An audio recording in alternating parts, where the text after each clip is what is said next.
Yes, good morning. Do you want to mention the question of the witness on Monday, or do you want to leave that till we finish this witness? Is that in relation to the witness you're giving evidence by video? Yeah. Where we've made inquiries, they haven't come back with a response, but I hope Okay. we'll know this after. But we ought to deal with it at some stage today. Yes. Yes. Good morning. I should say you're still Can Mr. Oram turn his microphone on, please? Good morning, Mr. McGowan. Good morning. Can I just say you still affirm to tell the truth? I do. Right. Thank you. We left off yesterday, and I was asking about the local entities in the various territories, and you had identified that in Iran it was an entity called Safar Gostaran Rastin. I'll call that SGR. Okay. And in Ghana it was vis-a-vis travel. We've seen engagement agreements between Access and the local entities in Saudi Arabia. Have you, since December 2016, had any engagement letters with SGR? To whom? With SGR in Ghana? SGR is not in Ghana. I think is in Iran, right? Sorry, in Iran. Have you had any engagement letters since December 2016 with that entity? Between Access and that entity? Yes. Yes.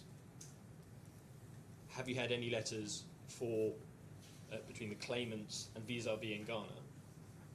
Yes. Could we look at the supplemental bundle, page 1581?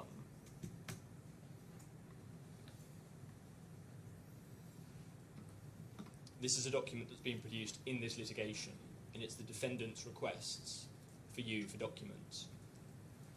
If we go through to page 1584, Okay. we asked at request 3 to see your local engagement letters for your local entities in Ghana and Iran. You said that you would produce them, but we haven't seen anything in response to that. What I recall is that we have submitted them. They have been disclosed. Okay. That's what I recall. Inquiries. Okay. Under those engagement letters, did the claimants receive a proportion of the fees that were earned by visa applicants in the same way that they did under the KSA engagements? As I said yesterday, Mr. Oram, these local entities are owned by the claimants. So we are the people running the show, and we are getting the profit. It's not a fee. It's not a contracting engagement. It's only a facility to comply with the local regulatory requirements. But in fact, the claimant is responsible of running the business and also getting the profits. So there is no fee. It's not like they are two different companies, even though legally they are two different legal entities, but they are the same owners. We are getting the profits all as owners, which is me and my colleague Nidal. I hope I answered your question. The transcriber's asking to speak up, so when you're given Maybe I need to come closer. Yeah, maybe I need to come closer to the mic. Thank you. The question I asked is, under Yeah. the terms of those letters, was the claimant receiving a proportion of the fees that were paid by applicants? Those engagement letters describe the nature of the scope that those local entities have to perform. So the Okay. I'll ask one more time. They are engagement letters. They are not contracts. I would ask one more Okay. time. Under the terms of those letters, did the claimants receive a percentage of the fees paid by applicants? Like I answered, those entities are performing the scope on behalf of Access Group because this is a local requirement. So this is what's in the engagement letter practically, and we disclose these engagement letters. You can refer to it. I will move on. All right. I want to look at the documents that you've used to establish or prove case on loss. And could I look first in relation to Skyworld and vis-a-vis in Saudi Arabia? In respect of rent, could we look at the document that's at 1400?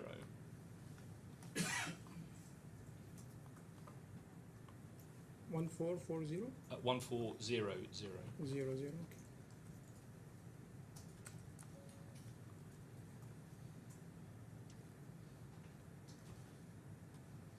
Sorry, it's yes. So this is, you should have a document at the top that says Special Office Abdul Rahman. Do you have that?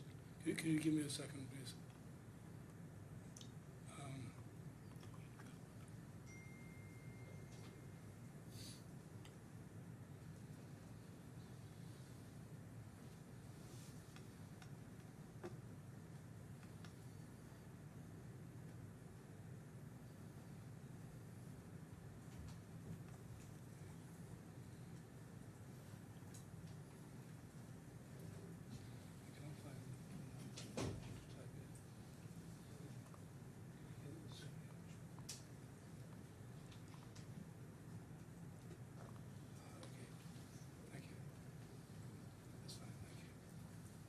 Sorry, what page was that? 1400.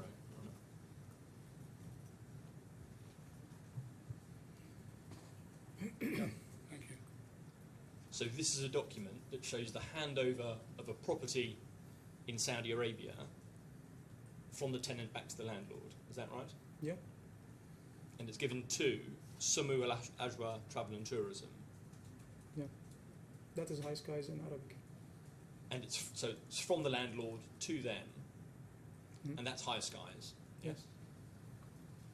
If you go to the tenancy agreement, please, 1356.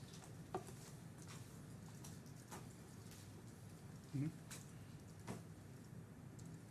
This is a tenancy agreement starting on the 20th of March 2023 through to March 2024. Do you see that at the top, the Yeah. third row down? And it's in respect, if we go over the page to 1357, Mhm. it's not obvious, but at the bottom it says the national address. The postal code is 12532. That's Riyadh. Is that correct? You're talking about the bottom of the So where it contract? says national address Okay. under property data, I'm just trying to Okay. identify what property this relates to. Okay. And this is Riyadh, isn't it? It's Riyadh, yeah. The tenant data towards the top of the page identifies the company. That's also Samuel Ajwa Travel, isn't it? Correct. So it's a High Skies tenancy agreement. And if we go to 1366,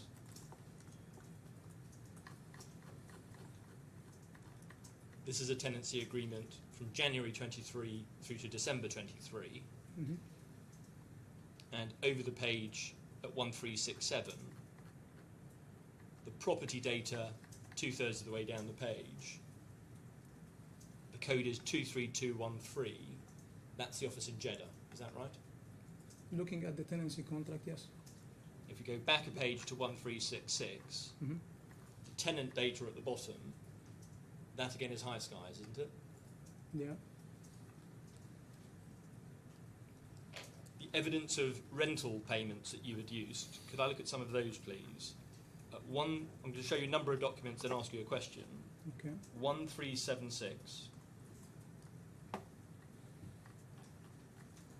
1377, and 1378. Yeah, these documents are all behind the expert's report. They're cropped in this way, but not because he's done it. These are the documents that you produced, aren't they? We have given him supporting of the payments, yes. But these are the documents you've disclosed in this form. I cannot recall because this is an accounting exercise done between our accounting team and the expert. So I'm not the one involved in the details of this process. So we had a team who's working with Mr. Maxim's team for almost 5 to 6 months of time, going back and through. If you look at the number of emails, is like in thousands, back and forth. So I think I cannot really comment on details of these things because I was not involved myself. Okay, if anything turns on it, I can we comment only on the model which we discussed yesterday, because as far as I'm concerned, this is the part that I know. Okay, I'm just asking about the documents. If anything turns on it, we can make inquiries. In the form that we've seen them here, it's impossible to tell whose bank account we're looking at, isn't it? I see a beneficiary, for example, in Arabic, Abdullah al-Rahman bin Thnayan I think is the same person that is the landlord of the office. So a bank account, no, but there is a beneficiary name. It's the person who's paying I'm interested in. Who's paying is Skyward, you can see. Okay, so these are Skyworld payments made by High Skies. To Abdullah al-Rahman bin Thnayan. So here there is a company paying a beneficiary. Could you look at the staff, please? Would you go to 1407, please?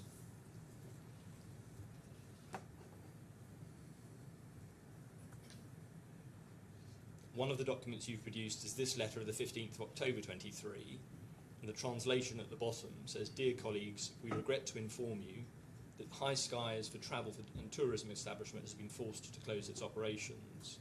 Mhm. And then a bit further down, all employees will be provided with the legal rights of salaries, end of service leave, balance, and experience certificates. So it was High Skies who had employed all the MPs and who dealt with their termination payments. Is that right? This is how it looks from the outside. The inside is that we pay these costs back to High Skies, as I explained yesterday. So here there's a difference between the technicalities and the reality of matter. So even though High Skies is the legal entity in Saudi, which we never denied, in order to perform actions in compliance with the local authorities, you can't expect a company in Dubai to employ somebody in Saudi and pay as per the laws of Saudi. So even though High Skies is paying, then also Access is paying back to High Skies these costs, which is also explained in my witness statement. Exactly the same, and has been verified again and again by the expert for more than 6 months, Mr. Oran. I believe you will have an examination chance with Mr. Maxim to ask all these questions in details. The exercise itself, I cannot comment on it because I'm not an accountant. I'm not asking about the exercise, I'm asking about Yeah, the documents that have been used in that exercise. I'm trying to answer to the best that I can Okay. to explain the details. Okay. Mr. McCullough, we're going to need to be a little bit shorter if we're going to get through on time. I'll try my Can I ask best. you to focus, please, on the question that I'm asking? For sure, I'll try my best. 1427. You've produced a number of documents like this which relate to salary for people in, this is Tehran. Okay. Were these payments made by the local entity, SGR? Yes. And if we go to 1343,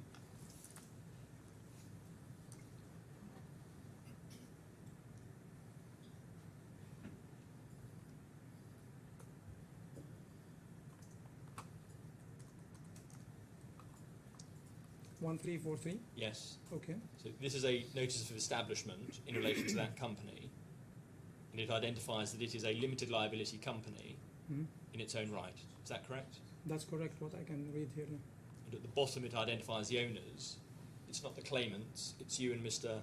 Kamuni individually. Is that Who right? are the same owners of Access Group as well. So there's nobody else in Access Group except me and Mr. Nidal. So it's the same owners. That's what we have been saying since the beginning. 1379, please.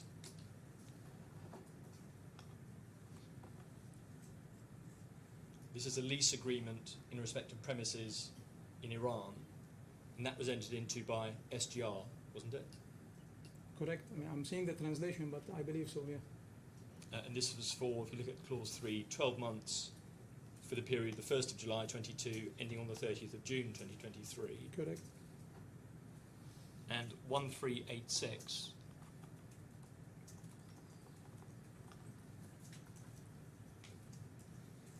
Is a further tenancy agreement between June 2024, under which the lessee is again SGR. Do you see that? Yes. So can we take it that all of the rental payments and lease payments in respect of Iran were paid by that entity? As it should be.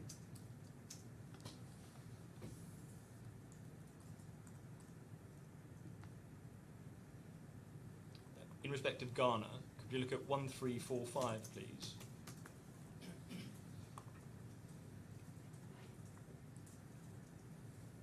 This looks like a summary of the company record for a company called Vis-a-Vis Travel Ghana Limited. So 3 lines down. Do you see that? Yes.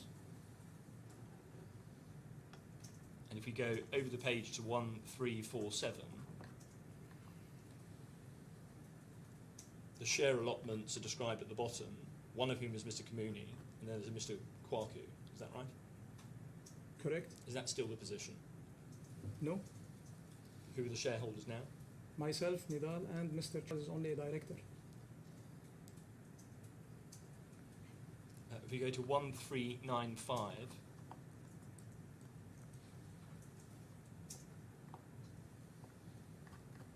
(1395). 1395 Okay. should be documented with TF Properties at the top. Yeah, I've seen that. These are the terms of a lease in respect of a property in Ghana.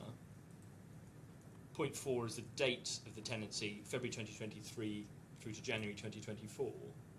It doesn't identify the tenant, but was that Vis-a-Vis Ghana Limited? It is mentioned lease on space for vis-a-vis / BLS.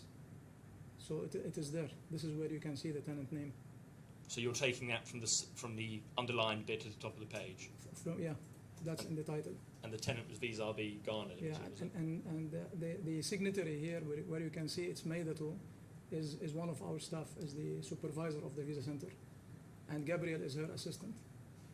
Okay. You will see that also in the termination and in the salary payments, which we also provided. Same names. Again, I want to show you two documents and ask you a question. The Okay. first is 1396. The second is 1398. Yep. They look like they're some sort of transaction data from a bank account. In the form that they've been provided, we can't tell whose bank account it is. Is that right? I cannot tell because I'm not an expert in verifying financial transactions. You have to ask Mr. Maxime, did he verify these did he receive bank statement? Did he verify these ones that are coming out of the bank account of vis-a-vis travel to the property owner? I'm not the one verifying this data. All that I know is that we made these payments and we have provided the supporting, and it has been disclosed for your examination as well. Two more documents, please. Okay. First, 1397. Secondly, 1399. They're in the same form, but for different periods. And it looks like quotations given by the landlord under the lease to vis-a-vis Ghana. Is that what these are? Yeah. So These were, I think, if I recall properly, because I think one of the questions came is that are these quotations or invoices? And I think they were invoices, but the landlord has put mistakenly the word quotation, and we provided the supporting of the payment, which is equivalent to these. So just to be okay. a little bit crisp on this one, it's an invoice. So it's an invoice rather than a quotation. Yes. But it was raised to vis-a-vis Ghana, not Yes. to the claimants. Okay, again here, I have to say that you are emphasizing on to vis-a-vis and not the claimant. We are saying that vis-a-vis is owned by the same shareholders of the claimant. This is our case now. Legally speaking and expert-wise, you have to take that with the right people. I cannot comment on that on the technical aspect. I can say from business perspective, we are the owners. We are running the business. We were getting the profits. That's what I can comment on, Mr. Oran. I hope I'm answering your question. In the course of this litigation, as you've identified, your companies have instructed an expert who's given a report in relation to the profitability of the contracts for the claimants. In the course of that report, he's reached certain conclusions about the claimant's revenue underneath the subcontracts. Okay. We looked yesterday at the terms of engagement for Saudi Arabia that I asked you questions about. Could you look please at 1596, please? 1596. 96. This is an invoice, working invoice for Lebanon. Sorry, in the supplemental bottom. I'm sorry. Supplement. Supplement. 1596. This is again the defendant's request to produce, and we asked you to produce a number of documents when this was prepared. Item 21 was the monthly bank statements showing deposits relating to the revenue from the Spanish and Cyprus contracts to confirm the actual receipt of claimed revenues. Do you see that? Yes. And your response to that you objected to produce it because it wasn't relevant or material. Okay. Item 24, over the page, we asked you to produce tax returns, VAT returns, zakat, and other returns, Okay. and you declined to produce those. Okay. And at request 25, we asked to produce historical revenue data and accounting records from local entities in KSA, Iran, and Ghana for the Spanish and Cyprus contracts from 2016 to 23, and you declined to produce those. Okay. And as a result of those responses, Yeah. we're not in a position to know what the claimants actually received by way of revenue. Okay. Can I answer you now? At the time of the first request for disclosure, we were at the position that we want to only claim the revenue inside Access Group only. Upon consulting with our expert, which is Mr. Maxime, and explaining to him that a lot of the money did not really come into the Bank of Access because of the nature of operations in these countries, example Iran or Ghana, which we explained later on in our witness statement. We have a lot of money that is sitting in these local entities, not showing in the Access Group. lowering our amount of claim. So Mr. Maxime, that if we can provide enough supporting, that this money really came to Access shareholders, he would be comfortable if we can provide the supporting, which we eventually gave him all the supporting. And here, when you are just now showing the rents and the lease and the staff salaries, this is exactly what you were requesting. And he has established the case, and he has written his report with all the supporting disclosed. Remember, we have done a number of disclosures on the expert report. So yes, in the beginning, this was our position, but this position has changed, and we have disclosed enough data for your clients to re-establish their P&Ls. However, also one thing to mention here, very important, even without any data we give them, your clients are able to establish the profitability in our entities. Right now, they are operating these countries, so they know the actual cost. They can estimate it. In this business, there are two factors which are important in cost: rents and staff, and revenue. Revenue, they have full visibility on it. It's their system we are using. Staff and costing, they can estimate, they can query. When you say Saudi Arabia, all data is digital, available on the websites. So even without any single document we give to them, they are able to establish the profitability. And that's in a nutshell what they were doing every single month when they come back to us and asking us to review the commercials, because they actually knew exactly our profitability. They didn't need the data. So in a nutshell, we have disclosed, Mr. Oran, all the data at later stage through the expert report, which also have been examined and I think discussed also with your expert report. And you can ask Mr. Maxime later on the stand, how did he verify? Is he satisfied? Did he disclose enough? This is all. Mr. Nicole, can I bring you to a board? I think we've got your answer. Thank you. I'd better just move on. Yeah. You may be going a little too fast again for the transcriber, so do bear that in mind. Sorry. I'm moving on to a separate topic, which is a data breach that occurred in Tehran. Okay. Your involvement in that was as the operational manager of the claimants? Is that Myself? right? Yes. My involvement? No, Oh. I'm not operation manager. I'm in charge of global operations. Sorry, Yeah. I was taking that from Mr. Kamouni's explanation, but you were more involved than he was. Correct. In operations, it's directly under my supervision. So Okay. feel free to ask anything about operations. Thank you. I want to take you to a number of clauses in your subcontracts, If it's and then I'll ask you if questions. it's the same like yesterday, I believe I have a good idea about it when you You're took familiar with Mr. those. Kamouni through it. So you can refer to yesterday's. I will immediately engage with you. Okay, let me try without them, and if you're familiar with them, I don't need to take them to Okay, you. Mr. Oran. You're aware that under Clause 3 of the Tehran Agreement, there was an obligation to strictly adhere to service level requirements. For sure. That referred to Annex B, which contained in paragraph 5 an obligation to notify the mission through BLS of certain discrepancies. Okay. And paragraph 7 required Access to ensure that all terms of the SLR was complied with in the RFP as per the direction of BLS. Does that sound familiar to you? Can I comment here? Do you agree that that's... It is you're mentioned. You're familiar with those terms? Yes. However, I'm not familiar with the terms visa code or RFP. Okay, I'm not let me familiar show with you that. those. Yeah. And we can take it from there. Okay. Could we look in the supplemental bundle, please, at 2136?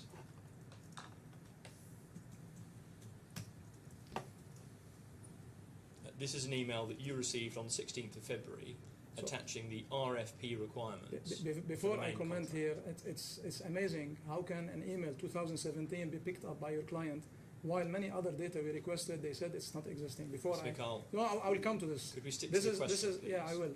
So this is first of all in my previous employment, another company. When I searched in my email currently, Access Group, I have not received anything. Nothing was attached as contractually. This is going to a company where I left in 2017 and I had no access to this data at all. And I don't know really the circumstances when this was sent to us. I don't really recall these things. I mean, you would appreciate nobody after 9 years, 10 years would go through these details and remember today as we speak, or in 2023 when the incident happened. So to answer you, these are not in my possession. I have not seen them, and they are related to another company. This is not my current email. It's Mr. not what I Mikhail, operate. pause a second, please. Okay? On the date of this email, the 16th of February 2016, 2017, ProX, yeah. 2017, ProX had already entered into the Lebanon subcontract, hadn't it? This is totally different. You are talking about two things here. Will you answer the question, please? Yeah. had entered, correct. I agree with that. And you were There isn't- 1 month away from Mhm. entering into the subcontracts Yeah, for Iran and Ghana. correct. So you received this in the context of entering into those subcontracts. So here there's a big difference here. ProX was entering into subcontracting for Spain, but I was not managing partner of ProX, and I was not involved in the operation. My primary job, and I think you asked my colleague yesterday, what was the role of Khalid in PCCI, was the vice president of digital and CM practice. So when I received this email, I didn't receive it in the capacity of managing partner of ProX. ProX I had only invested by then.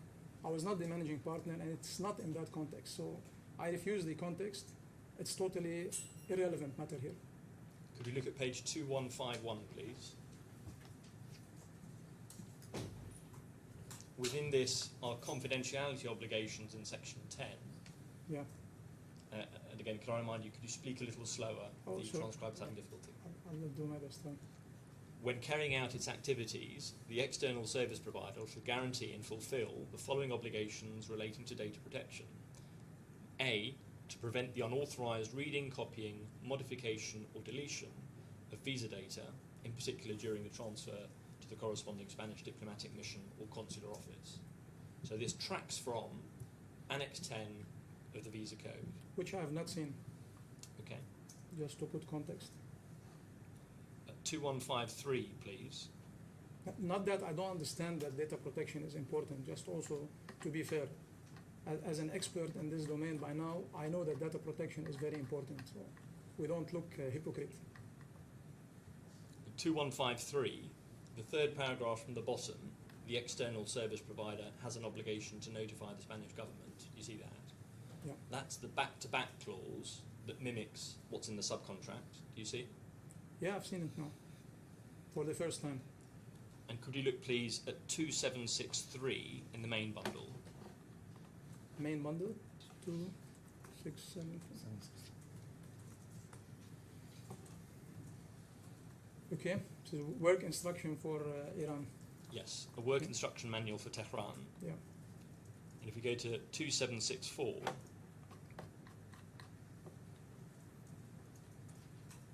you see that it was approved by Mr. Anand of BLS Yeah, in June 2017 yeah.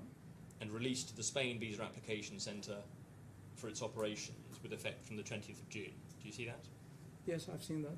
So this was BLS's instructions for the way of carrying out work at the Tehran Centre. Sorry, I would like to differ here. This work instruction manual is usually prepared by our staff in conjunction with the embassy. This doesn't come from BLS. If it's approved by Mr. Prem, it doesn't mean he prepared it. Because if you go into the data inside the work instruction manual, you would understand that it's only about the coordination between the operation and the mission. For example, what are the timings of, for example, what are Can you the, slow down, please? yes, Your Honor. Yeah. For example, what are the timings of submissions? What are the timings of bag delivery? What are the timings of holidays? So it's all about cooperation between the local team and the mission. It's not an instruction that comes from BLS. However, we were requested, of course, to act on behalf of BLS. So definitely we'll put the logo of BLS. But this is completely, if you see the name of the person who prepared it is Ms. Zuhri Sadeghi. Mr. McCall, She's we're our not staff. we're not arguing about who prepared it. No, I'm just So, commenting on the instruction. This is not an instruction from BLS. Mr. McCall, would you wait for Yeah. the question, please? Yeah, go ahead. Whoever prepared it, it was then sent to BLS for approval and issued by them formally as a work instruction manual for the way in which work should be done at Tehran. Do we agree with that? Not totally. Right. It was not issued by BLS at all. It was issued by us and it was approved by BLS. And the approval here is just administrative. Could we go to 2768, please?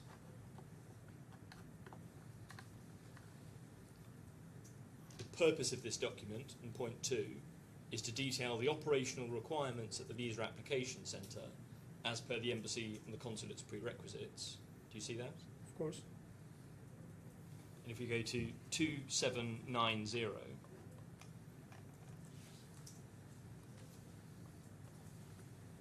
Annexure A sets out some security process. Could you continue through to 2792? do's in the BAC, so things that are permissible or things that you have to do. Point 4 is staff will switch off cell phones and deposit the phones with security personnel or the VAC supervisor and manager. Do you see that? Yeah, this is our own process. We have produced this. And then over the page Yeah. at 2793, the don'ts, at point 6, try to enter the secured or other work areas without appropriate authorization. Correct? So both of those were requirements of staff. For sure. These were our instructions to the team, which was approved by BLS. Could we look at 2797?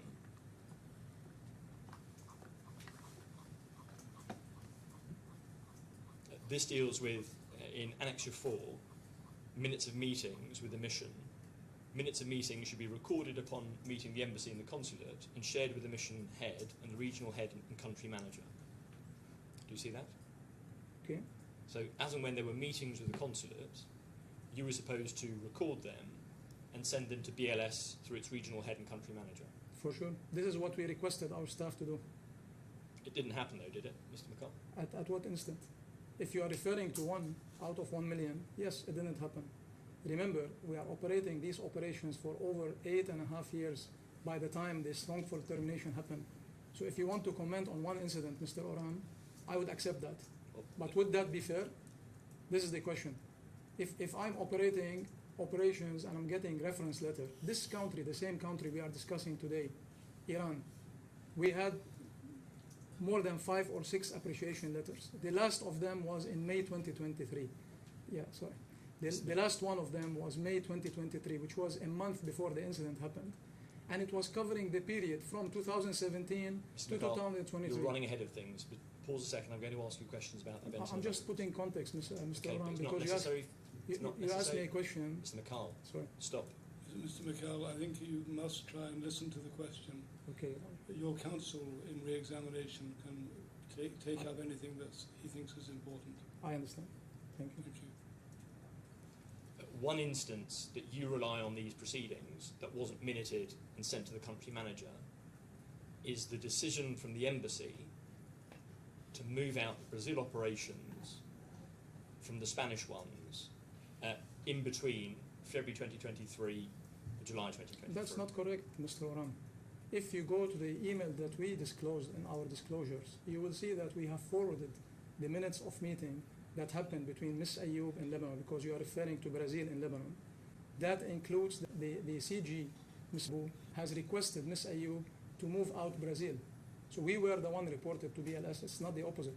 Let me be clear. Are you saying that you took minutes of that meeting and have disclosed them in these proceedings? We were not requested to disclose it. We disclosed an email, trail of email about Brazil.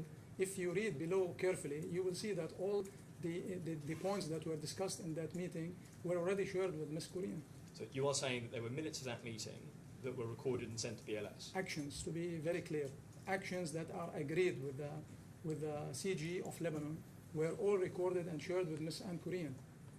Okay, let me go back to the Tehran incident. Supplemental bundle, please, 332.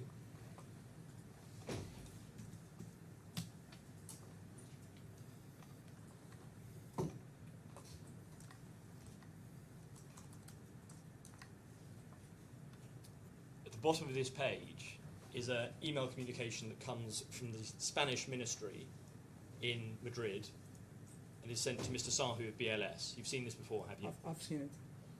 And it's informing them that there's bad news in Tehran. The embassy's found out of a breach of security and data protection. And what's being reported is that the embassy received an email with 8 pictures of visas fixed to passports. Staff of the embassy had gone to the visa application centre and had seen that those envelopes were opened. Within the desk were more envelopes that had also been opened. And over the page, the application centre staff couldn't provide a convincing explanation. The centre gave a pen drive with images taken by the security cameras, and one of the staff members is seen opening the envelopes and taking pictures on passports. So there was CCTV photo of a member of staff in a secured area opening envelopes that were diplomatic and taking photographs of those when he shouldn't have his mobile. Is that right? Correct. And the response from the Ministry at the bottom of this, or the comment from the Ministry, is that this situation is enough serious to go deeper into whatever is happening there. Back to So where do I find that? it's the last sentence on 333. Oh, I see, thank you. Previous page at 332, Mr. Sahu communicates that internally. And could we look at same bundle, SB 361? 361.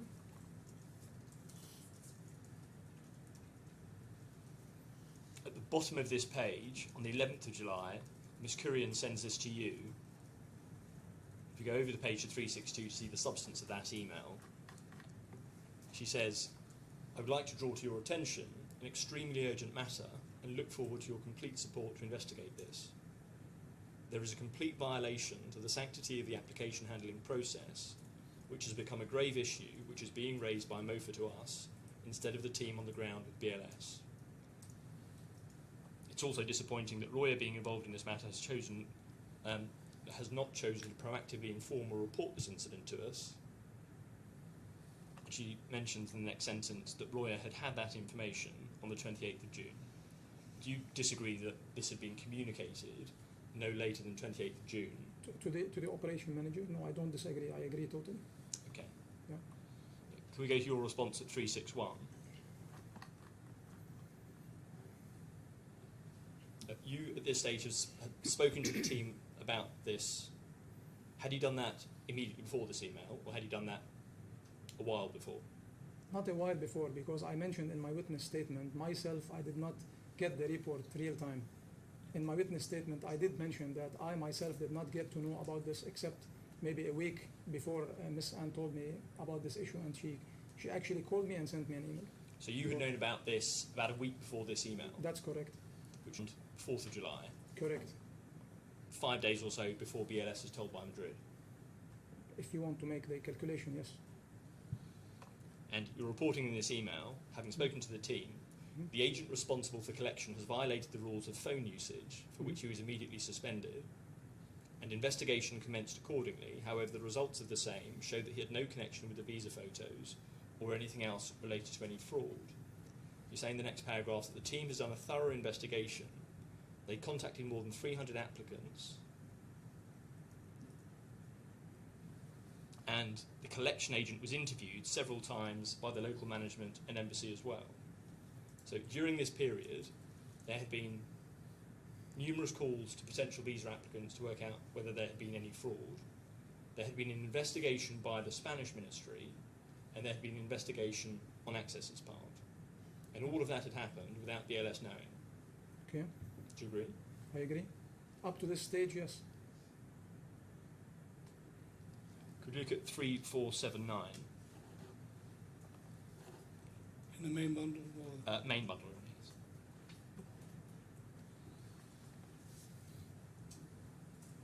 This is the full report that's done and produced. It says, if you look at the table, 4th row down, date and time of the incident, 19th of July, that may well be the date of the report rather than the incident, because we know the incident was in June. Do you see that? Yes. So it looks as though this report might have been produced in July. Yeah. I'm not going to go through it all, but could we look through the brief? The brief? So the section at the bottom of page, the last row of 3479 says brief. Do you see that? Yeah, I've So it's a seen. description of the incident. And it says the incident occurred on the 21st of June.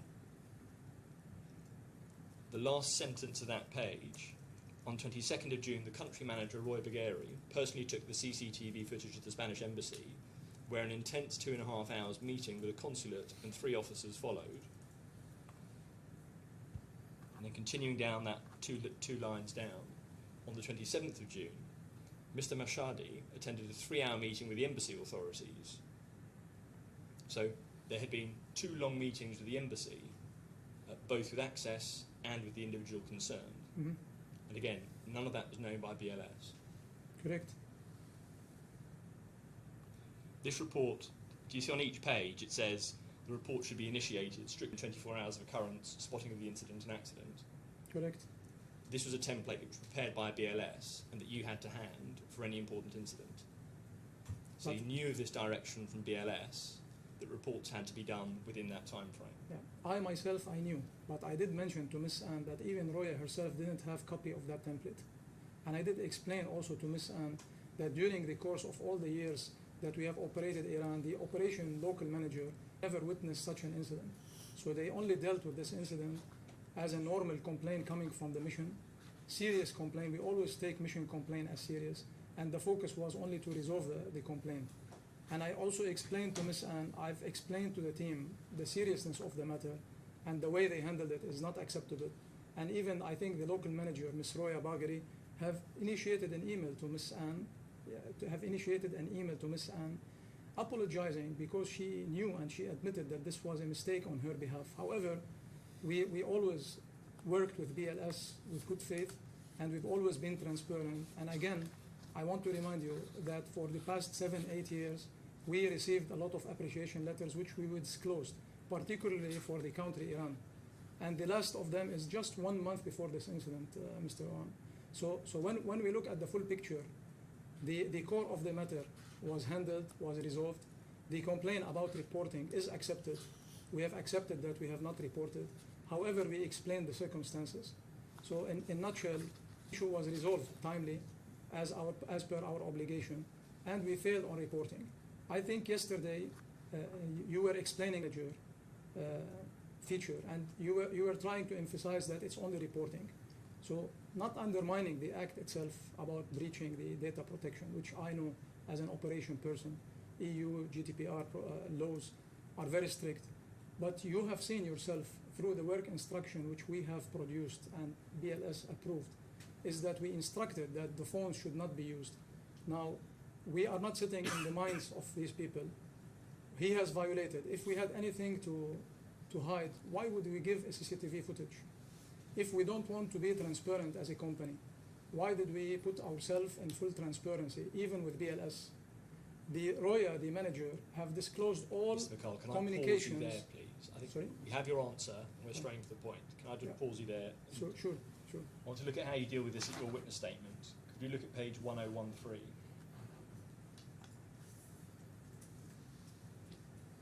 You start to respond to this, or deal with it at paragraph 73 onwards. I want you to have a look at paragraph 75 first. 75? You say, in fact, communications from BLS following the incident were highly positive and supportive. Mm-hmm. On the 3rd of July, BLS's Chief Operating Officer wrote to thank us for excellent collaboration. When you wrote this witness statement, you presumably knew that BLS hadn't been informed by the 3rd of July. Sorry? You presumably knew that BLS had not been informed of this incident by the 3rd of July. Correct. This is a misleading graph, isn't it? I was writing what I was aware of. It's not misleading.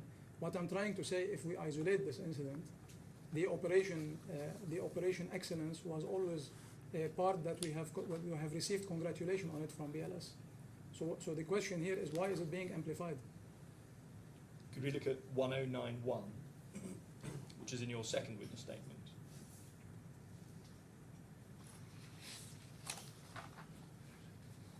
Sorry, it's the wrong page. It's 1102. You're dealing with this incident again. In paragraph 23, 3 lines down, you say, I only wish to add that the manner in which this issue was addressed by us showed strong governance, accountability, and operational oversight. Your evidence to this court, is it? So let me read it just to follow.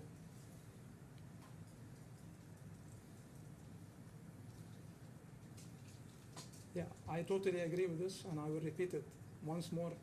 The thing here is not only commenting on one incident, Mr. Oram.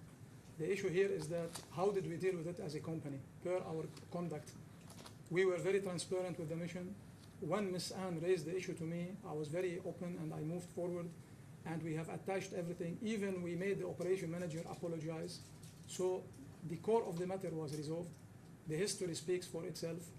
When I was addressed by Ms. Anne, I took it very seriously, and our instructions and our procedures were already shown. You showed them yourself right now. It's very clear. A mistake has happened. Yes, has happened. But when we look at operational performance, we don't look at one instant by itself. Operation is operation. You have to look at it. Thank you, Ms. McCart. I want to move on. I don't have too many more questions. I want to look at the issue of fee reporting from Access to BLS. Could we take up first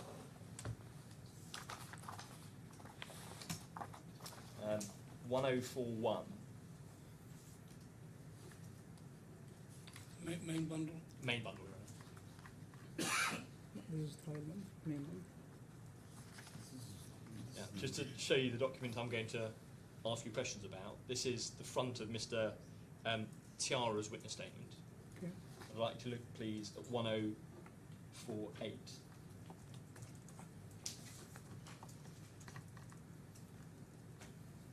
He's describing here the misreporting of revenue of Access to BLS. And he's saying that Saudi Arabia is a vast territory and that an agent had come in from ABBA and explained to him that an Access representative had given them 20 appointments on a weekly basis. Access used to collect 1,200 to 1,300 rials to process such an application, and they used to transfer that money to a personal account of the employee from Access. Do you see that? Yeah, I've seen. Someone walks into the visa application centre after October when BLS is managing it and reports this to them. Yeah, I've seen that. Tiara then looks into the system and sees that it's only recorded for a lesser amount.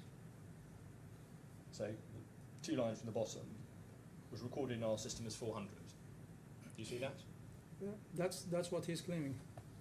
And the document he's referring to, the document the agent gives him, is at 3887.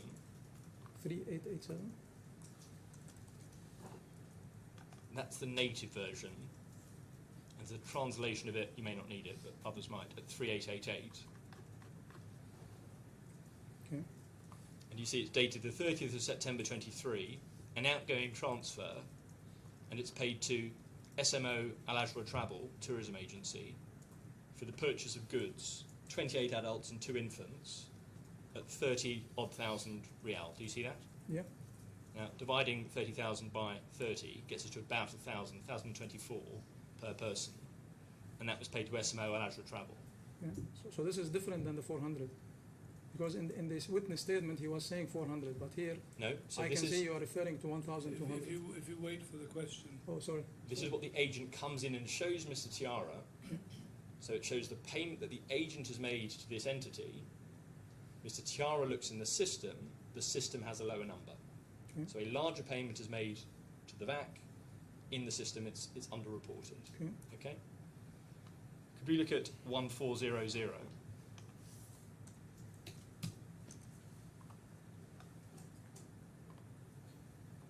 Trial bundle. Of the main bundle.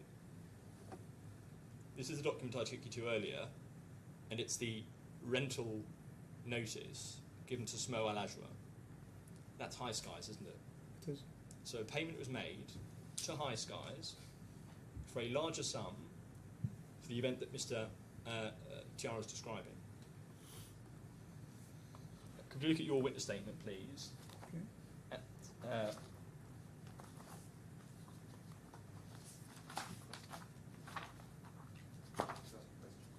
I'm just going to your witness statement, please.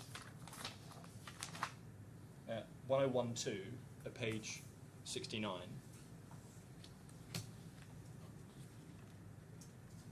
And you say here, 4 lines down, if such conduct did occur, it may have involved the isolated actions of a single individual, contrary to company policy, and without our knowledge.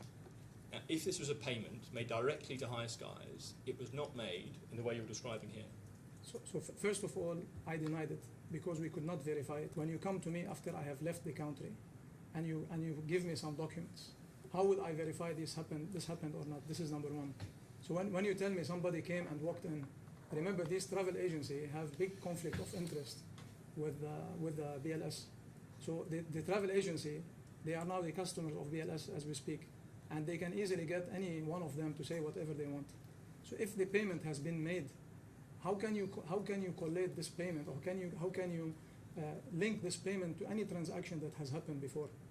Well, Mr. McCall, Where is the application reference? How can we verify ourselves? How can we verify ourselves Are that you this s- payment is exactly for whatever this person has claimed? Mr. McCall, are you saying that at the time that you wrote this witness statement, you hadn't investigated this question? How can I investigate? I said I categorically deny. This, when it was disclosed, can you tell me when? Not off the top of my head, but it would have been in these proceedings. So it was disclosed just, I think, end of June. This is the second witness statement of Mr. Tiara. So how can I get to the staff now? They are not working for me. The operation has closed. I don't have access to the system of BLS. Well, Mr. McCall, now that you've seen this, it's a payment made directly to High Skies Yeah. for this sum, and that Mr. Tiara has described the event. Would you agree that it's not an isolated instance of a single Of individual? course not. I don't agree on anything he's saying. It's a total alleged claim because I cannot verify. And I said that our system doesn't work this way. And you cannot get me one agency out of million in the market claiming something and tell me that I have to agree to it. You, the claimants, weren't operating this centre, were you? We were operating it through Well, High Skies. You had delegated it to High Skies. No, we were managing the operations. I explained yesterday. And you can see from our disclosures what was the level of our involvement. You can see, Mr. Oram, that the various CGs have sent appreciations putting my name and my team's name. My name was there. Have you checked through their records and investigated payments that they received? Which records? Well, this goes into their bank account. Have you gone through their bank records to see what these payments We are reconciling revenues daily basis. We have explained this also So previously. you do go through and check their records and have done some sort of investigation? We do reconcile daily, definitely. Could we look at your witness statement at 1007, please?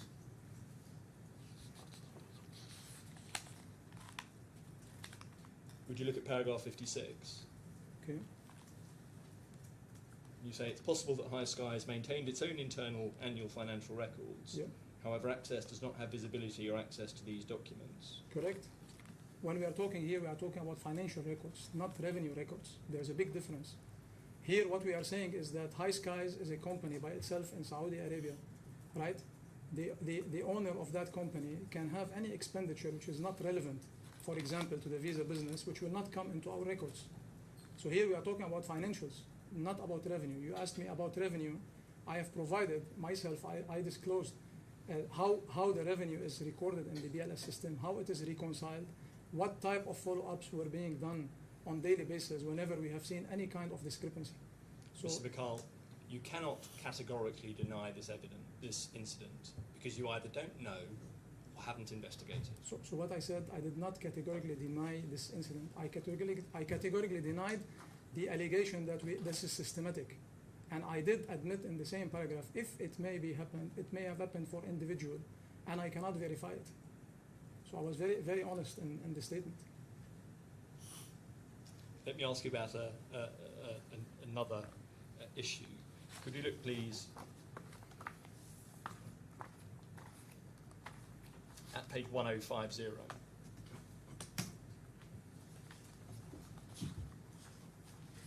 This is Ms. Kurian's witness statement. And if we go, please, to 1058.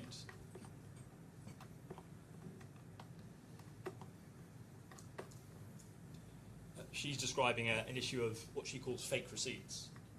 So Yeah. paragraph 28, she says that when we took over the visa centre in Lebanon, there were a few instances where applicants were coming into the centre to collect their passports, and they were showing us receipts that had been previously issued to them by previous centre staff. They were not in the correct format of receipts produced by BLS. And she says at paragraph 29, again, on each such occasion, our staff checked the relevant transaction against the official BLS system and found no entry for it. So there were people coming to the centre with receipts. When we looked in the system, it wasn't recorded. Do you recall seeing those receipts? You mean after the disclosure of BLS? Let me show you them. Supplemental bundle 1558.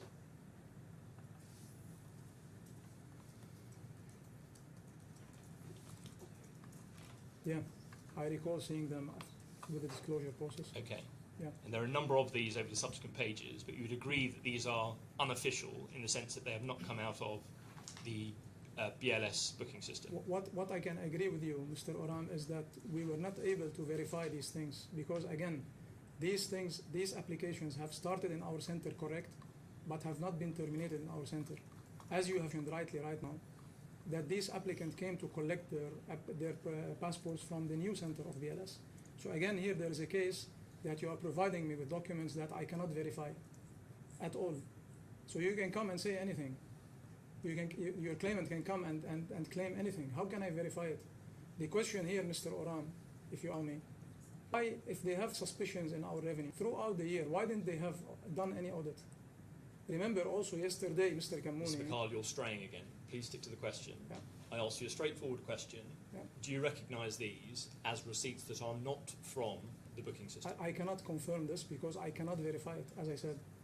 We have invited BLS to do an open exercise, open book accounting.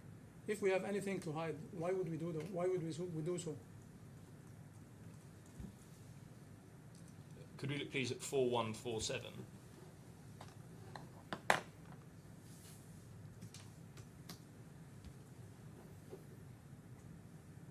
Yeah. You instigated a report. Yep. And question 1 of this is an interview with a member of staff. He's asked, can you see the difference between the two receipts? Answer, yes, some of them don't look like the ones we issue from the system. That's a question you were unwilling to answer just now. No, I didn't say that. So you. I said I could not verify. This is what I said. I could not verify myself if this is real, not entered into the system. The question here is different. Here we are saying if they look the same or not. I'm not an expert in the receipts. If you show me now 2 receipts myself, I wouldn't know which one from the system, which one not. I haven't operated anything by my hand myself. Mr. McCall, you're playing games. I asked you a question about whether or not these receipts came from your system. You have undertaken an internal investigation and asked your staff, and they have previously told you that they're not. Here they are saying questions to this court. they are saying they don't look the same. They are not saying it's not in our system or in our system because by the time we carried this investigation, they don't have access to the system, Mr. Oram. How can they verify if it's in the system or not? You tell me. In your witness statement where you're describing this investigation, could you look please at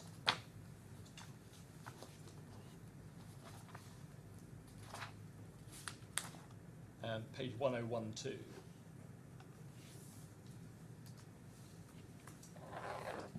At paragraph 1 you say, we always take allegations of financial impropriety seriously. When we were informed of the suspected existence of the fake receipts, we immediately launched an investigation. Yeah. Now that's the investigation that's on this screen, Correct. and it's dated, if you look at the last page, at 4151 in November 2024. Yeah. So you first found out about this during these proceedings. Correct.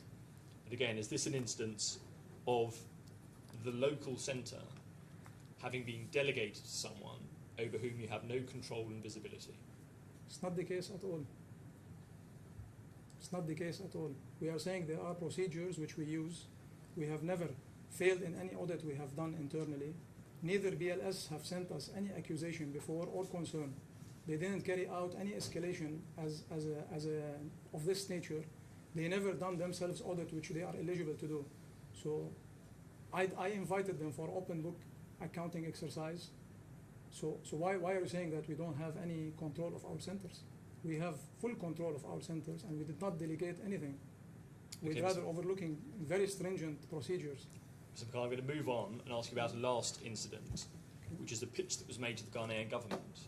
Do you recall in 2019 BLS sending you a corporate presentation of its organisation for the purposes of you using that to make a pitch to the Ghanaian government? Is it here disclosed? Can you give me Well, the... let's look at 2628.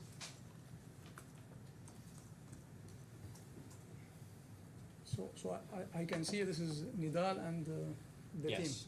So Mr. Kammouni, in May 2019, He may have received this presentation. Myself, I have not received it. were you not involved in this? I'm involved with the project of Ghana, but not this. No, I'm not involved in this. Okay, so you wouldn't know anything about that proposal? No. Okay, I better not ask then. Could we look, I'm coming almost to the end, on a separate theme. I'm looking at your witness statement, please. Paragraph, page 998. And at paragraph 21, you're referring to when you first became aware of suspicious activity in or around May 2023. And you're referring here to your suggestion that BLS was planning to take over Access's business. Sorry, it's mentioned March 2023 in my statement. I thought I'd said that, sorry. Yeah. I meant March, Yeah. anyway. And you say one of our senior managers in the UK, who had previously worked for VFS Global, had been approached by a former VHS colleague with BLS. This individual invited him to join a BLS rollout project in Saudi Arabia. Who was the senior manager? Mr. Arif Virani. Sorry? The Mr. manager, Virani. Mr. Virani, who is mentioned in my colleague's witness statement. Okay. Are you still in contact with him? Yes? Is there a reason you've not called him to give evidence in these proceedings? No, there's no specific reason. Was this an oral discussion? Between me and him, it's a phone call. So there's nothing in writing about this? No? The rollout project you're discussing, so you described this as he was invited to join a rollout project in Saudi Arabia. That doesn't necessarily have anything to do with visa application services, does it? It was, because he did explicitly tell me who is the contact person who called him, which was mentioned by Mr. Kamuni, Mr. Ajit Alexander, who's working for BLS by then. And he did tell me that they informed him that it's for Spain. And he also mentioned that, do you have any issues with BLS? I said, not that I'm aware of. I'm very surprised by your statement, Arif. That's what I told him. Mr. Bakal, BLS was not working or planning to work in visa applications in early 2023 in Saudi Arabia. I think this is the case in dispute today. We believe that they had the plan from before. So this is the claim. So whether we succeed or not, it is for the court to decide. Let me show you two documents. I'm aware you weren't in there, but just I need to put them to you, and then supplemental bundle 246.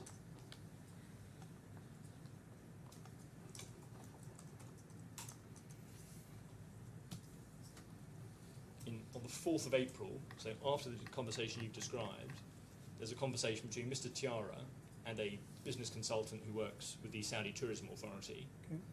And he says, first paragraph, as we move forward with the opening of our company, I wanted to kick off the strategy work to develop a commercial plan for the DMC project in Saudi. Okay. So what's being planned at this point is a destination management company in respect of inbound tourism. Okay, you carry on, yeah.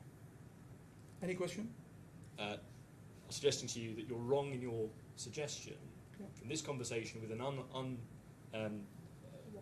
unwritten conversation. What I can say, Mr. Oram, that based on the information we had, not only on 2023, which also was mentioned in the witness statement of my colleague Nidal, we had people from inside BLS telling us that there is a plan to take over. So putting the pieces of the puzzle, I would say that no, I disagree. This destination management doesn't mean that BLS did not have the intention, in addition, if they had the intention to establish DMC, in addition to take over our business in Saudi Arabia. Okay. I disagree with the statement. Mr. McCart, I'm going to try and finish it in 10 minutes, so can we try and be direct to the questions? I'll do my best, Mr. Oram. I'm looking at 1003. And in paragraph 34 of that, you're referring to injunction proceedings. 1003, sorry. 1003, paragraph 34. Is it the trial bundle or supplemental? Trial bundle. Trial. Sorry.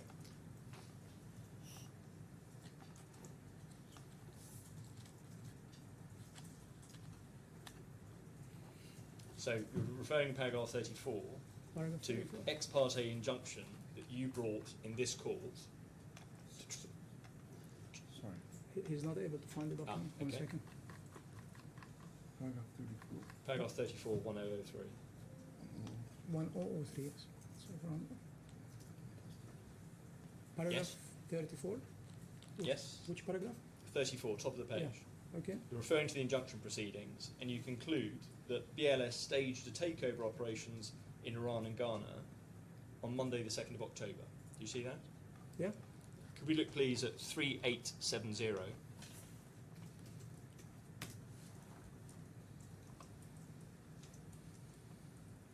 This is an email that you will have seen in these proceedings. What page was that? 3870, main bundle.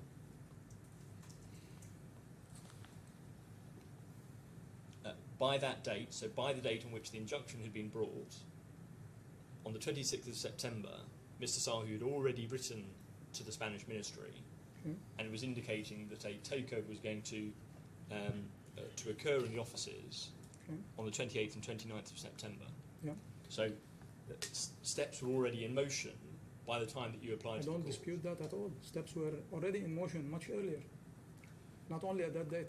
Could we go to the supplemental bundle 668?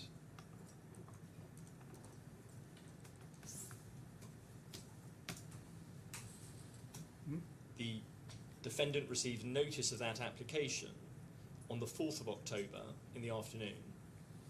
So if you scan down to the next page, the lawyers receive it at just past midday, 12:34, and that's passed on to the client themselves in the afternoon, 4:07. Okay. So by the date you were describing in paragraph 34, they hadn't even been told that the injunction had been taken out. Which date is that? Can you remind You said me? the 2nd of October. This email is on the 4th of October. But on the 2nd of October, I was talking about Ghana and Iran. Here, what I'm referring to is Lebanon and Saudi. If you go to my witness statement, I'm in particular about Saudi, and there is something worth to mention here, is that Saudi, when Mr. Sahu traveled to Saudi, he met the CG there, and the CG told him that you have to delay the transition by 10 days. We got this information from the mission themselves. So we had a good chance to put injunction in place, and we took the legal road. However, when BLS were served the notice, they went crazy to take over the operation very quickly. How do we know that? Because the CG in Saudi called my colleague Mr. Nidal, and I believe he mentioned it in his witness statement, telling him that they were dragged literally from their ears. I'm saying here literally, at 8 on a call with Madrid, so that they execute the transition, unlike what was agreed earlier when she met Mr. Sahu. So there where you can tell that it was only the injunction that pushed BLS to immediately finalize everything. Bear in mind, any transition, normal process, the mission has to see the location, has to approve the location. The reason why she was bitterly complaining about it, the CG, is that she doesn't know who are the staff by then.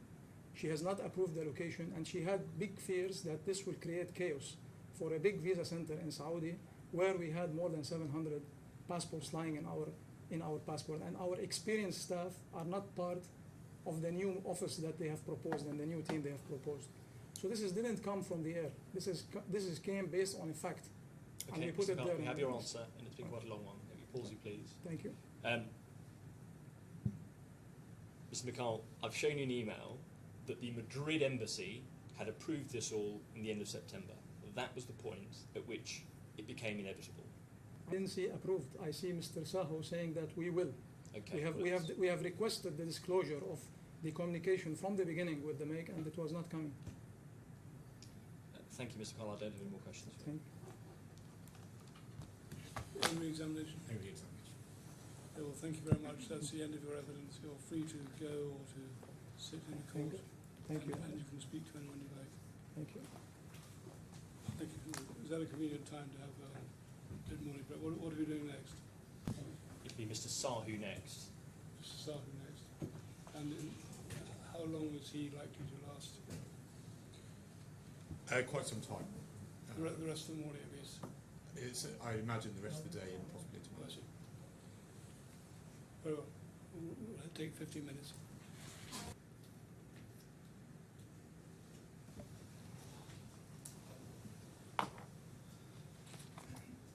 So that's the end of the claimant's witnesses. Yes, that's right, Your Excellency. Yeah, thank you. Your Honour, the defendant will call 5 witnesses. The first is Mr. Jitendra Sahu.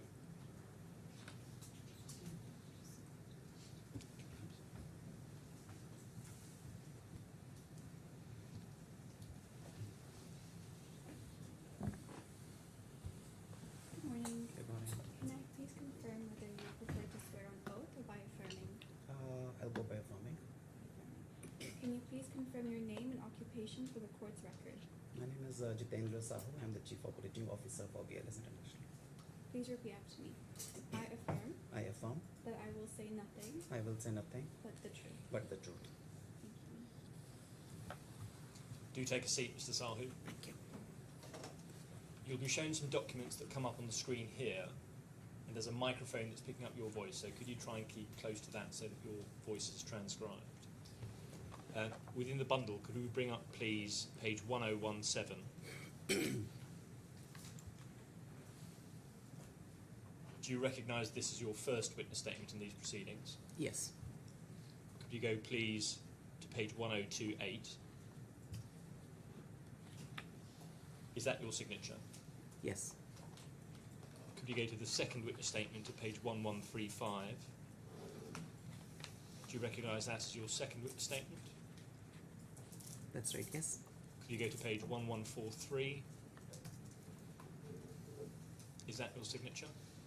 Yes. And then 1108. Do you recognise this as your third witness statement? Yes. You have identified a correction to me. Could we look please at 1110? Paragraph 5. And can you first just identify the sentence that contains the error that you want to correct? That's right. Which one? Which sentence? Or which line? The date of joining is 16th August 2015. Okay, and what would you like to correct the 16th of August 2015 to? It's the date of joining is actually 16th August 2015, and my date of contract, which was there was I mean the contract that was originally given to me was saying joining for 1st August. 1st of August. Okay. And could we look at the signature, please, at page 1111? Is that your signature? Yes. Have you had a chance to look at all these statements recently? Yes. Subject to the correction that you've made, are they all true? That's right. Yes. Thank you. Please wait there, there'll be some questions. Do remember you're being transcribed, so could you speak at a pace that we can all write to, at a volume that we can all hear? Thank you. Thank you. Yes. Good morning, Mr. Sahu. Mr. Sahu, you are the COO of BLS, is that right? That's right. Yes. Just try to work out who's who in some of this. Mr. Prem Anand, does he report to you? Yes. What about Ms. Anne Kurian? Ms. Ankurian is the regional head. So we have basically, I'm the CEO. Below me I have Mr. Premanand, and below Mr. Premanand we have 10 regional heads. Ms. Anne is one of the regional heads. And Mr. Tiara? He is the country manager for Saudi Arabia. So who does he report to? Mr. Anand?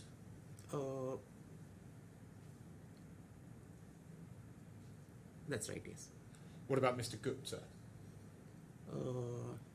Can you give me the full name? You're not aware of who the No, fifth we witness have. No, you mean Mr. Ms. Ms. Deepak Gupta? Gupta. Deepak Yes. Gupta. So Mr. Gupta is reporting to Ms. Anne. Now, if we go to page 155 of the main bundle, please.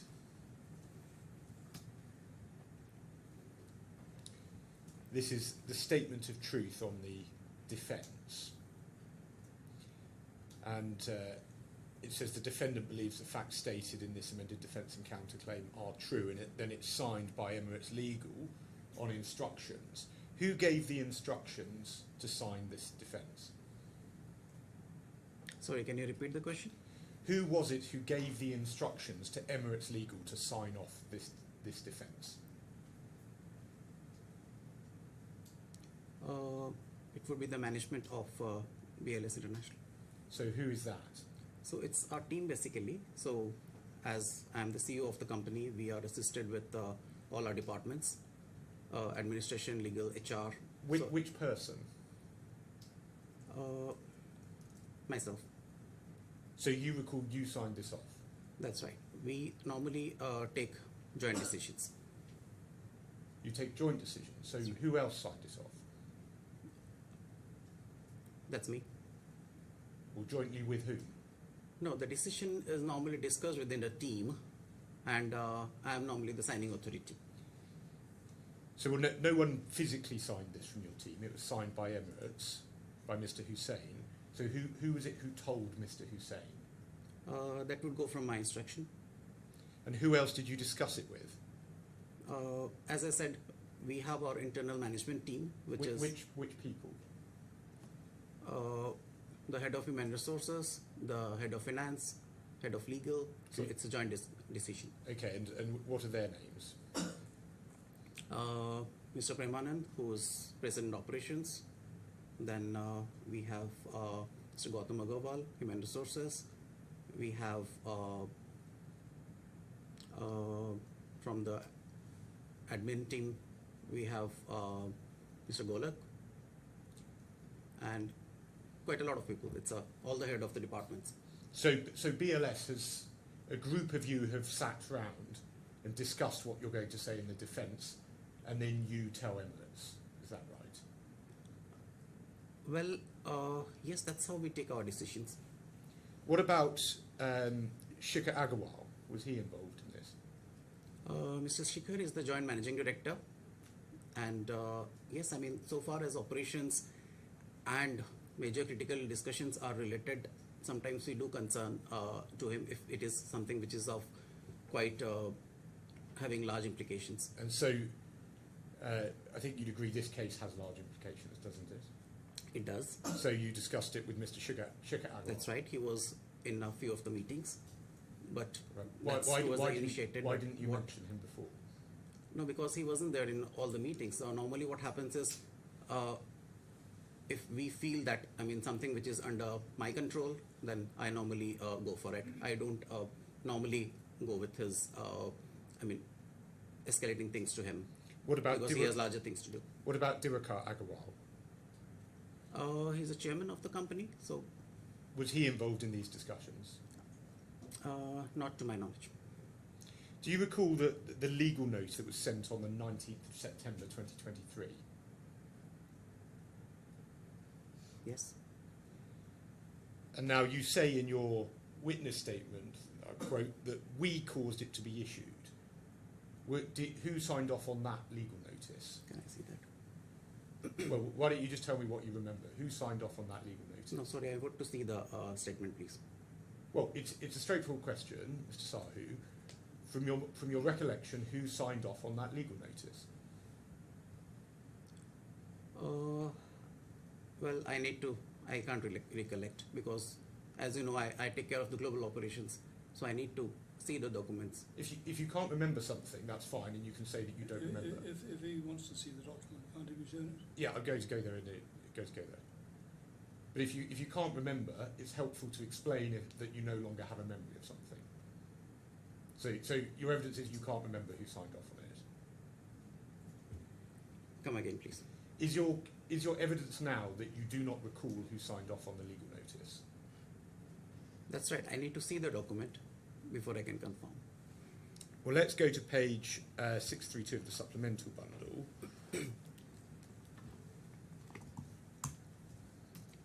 632. Yes.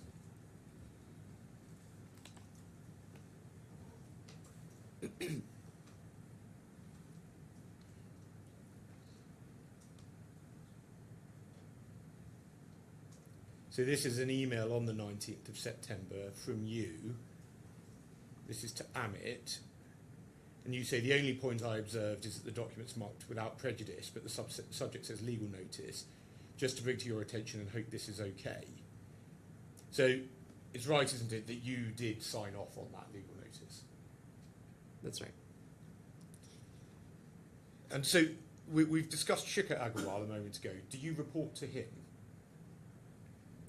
Yes. Do you report to Diwakar Agarwal? That's right, yes. Do you receive a bonus or performance-related element of your pay? I don't want to disclose that in the court if, I don't know. Well, I'm not asking you for the numbers, but can you tell me whether you receive a performance-related element of your remuneration? I don't know if I am allowed to disclose that, but yes, I mean, there is a component. So the better that BLS does, the better you do. Is that fair to say? Well, my jurisdiction is mostly the operations that we do. I manage the global operations, which should go risk-free. That's more of the higher percentage of the weightages. Now, it's right, isn't it, that the Agarwals are the ones who ultimately decide on strategy relating to the claimants? Is that right? No, that's basically when it is related to operational, which is, this case is mostly about operational decisions. That's me who I take the decision with. So the Agarwals, you're saying the Agarwals were not really involved? We normally keep them in the loop, but it's not that we ask them for any decision or any final authority on that. Well, if we go to page 2678 of the trial bundle,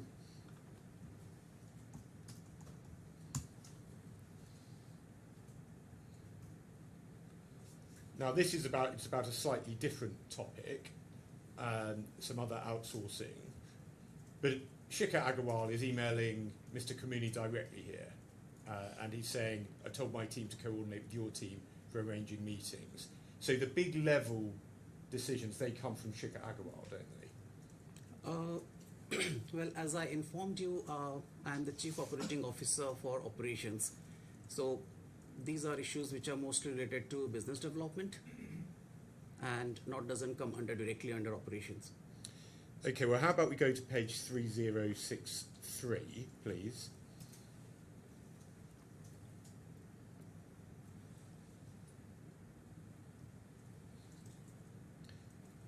Now, do you see in the here we have an email from Shikhar Agarwal to Mr. Kamuni, which is copied to you. Do you see that? That's right. Can we go to the bottom of this email over the page at the top of 3064? Now, although it comes from Shikhar Agarwal's email address, it's got your email signature at the bottom. Do you see that? That's right. But it was sent, this email, by Shikhar Agarwal, yes? That's right. So, was it the case that you did a draft of this and then you sent it to Shikhar Agarwal? Presumably he copy-pasted it but kept your signature in by mistake.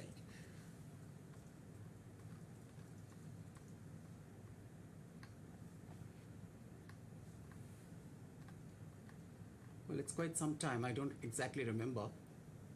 But from here, I don't know if it is an email, what has been copied or not. I can't specifically remember this incident.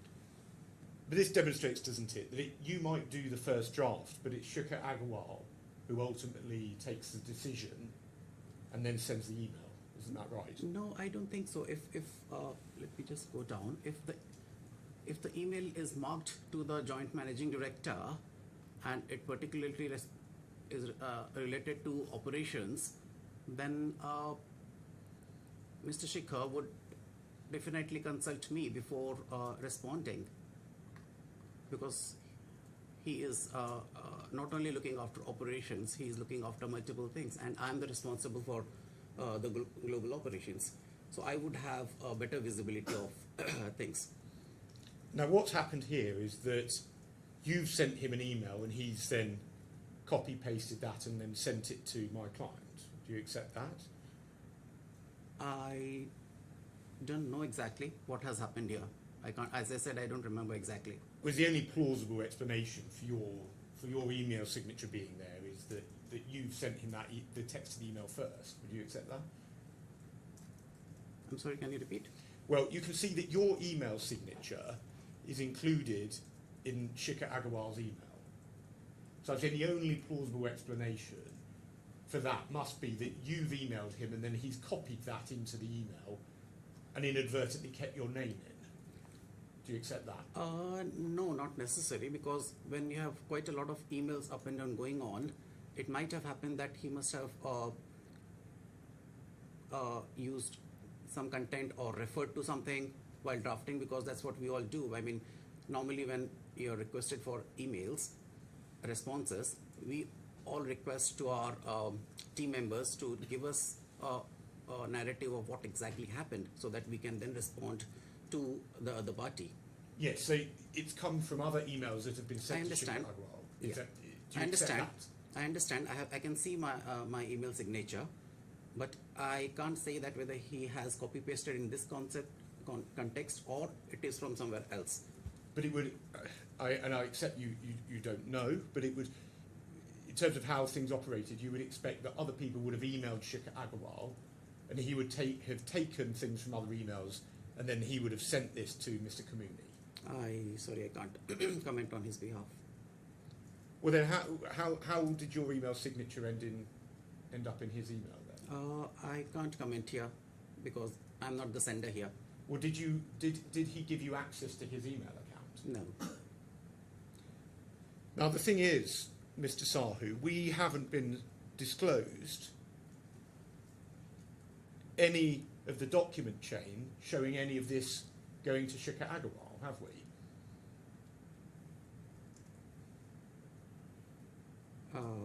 We haven't seen this information going from you to Shikhar Agarwal. We only have the chain with Mr. Kamuni. Do you know why that is? I'm so sorry, I still didn't understand the question. Well, the question is this. We've discussed, and you said, how Shikhar Agarwal would take information from other sources. And I suggested to you that you were likely to have sent the text of this to Shikhar Agarwal, and he's copy-pasted it in. But we haven't seen any of the surrounding emails, internal emails at BLS. Well, I didn't say that he has copy-pasted it. I said that he must have inquired with me what has happened, and as I said, I don't remember exactly in this instance what had happened, whether I had drafted anything for him, because normally that's not what I do. I normally, if it is over a phone call, then explain the situations, and I don't know how my signature is here.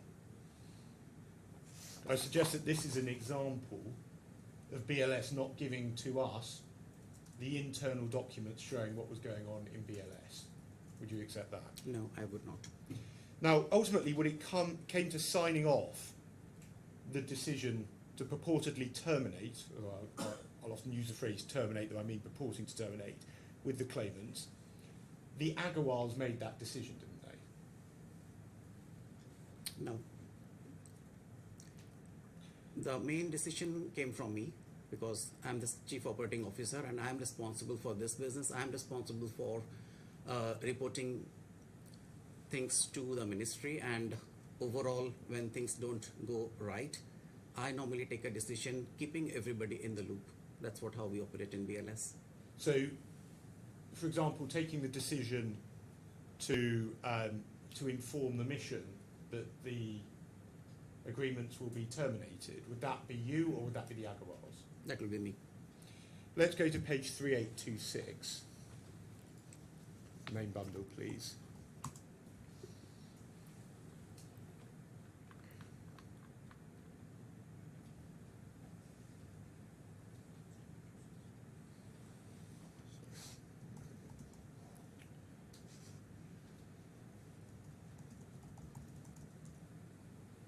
Now, in the email that's sent by you, do you see that in the middle of the page, to Ann Kurian and Chenthu?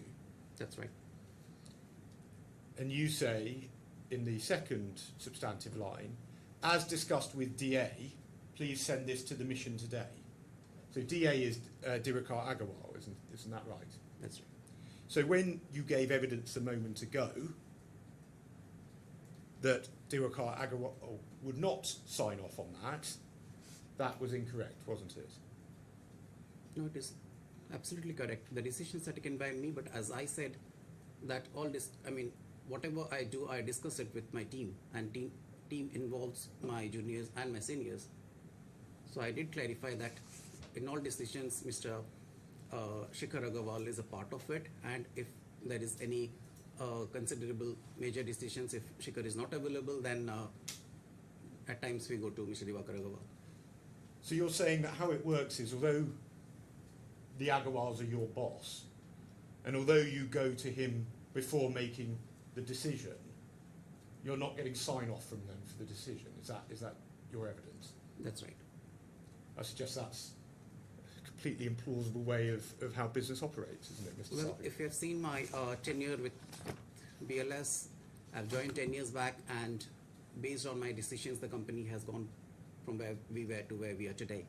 So that part of the decision making power has been given to me. That I should be taking all critical decisions.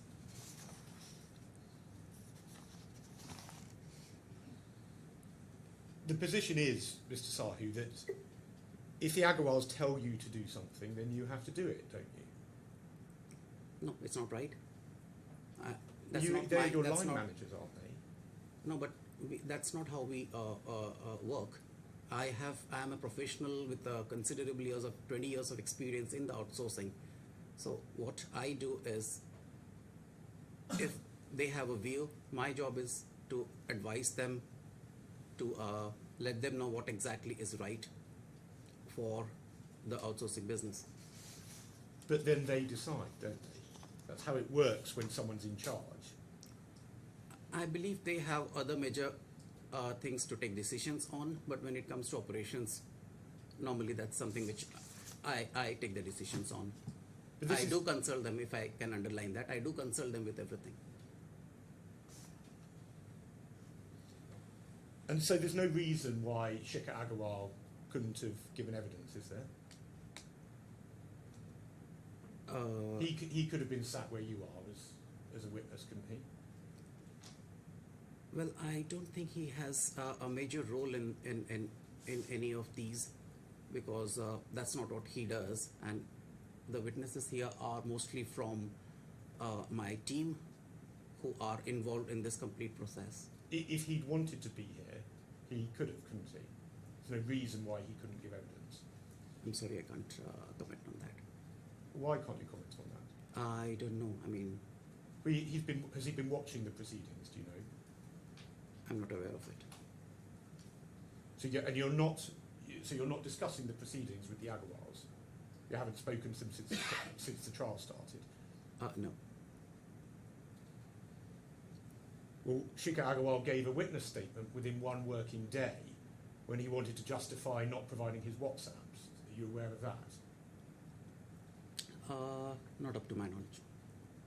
You weren't aware that he was also giving a witness statement? I don't know. I can't remember it. What has come in from Mr. Shikhar? Suggest to you, Mr. Sahu, that the evidence you're giving is not right, because you said before you discussed everything with him, and now you're facing a significant lawsuit, and you're suggesting that you don't discuss it with him at all. That can't be right, can it? Sorry, I think you asked something else. You asked if I am aware that if Shikhar has signed a document. I asked you whether you discussed this matter with him during the trial, and you said no. Do you recall that? Yes, I do. But a trial means within these last few days since we started this trial, or is it over the months of what we are doing? I was asking this week. This week, no. And what about during the course of these proceedings since October 2023? But we have discussed in quite a few times, because this is something which goes on, and we have our monthly meetings and all, where we do discuss what's going on in the company. And there's likewise no reason Agarwal couldn't have given evidence, is there? I don't know. I can't comment on that. Well, I suggest you can comment on that. What you're doing is that you're protecting the Agarwals. Isn't that your role today? I'm just doing my part. I would not be able to comment on somebody else's part. They've sent you out to give evidence, and they've chosen not to give evidence that they It's could not have they given. have sent. It's basically, this is my core. Operations is my thing. So Now, I should be forfeiting it. Now, I want to ask about the start of the contracting relationship with the claimants and BLS. Now, BLS obtained the contract with Spain in 2016. That was a significant expansion of BLS's operations, wasn't it? That's right. You previously had operated in about 7 territories, and you now had to service 53 embassies and consulates. That's right. Now, when you were taking on a new subcontractor, presumably you would want to get to know them first. That's right. So you would want to meet them. Is that fair? That's right. And you would need to receive a proposal from them. Is that right? We normally go with a sort of a good long discussion. We're understanding what business they are into, what market they are into, who are the people that they have, because ultimately they have to deliver, whether they do have the right type of experience in terms of availability of business licenses across, and so on. Yes, so the various points you want to interrogate That's and investigate. Is That's that right. And then presumably you would need to negotiate financial terms with them as well. Is that right? That's right. And then you would need to prepare the formal contract. Is that right? That's right. And there would be back and forth between the sides about the wording of the contract, and then it would need to be signed. Is that fair? That's fair. That's a normal process. Now, in 2016, you looked for a subcontractor. One of those initially was PCCI. That's right, isn't it? That's right. And you, in fact, spoke to Mr. Kamuni, who was working for PCCI at the time. Do you recall that? Yes. And then after that call that you had with Mr. Kamuni, he had a direct call with Diwakar Agarwal. Isn't that right? That's right. And you weren't on that call, were you? I'm sorry, I can't remember exactly. Was it a conference call or it was a direct call? Well, I've suggested to you that you weren't on that call. That it was a call with Diwakar Agarwal, but not with you. I can't recollect most of the calls most of the discussions that must have happened that time. If it is something related to operations, then I should be in that call. Now, a subcontractor, one of their responsibilities was that they had to invest, they had to pay to establish a visa application centre. Is that right? The visa application center, yes. And they had to set up operations. They had to invest in staff and in infrastructure for those centres. Is that fair? Partly, yes. Why do you say partly? Because there are a lot of other stuff that BLS also normally spends on. If this is related to equipments, specialty equipment, sometimes if those are the ones that are not available, then we normally send it from our locations. So, But for example, in relation to biometric equipment, that's paid for under the contract. There's a fee charged, isn't there? that's right. Now, in your statement, we can get it up if you want to see it, but you say that a loan was provided, and that was a loan to PCCI. Is that right? That's right. And PCCI paid back that loan. Do you recall that? Well, I have to check with finance on that, but to the best of my knowledge, is that PCCI had paid that loan back. And it's right, isn't it, that Access invested in new visa application centres in Saudi Arabia, isn't it?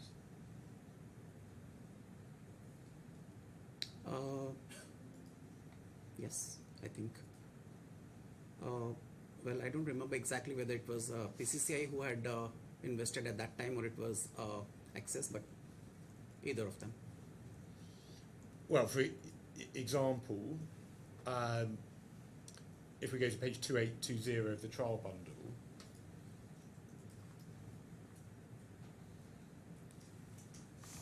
this is an email from the first secretary in Saudi Arabia from the Spanish embassy to Mr. Kamuni, and she's referring to the decision about launching a new BLS office in Jeddah. So that's the kind of thing that Access would have paid for. It's a new VAC.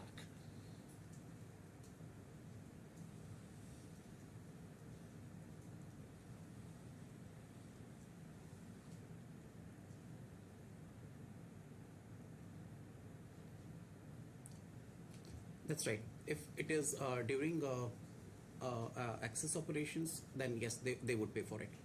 Yes. Yeah. Now, Iran and Lebanon were two territories where you hadn't been dealing with PCCI beforehand. Is that right?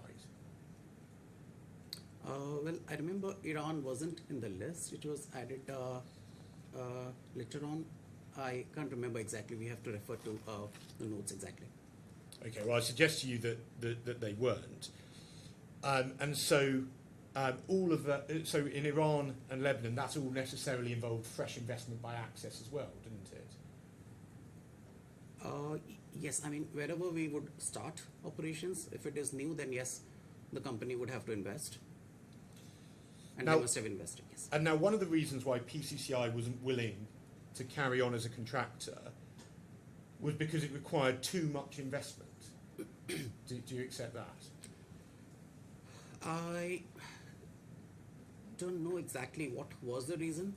I don't know if the way it started was there was the whole discussion started when a gentleman named Roshan Vidyanand, he was the one who introduced PCCI as a consultant to BLS, and when we were actually looking at partners, he's the one who committed and who was the main person, point of contact, the SPOC for PCCI, and that's when the initial results were announced. And after that, when we actually got the go-ahead, there was initial legal challenges with competition, and then it was delayed a bit. And then when the real approval came in, and we got the rights to sign the agreement, that's when Mr. Roshan vanished completely. Until then, Mr. Nidal wasn't there in the picture, so it was Mr. Roshan who was doing everything. And our confidence, because he used to work with VFS Global, which I have served a tenure with VFS, so we knew each other. Sort of confidence was there because he is the one who is from the industry, and he is engaged with PCCI. But when this happened, he abruptly vanished without responding to any Okay, I'm emails. going to cut in because I wasn't asking you about that. Let me just clarify a couple of points. When you were talking there about the discussions with Roshan, that was happening between the initial news that you've been awarded the contract, but while the appeals were ongoing.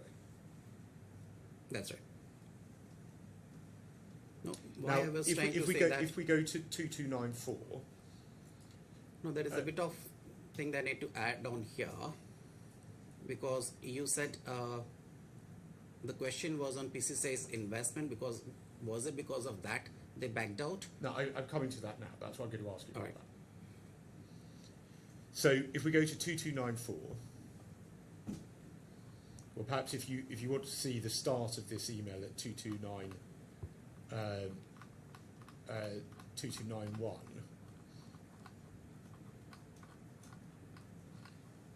you're on this chain, and it involves Mr. Anand, Mr. Kamuni, Dilkar Agarwal, Mr. Makahal, and various others, Shikhar Agarwal as well. And it's a discussion between Mr. Kamuni, Mr. Makahal, BLS and PCCI. So if we could just go then back to 2294, and there were some discussions about the various points between the parties, but the point I wanted to show you is in the red, in the middle of the page, under PCCI response. And PCCI says the main reason PCCI is dropping those countries is the investment issue. And so that was investment in addition to any loan that had already been given to them, isn't that right?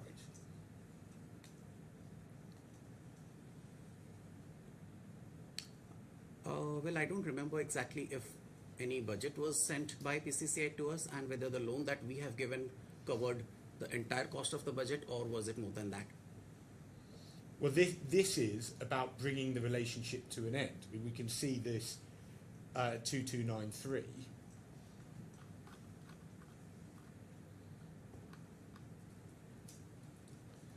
And you can see BLS response.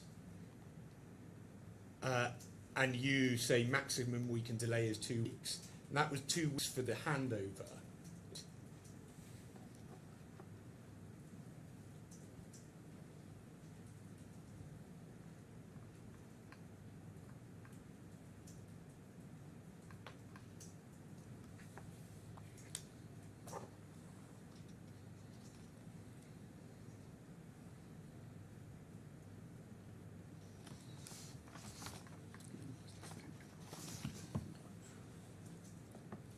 Well, Mr. Sahi, if you, Yes. I accept you haven't seen this email in a long time. The point is simply that there was very substantial investment required on Access's part in entering into these subcontracts. Isn't that right? Yes, they would definitely, yes. Yeah, I should say if I refer to Access, I'm referring to both, unless it's obvious I'm talking about one of the specific territories. But it's a natural concern, isn't it, for a subcontractor, that they could do all of the work, establish the operations and invest, and then the head contractor would come and just cut you out later on. That would obviously be a concern, isn't that right? I'm so sorry, please repeat it. Of course. It's a natural concern for a subcontractor that the subcontractor invests, does all of the work, and then the main business swoops in and takes that subcontract off them and does it for themselves. That's an obvious concern for any subcontractor, isn't it? Well, it depends on what conditions, whether the conditions laid out in the contracting agreements, the MOUs have been followed or not. I mean, there can be various instances, various case studies, I mean, sort of conditions in situations basically to bring it up. What situation that it had happened? Well, I don't think it's a difficult concept, is it? Going into a contract, a subcontractor, everybody knows that a subcontractor will be worried about the main business swooping in and taking that business for themselves once the subcontractor's done the work to get it up and running. Isn't that right? Just ordinary, that's just a matter of business See, common sense, if isn't you it? say in general terms, then again you have to refer to why this action is taken and under what conditions these actions have happened. You just can't generalize it. Now, in your second statement, you exhibit a contract that you signed with PCCI, and that's at 2266 of the main bundle.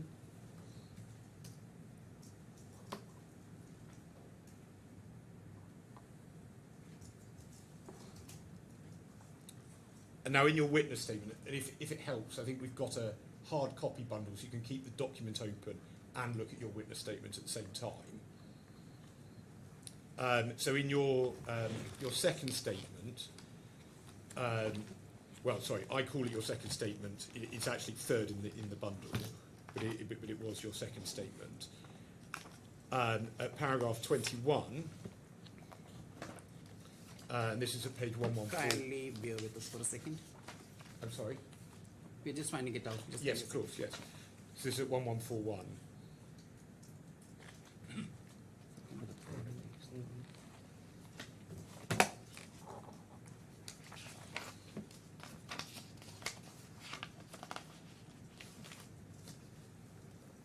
So you say there that this MOU that's on the screen makes it evident that the underlying MOU was not something which was negotiated by NIDAL to protect themselves, as it was an already existing format basis which I'm so BLS... sorry. Which clause you're talking about, if you can please tell me? Paragraph 21 of your statement.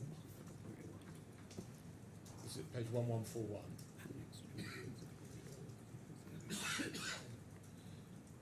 The point you're making here is you're saying, well, this wasn't negotiated because it was a format which BLS later executed with PCCI. Now we can see, if you look at the document on the screen, this is dated the 1st of May 2017. Do you see that? But it's right, isn't it, that the claimants had already contracted with BLS long before the 1st of May? The first contract was on the 10th of December 2016. Isn't that right? That's right. So saying that a contract made later was in similar terms to one of the ones made earlier by the claimant, doesn't mean that it wasn't negotiated with the claimant, does it? See, if the MOU drafts are same, I mean, normally we have the standard drafts that we use for all the MOUs. So if something was signed for PCCI, that should be the same one which would be signed with Access. Well, the terms, including of the non-compete clause, were negotiated by Mr. Kamuni, weren't they?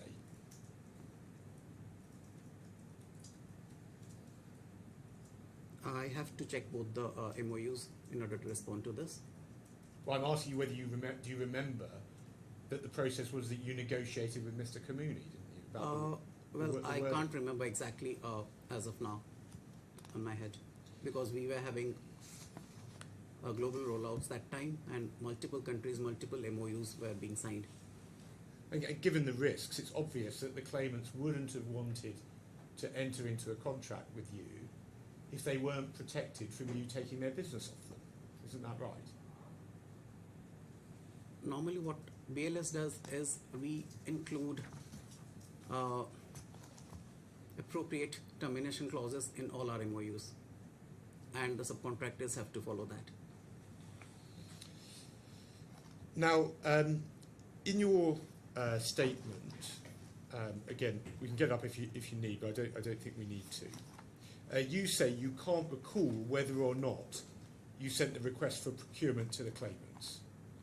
Is that You say in the statement, paragraph paragraph 16 at page 1021? of the second. No, this is the first one.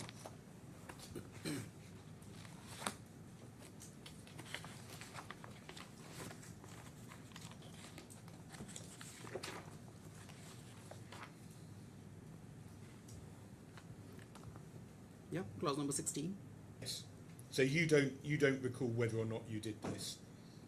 I personally did this, yes, I don't remember, because normally what happens is I have a larger team who gets into the operations, and it is a role of my projects team who carries something which is called as a partner bundle, and all the documentations are enclosed in that. And I am referring it here to the RFP, and the RFP is a public document. It can simply be taken. I'm not down asking by whether everything. I'm not asking about that. I'm asking about whether you Remember or not. I mean, it's a straightforward question. You say you don't recall whether you sent it. I have not sent it, but I am aware that Okay. my colleague has sent Could it. you try and just stick to the question, please, Mr. Sutton? You don't recall whether or not you sent it. That's right. And what's happened is BLS has been trawling its emails in recent days to try and find the RFP being sent. Is that right? It's a normal practice that the RFPs are normally shared. I didn't ask you that. And it's not about, Mr. Sargent, Truly. please listen to the question. Uh-huh. The question was that in recent days, in the last week or two, BLS has been trawling through its emails to try and find the RFP being sent across. Do you accept that happened? yes, this came up in our discussion, and I was surprised at how come it wasn't sent. So we did discuss internally, and my colleague said no, it was sent. So that's how we got So it. you were happy during the last 2 weeks to do more document searches if you thought that it would be helpful for BLS? That's right. It depends isn't it? on what was the discussion on that particular point. So if that has been pointed out in the witness statements or in the comments from the claimants, then that must have raised to this discussion where I must have instructed or discussed with my team. Now, there's a marked difference, isn't there, between how you've dealt with searching for the RFP with how you've dealt with the requests that we've made where there have been problems with your disclosure. Because you searched for the RFP, but you've steadfastly refused to engage with the problems with your production to us. Isn't that fair? I didn't get the question. You have to repeat. I'm sorry. What I'm saying is that you are happy to search for a document, to spend time and effort searching for documents that you think might help BLS. but you refuse to engage with your production obligations, which might lead you to hand over documents that are unhelpful to you. So you have a difference of approach, don't you? I can't comment on that, but when this point Oh, came sorry, up, why can't you comment on that, Mr. Sahu? no, because You said before that you gave you are giving the instructions to Emirates. So you must have been the person instructing Emirates not to carry out any of the further production searches that we asked for, isn't that right? that's right. So you've taken a different approach to documents when it comes to documents that you think might be helpful and documents that you think might be unhelpful, isn't that right? I believe here it is pointing to, the question is on the RFP, and when the point came up about the RFP, this is something which immediately we discussed that that's not something that they wouldn't have. RFP is the basic document that any service provider will want to understand, get into it before getting into this business. So we were really surprised that how can one say that they don't have the RFP? You know that there are missing documents in this case, don't you? You know that your own team has audited almost 99% of the potentially relevant documents. You know that, don't you? Well, I am not aware of it. You're not aware of it. This is something. I don't think so. This is something that. Why would my team do that? Well, what days have you been in court this week, Mr. Sahu? I'm sorry? What days have you been in court this week? For the last 3 days. Right, so you were here on Tuesday. Do you recall on Tuesday that we were discussing how over 99%, 99.8% of documents have been discarded? So you must be aware of that, mustn't you? I think I must have missed it. Well, the one document you have found on the RFP, we can see this at page 2136 of the supplementary.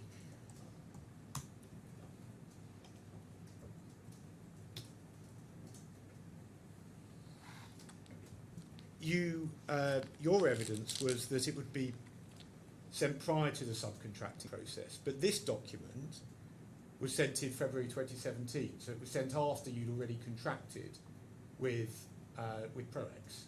Do you accept that? That's right. So it can't have been sent prior to the subcontract. It doesn't prove that. If somebody wants to have the RFP again, then we would normally send it to them. It doesn't prove that we have not shared it earlier or they didn't have it. But you've gone back through all of your emails for 8 years and you can't find it being sent before, can you? You would have produced that document if you found it, wouldn't you? That's right. So that's what I'm saying, that RFP is normally nobody asks for it. I mean, I don't remember seeing any emails sent to us asking for that document during any of these periods. And you have no idea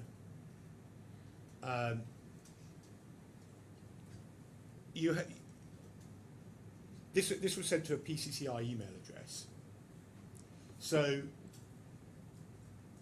there's no reason to think that the claimants would still have access to this document after the individuals there left PCCI, is there?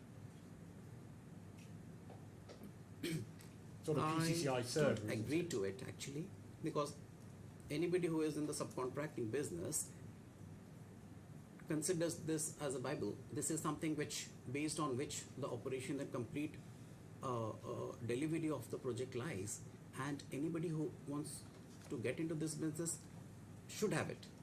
So we consider them that they would have it, and our projects team, when normally they go in for the rollouts, it is included in the handouts. So this should have been there. There is no way that anybody can deny. But you can't recall whether it was sent, and you've trawled through your emails, and there's not a single email being shown it sent to the claimants, is there?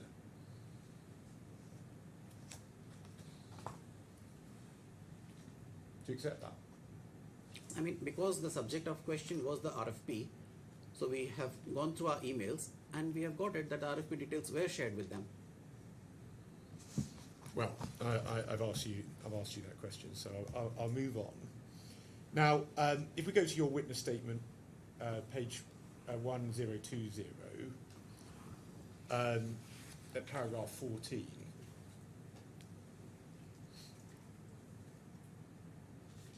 And you say in the third line that in broad terms, BLS provided technical expertise, software and biometric solutions. And you say one of the claimants managed certain local processes as per predefined contractual obligations, would include recruiting and employing staff, securing all necessary licenses and undertaking day-to-day defined activities. BLS was not involved in any of those. And then if we can just go back to paragraph 10 of the statement, please, at page 1019.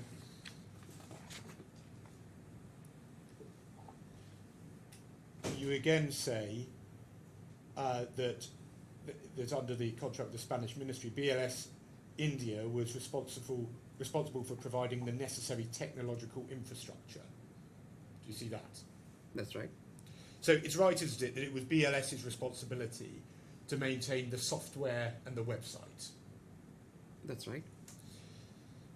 And if an update or a change had to be made to the software or the website, it was BLS's responsibility to do that. That's right. There is a proper process for that. And so if this didn't happen, that would be BLS's responsibility, not Access's. Do you agree with that?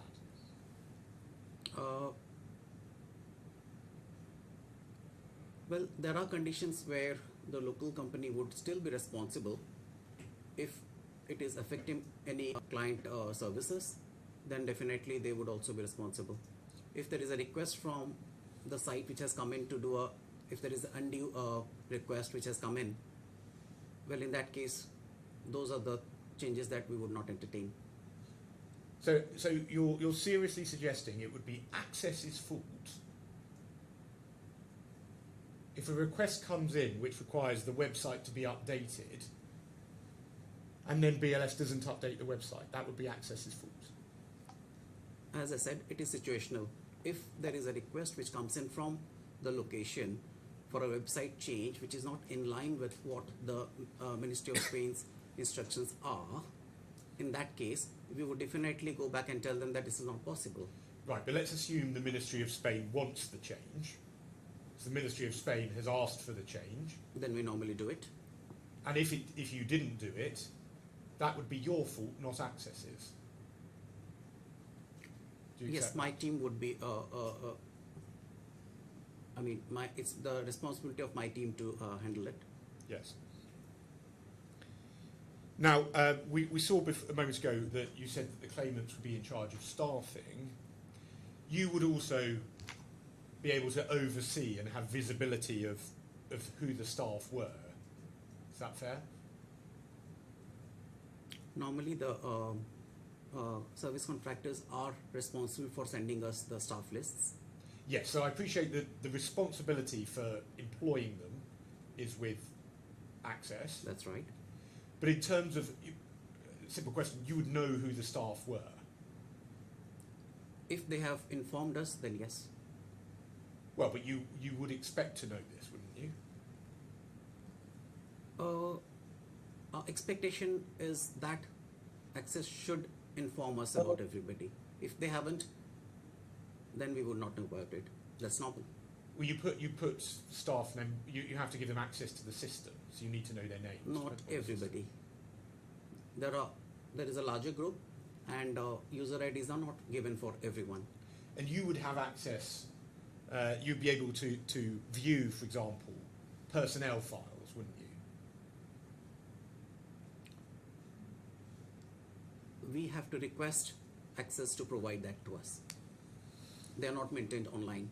Rather, with Access, the situation was that we were not given access to CCTVs and staff records as it was expected in this contract. Now let's go to 3866 of the trial bundle, please.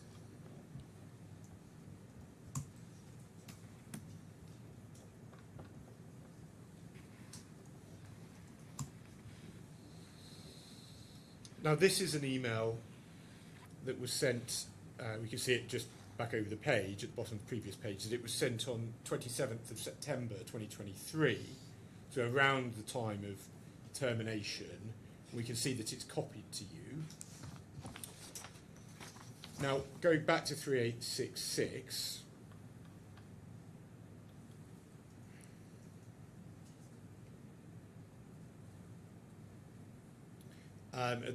just at the top of the page, you're explaining, we would like to inform you there's been a change of the subcontractor in Ghana, say better visa application experience, and then on the fourth line, you say, you refer to the renewed ministry contract, and you say this requires a lot of additional technological and administrative measures in Spain VACs. BLS would be directly involved in the management of these VACs and restrict the role of subcontractors to only deliver as facility management companies. So what you're talking about is that the new proposal you're suggesting to the embassy is that BLS is going to be more directly involved in the local operations than it had been before. That's right, isn't it? That's right. And so necessarily that means that BLS was taking on some of the work that previously had been the subcontractor work. No, it's not like that. The role of BLS mostly is the monitoring part, and we had to considerably increase our monitoring of the entire project. So that's what it means. And the technology that we provide is mostly a technology part, which has always been a BLS scope of work. So we had to invest considerably, and we have to have full control on the softwares that BLS has been providing to the subcontractors. But that wasn't, in the answer that you gave previously, you accepted that there was going to be more direct involvement by BLS. That's right. And the words that you used in the email, or that Chenthu used in the email, which you were copied, was that you want to restrict the role of subcontractors. So it's obvious, isn't it, that means subcontractors are doing less than before and BLS is doing more. Not necessary. What my colleague would have meant here, because my instructions to my entire team was to update this particular change to all the local embassies. I'm sure they must have received information from the central ministry in Madrid, but we were informed of considerable changes which are mostly related to the IT applications that gave us more control and direct access to manage these softwares and instructions. The difference between Spain 1 and Spain 2.0 was that the local embassies all across would have lesser interference in visa management services, and instructions would come only from Madrid.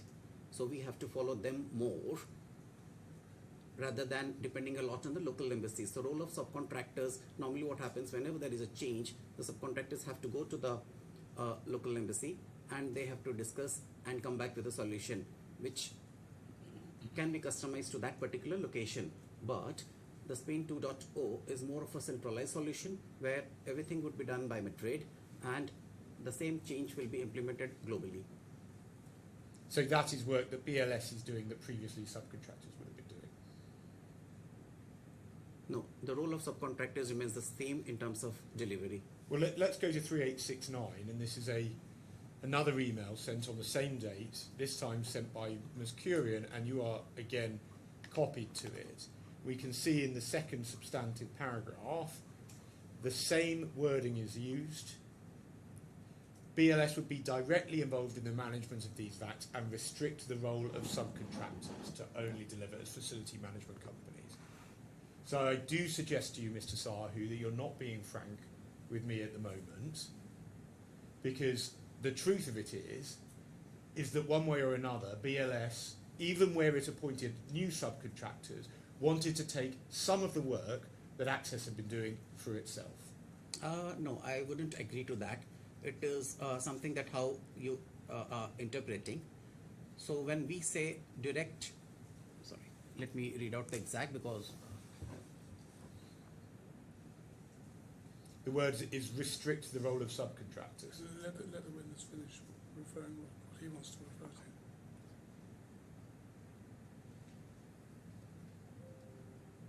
yeah. So what we meant here is that the subcontractors would not take any local decision in terms of change of softwares, in change of process flows. It's all the soft part of it. But software, you told me before that software, it was BLS's responsibility, wasn't it? Absolutely. Let me All along, so that can't have been a change, can it? no. Let me explain you a bit on this process how it works. BLS has a skeleton model of a software that we provide to every subcontractor, and how it is customized as per that particular location is some which depends on that particular location, which works out between a discussion between the local embassy and the subcontractor or the operations team in that location. So whatever changes the embassy need, our team in that particular location would normally do that in the Spain 1.0 contract. But here, that particular interaction, that type of interaction where a local subcontractor would discuss with the local embassy and then would be allowed to do these changes, that's something which was stopped in the Spain 2.0. Okay, I'm going to, if you could try and keep your answers as short, I appreciate you want to give your evidence, but you try and keep them short, as short as possible, so there's quite a lot to get through.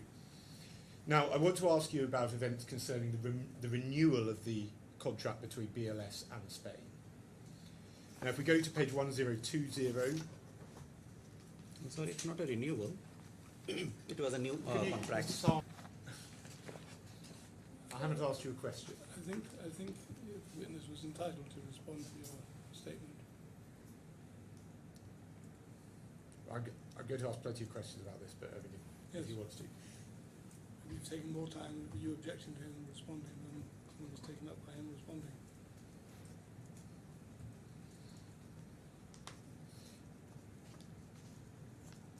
Now, paragraph 12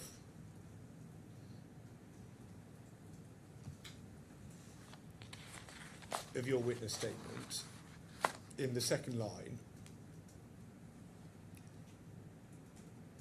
you say that at the time the contract expired around the end of February 2023, we were in constant communications with our partners,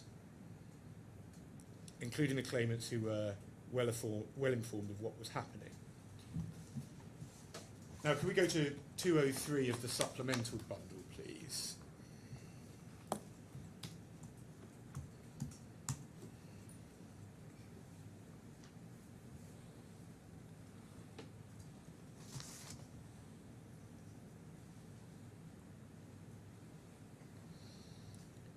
Now, this is a WhatsApp message with Shikha Agarwal and Mr. Kamuni. And at the bottom, can you see that he says, Mr. Kamuni says, congratulations, Shikha, on the Spain renewal. We're very proud of you and BLS as always. Just received the info yesterday. And he says, and he gives a thumbs up. So it's right, isn't it, that the claimants knew that you had been successful in the tender? That's right. Now, you say you were in constant communications with the claimants, but apart from this WhatsApp, which was instigated by Mr. Kamuni, there aren't any communications in the bundle which show that, are there, prior to the 3rd of July 2023? So what communications are you referring to? Well, there was numerous verbal discussions, numerous telephonic calls which I was receiving from all the partners at that time to know about the results, what's going on. So from the period of the initial announcement till the period of actual signing the contract, so I believe we were in verbal discussions with most of our partners, including Mr. Kumar. There's not a single written document, is there? No. It's just if you were in constant communications, there would be such documents. Well, if there is any changes that needs to be done on the ground, then we would have to communicate. But these are all where things were constantly under discussion. So there is nothing relevant to ask them or, or to get information from the partners. So we only when we need information, we write to them. And so as far as the claimants knew, the contract was renewed, wasn't it? So if you want to call it that the contract was entered into, that was what the claimants understood, wasn't it? Sorry, if you can redefine. Yes, we saw the message with Shikhar Agarwal. As far as the claimants understood, BLS had the contract. It was successful in the tender. That was what it understood. We won the Spain 2.0, yes. Now you refer in your evidence to the two appeals that took place, and you say that once they were rejected, that allowed the contract with Spain to be signed. That's right, isn't it? Exactly. Can you please refer me to? Well, I mean, which we page? can go. If this is a difficult question, we can go there afterwards. But I think if you engage with it, it's quite straightforward. You say that after the two appeals were rejected. I'm sorry. I need to refer which document you are aiming at. Well, you say at page I need to see the context. you say at page 10118.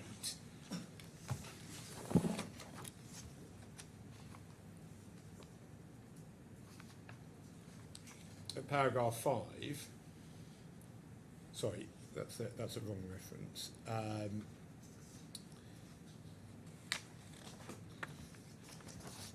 If we go to page 3186.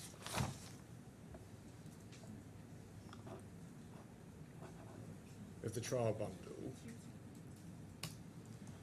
So at 3186, do you see this decision of the Central Administrative Court of Contractual Resources? And it's dealing on the 30th of March with the appeal of VF Worldwide. Do you recall this? I do recall the happenings at that time. So do you recall that there were the appeals and then the suspension was lifted? That's right. And that was on this date on 30th of March 2023. As per the resolution date. Sorry, what did you say? As per the... As per the date which is on the screen. Yes. And then the contract was then entered into on the 13th of April. Is that right? That's right. So, at paragraph 12 of your statement at 1020,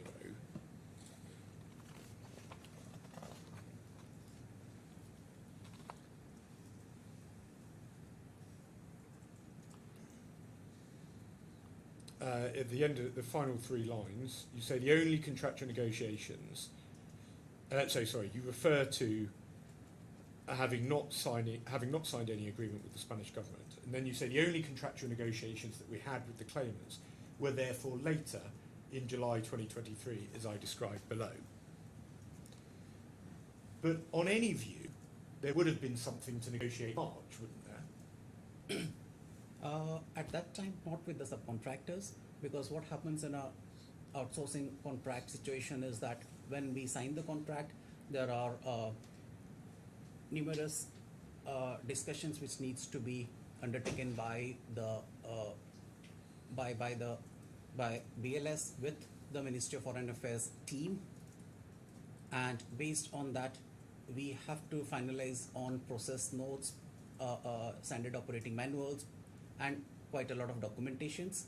That takes quite a bit of time. So normally there is a 90 days period which is normally allowed to subcontractors to go back to them with our final solutions and a list of subcontractors. Which we took some time during that to finalize with our partners, our vendors, our IT team, and the ministry's IT team and that's where we then connect with our subcontractors. There is not a single document that supports that answer that you just gave, is there? Well, we don't need anything at that time from the subcontractors. So you were going backwards and forwards, you say, with the Spanish ministry for 3 months, That's right. yet there's not a single piece of written evidence of that, is there, Mr. Sahu? But why was there is a need? I mean, these are all workshops which constantly happens in Madrid, where we have to meet the IT team of the ministry, and they have to tell us exactly how do we need to do, and that's the core of BLS. We have to finalize on the complete software systems. So you arrange a meeting in Madrid. Do you arrange that? How do you arrange that meeting? Do you send an email? It comes in from the ministries, so that's the period when we are normally in Madrid throughout. So you're in Madrid throughout. You were there for 90 days. Most of the time, yes. And you have not a single email, a single text message, a single Zoom call with a Zoom call invite. Nothing evidence. That's right. Well, I suggest to you that you are making this up, Mr. Sahu. As an excuse. No, I'm not. You're making it up as an excuse to cover the fact that actually things just carried on as normal, didn't they? Well, there has been multiple extensions which have happened in the past when things have carried as normal. So we consider this as a normal day-to-day work which is going on. So why? Yeah. Now, you told me before, your evidence before was in relation to the contract in 2016, but while you were waiting for the appeals, you engaged with your potential subcontractors, didn't you? That was after the announcement of the first results, yes. Because we had only a few days to roll out when this decision is awarded. And so that's exactly what you could have done in 2023. No, it's not. Sorry. Right. No, that's not exactly, because it all depends on the RFP conditions, what conditions are laid. That was for the first time we BLS got into this particular outsourcing contract, and the terms of that RFP was quite different, and Spain 2.0 was absolutely different. But the point is, you knew that this contract was very likely, or at least likely, to be awarded to you. So you obviously would have started preparing for it, wouldn't you? Preparing for what? Because we were the incumbent, so we were running the operations. So we had all the information that we wanted with us. Yes, and if we go to 3249 of the trial bundle, we can see the term of execution. It was signed, you said before that it was signed on the 13th of April, that's what the document shows as well. And then you say the term will be 3 years from the 14th of April.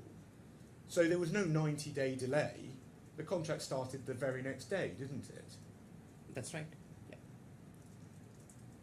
So when you say that there would have been nothing to negotiate until July, that's just not right, is it, Mr. Sahu? There is nothing to negotiate with the subcontractor, with our internal discussions with the ministry, because the terms of the Spain 2.0 were very different, and whatever was required in order to proceed with our discussions with the Ministry of Foreign Affairs, that's something that was absolutely our part of the game. We were managing the softwares. I mean, it all lies on the IT requirements mostly. Now, the Informatica system is something which takes quite a lot of time, and we needed to understand that. Now, you are only speaking about your own knowledge of meetings. You don't know what was said in meetings between the Agarwals and Mr. Kamuni, for example, do you? I should be aware of, I am aware of quite a few communications which have happened. But if you weren't at the meeting, if you weren't there, you wouldn't know, would you? Why would it not? Because those are the discussions that we constantly on. I mean, I am not based out of one place. Being the CEO of the company, I am mobile. So if I'm in Madrid, doesn't mean that I would not know exactly what's going on in the headquarters. But it's a simple point, isn't it, Mr. Sahi? Mhm. There were meetings that you weren't at, directly between Mr. Kamuni and the Agarwals, so you wouldn't know what was said there, would you? Well, I would only know what Mr. Agarwals would inform me what had Yeah. happened. Now, in February 2023, if the claimants had just turned around to you and said, tomorrow we're going to cease operating, that would obviously have been a problem for you, wouldn't it? Yes, that's right. But we And- do have business continuity plans in each of the locations where there is a process to it. So you, Recover the you situation. have a business continuity plan for each Every of these operations that subcontractors. we have, we do have BCPs. That's another document we haven't seen, isn't it?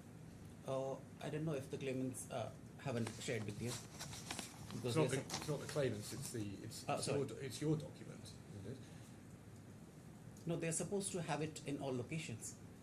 Right, Again, that goes back. it's your responsibility, BLS's concern whether BLS has a subcontractor.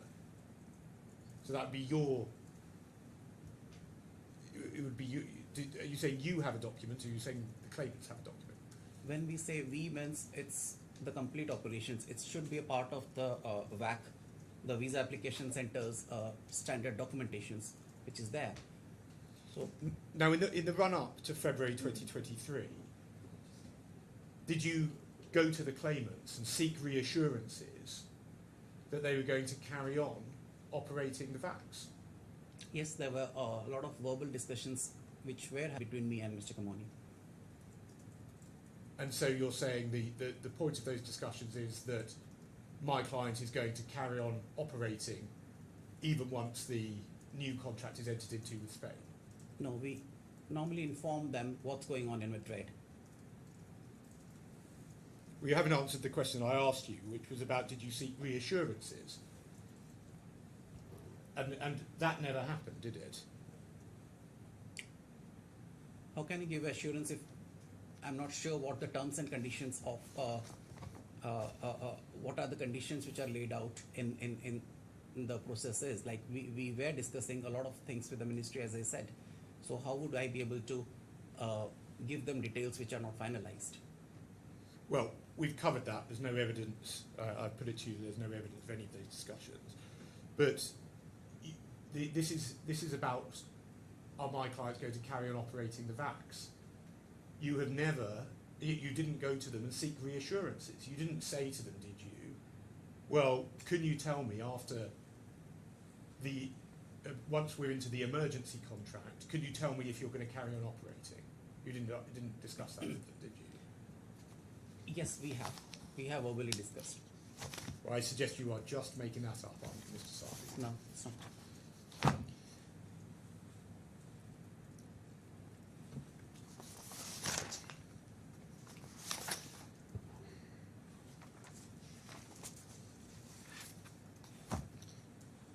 And I suggest to you, Mr. Sahi, the reason you didn't negotiate at that time was because everyone knew and proceeded on the basis that the contract with the claimants was going to continue for the new tender with Spain. Isn't that right?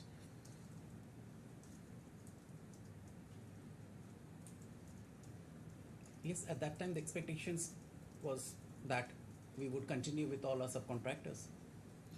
Now, I want to look at what the claimants did after February and also after March and April. So the claimants continued operating the VACs. I think we can agree that, can we? That's right. And you invoiced them as usual. Is that right? That's right. And I appreciate there was a discussion about what payments were and weren't made. But it's true, isn't it, that on any view, very significant and a large number of payments were made by the claimants to BLS in the period after February and from March onwards.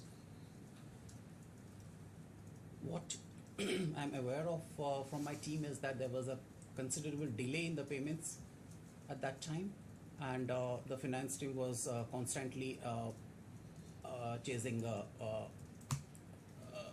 them. That's another issue which I'm not going to go into with you. If we can go to page 3900 of the trial bundle.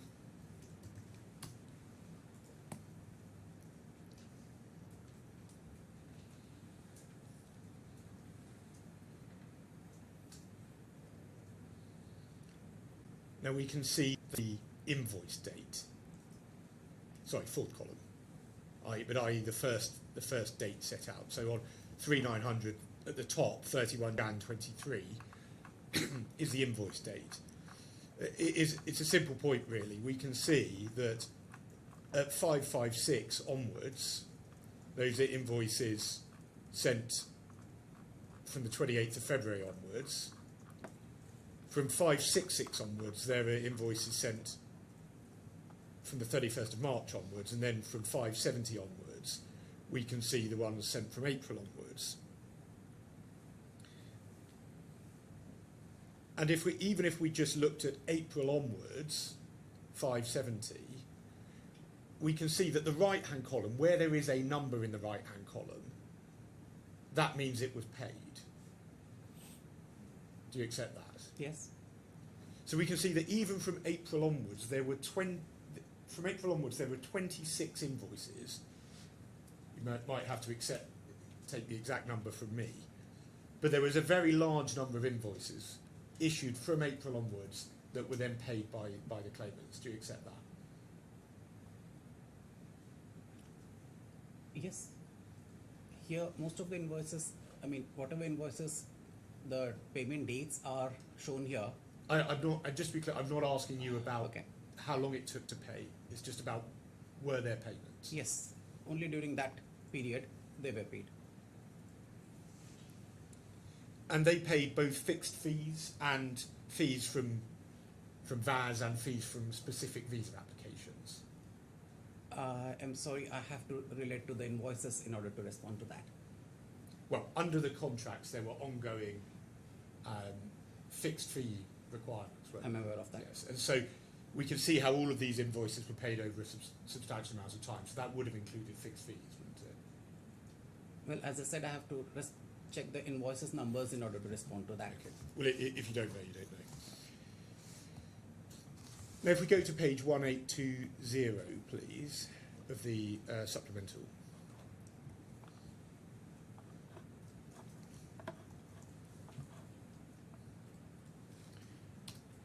And can we see?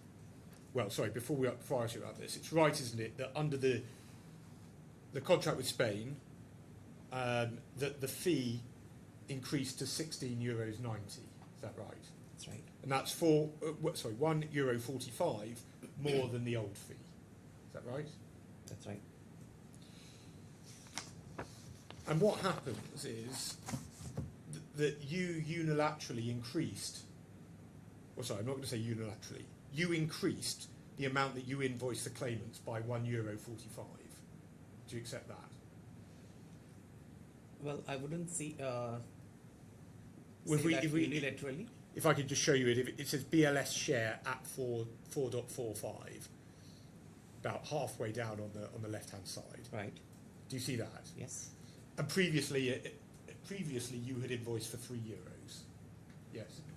That's right. Sorry to interrupt. Can you, your previous point about the fee increase from 16 to €90, oh, I see. Okay, I couldn't find it. Yeah. Yes. So what happens is, and I'm not, so just to be clear again, so I'm trying to get through things and deal with certain things with certain witnesses. I'm not asking at the moment about whether you were entitled to charge the extra 145. But the reason why you charged €1.45 more on these invoices, that was on the basis of the new contract, wasn't it? Because you took €1.45 and you took it for yourself, isn't that right? Yes. So that's on the basis that the claimant is the subcontractor for the renewed. Sorry, I'm not trying to take a point by saying renewed. The contract from April 2013. That you're taking the position that the claimants are the subcontractor under that contract. Isn't that right? That's why you're charging the extra €1.45. I'm sorry, if you can please repeat it again. You've taken the extra €1.45 under the new contract with Spain, That's right. and you are charging that to the claimants, and that's on the basis that the claimants are the subcontractors for that new contract with Spain. Well, they were operating the Spain 1.0, and it was a operations that was ongoing. And basis on that, whenever there is a change which comes into the fees, this is not the first time fee changes happen. So it keeps on changing, and under the Spain 2.0, when the amount was a different amount, the service fees, and that was what came up in the invoices. And I'm sure the finance team would have definitely have a discussion with the finance team of Access. Now, it's right, isn't it, that in this period, after the contract was entered into with Spain, again, I'm trying to say it in neutral terms, the new contract was entered into with Spain,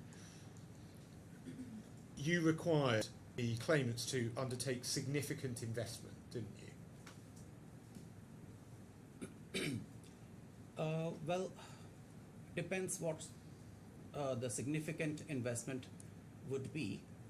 It would be from both sides. Yeah. So you required the claimants, in Lebanon, you required the claimants to relocate the Brazil in Lebanon visa centre to a different location, didn't you? I'm sorry, I don't recall that instance. Okay, well, let me take you to an email at 3461.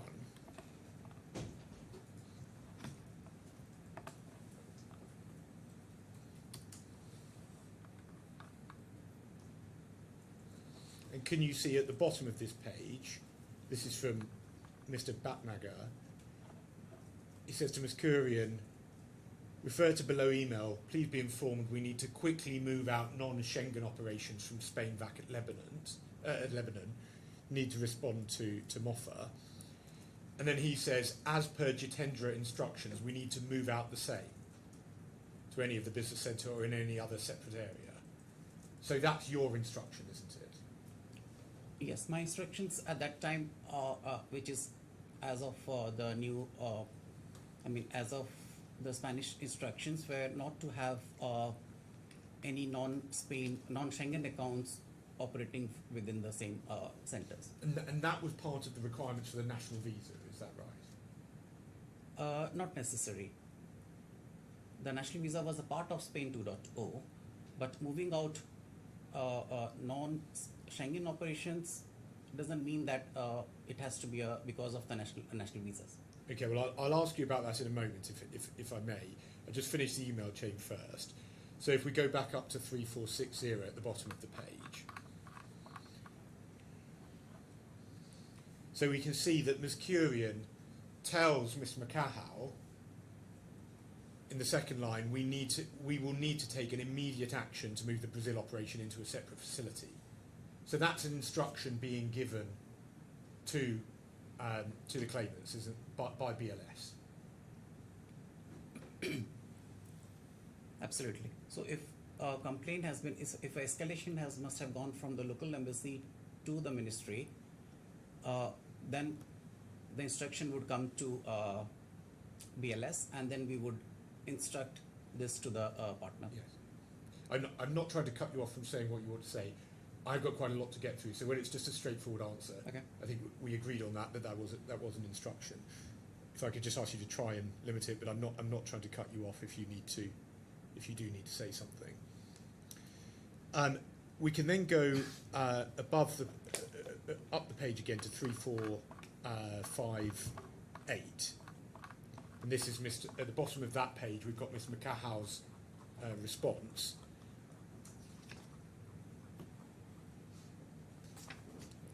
Just in terms of the time, if I may just get through this chain, and then that would be, I think, a good moment. we can see here that Mr. McCahal says, firstly, that as discussed over the phone, the Brazil mission in Lebanon was placed with the Spain mission only on approval from the Spanish General Consul, as can be seen from the below communication. And we can just briefly see that below at page 3459. And we can see that Mr. Ferrandez Vacas says to Hiba Ayub of ProEx, I can confirm that we agree on using the same visa centre to process the Brazil applications. Do you see that? I do. So previously, Spain had been happy with that. That's right. Then go back up to 3458.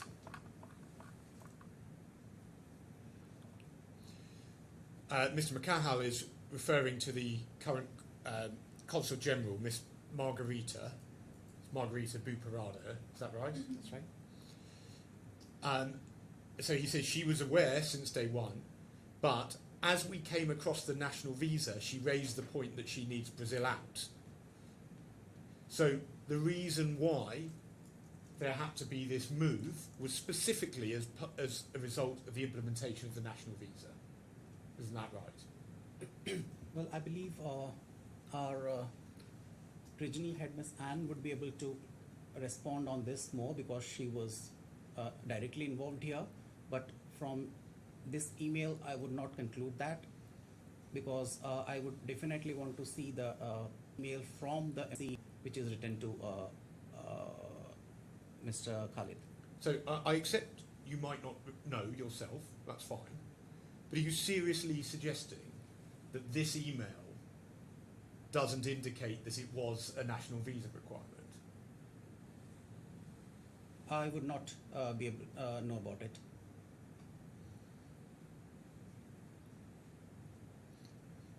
And then the change was made, and we can see this at 3456. At the bottom of that page, Mr. McCahal provides some photos to Kurian. And then at the top of that page, Ms. Kurian asks for more photos in the coming days. So again, once that was, BLS was fully aware that the claimants had in fact gone to the time and money of making that change. Isn't that right? Yes, we were aware, I mean, from this. But again, I think Ms. Anne can give you more information because I was not directly involved at this moment. And there's no This way, is a local change if which goes on. if you could have just turned round to the claimants, so Ms. Kurian could have emailed it instead of at 12:51 on the 5th of July saying, give me some payment, give me some photos. If it could have been the case that BLS could have just said, from tomorrow, you're no longer operating the VACs. There's no way that the parties could have operated in this way where BLS was asking the claimants to invest money, make substantive changes. That was only on the basis that everyone knew that the claimants were the contractor for the new contract with Spain. Isn't that right? Well, as I said, I don't know exactly what was the discussion that Mr. Khalid had with the local embassy and what basis they have moved out at that moment. So, and I would have to refer this to Miss Anne actually. Thank you. I think that'll be a good moment. Very well. We're going to stop now for an hour. Can you not talk to anyone about the case, please? Thank you. Thank you.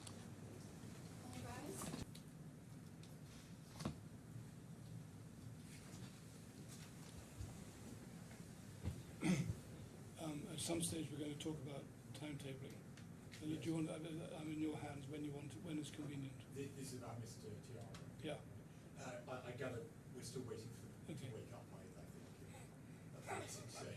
That's fair enough. Would you put It is a phone on, precedent. please, Mr. Free? Sorry, my microphone. Yes, so we're waiting for that, literally, not figuratively, I think. So No, that's fine. Yes, carry on. Thank you. So if we could, good afternoon, Mr. Sahu.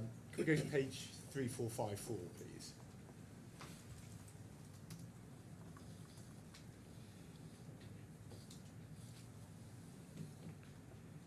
Now, this is an email a bit earlier in time compared to the one we were looking at just before the break.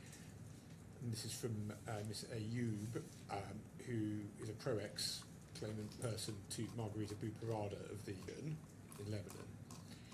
And I'm just going to highlight some points in the email. I'll ask you a question in a bit. So she says, as per your visit today and our discussion related to national visa, please find below all the points captured during our time that we met together. So office facilities, mission is awaiting a feedback from Madrid if BLS can keep Brazil whilst processing national visa or not. So when you said before lunch you thought that the national visa might not be related to the movement of the Brazil out of the VAC, I suggest to you that this indicates that it was related, doesn't it?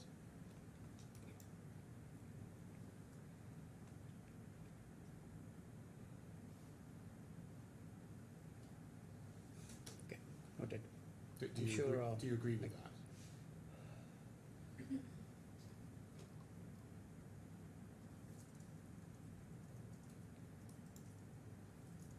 Right. Well, the email suggests that, but ideally, somebody from my team should have also have been copied so that we get a better idea about it.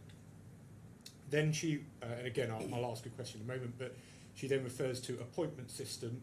Mission requested BLS to include national visa within BLS online appointment system. I should just say for clarity, just so His Excellency understands, often in these communications, when references to BLS, when that's with the mission, ProEx will refer to itself as BLS. So as far as the mission is concerned, they're BLS too.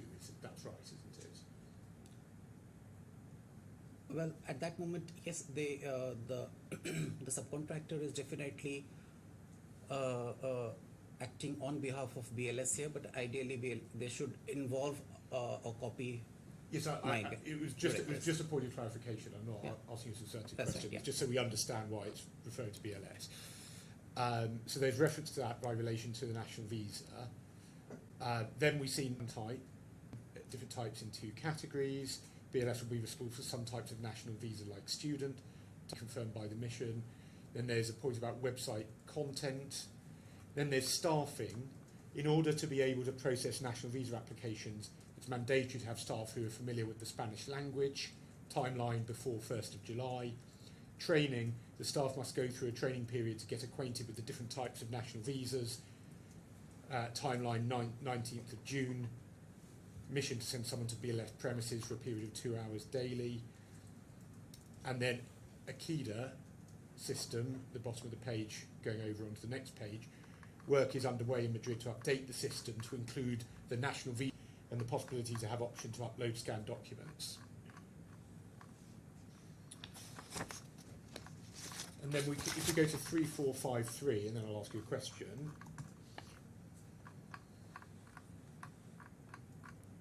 In a moment. We can see that Ms. Ayoub again emails Ms. Buparada saying, well, we need Akida to be whitelisted in order to have access for national visa via upgraded Akida system. And there's HEBA A, which is obviously Miss Ayoub. That's her, isn't it? One of those names. What's the question? Well, if you see in the name, one of the usernames for the Akida system is Miss Ayoub, HEBA A. That's right. And if we go to 3452 now, at the bottom of the page, Ms. Buparada says to Miss Ayoub, I would like to know if the upgraded Akida system is already in place. And so that system is part of the national visa implementation, isn't it? We just saw that.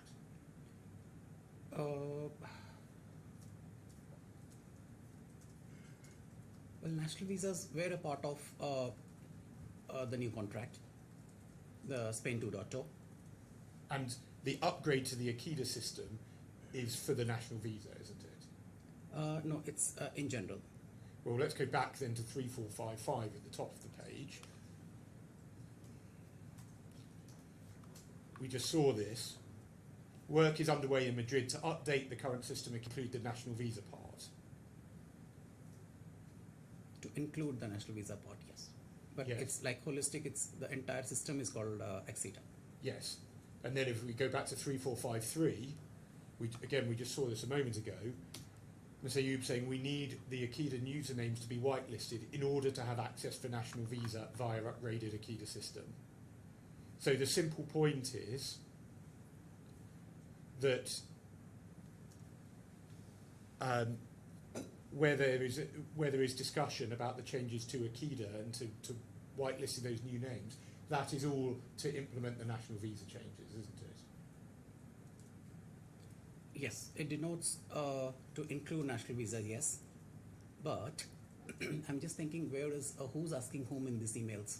Well, Mr. Sahi, I'm not asking you about that yet. I'll Okay. ask you that in a moment. Okay. So, well, in fact, if we go to page 3452,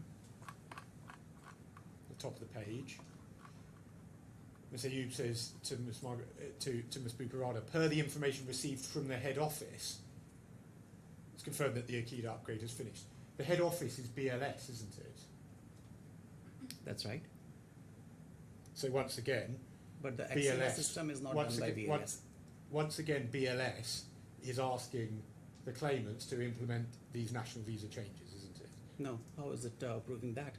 So if you go down to the email exchanges, here the subcontractor is approaching to the consulate without instructions from BLS and discussing about national visas. And there has been a discussion between the subcontractor staff and the consulate regarding something which Madrid had to decide on. So where BLS is not privy to. But it's perfectly obvious, isn't it, Mr. Sahu, from the first line, that you accepted that head office is BLS. So at the top of 3452, it's per the information received from BLS, it's confirmed that the upgrade has finished. So BLS was involved in all of this, wasn't it? Acceda is a software where constant upgrades keep on happening. Well, I say, Mr. Sahu, you're just trying to avoid accepting the obvious and true conclusion here. No, it is Isn't that not what's actually. happening? If you go to the emails, nowhere BLS is there. So how is it obvious? Well, let's go to 3450 now. So this is from Ms. Ayub, talking about the change of the Brazil operations.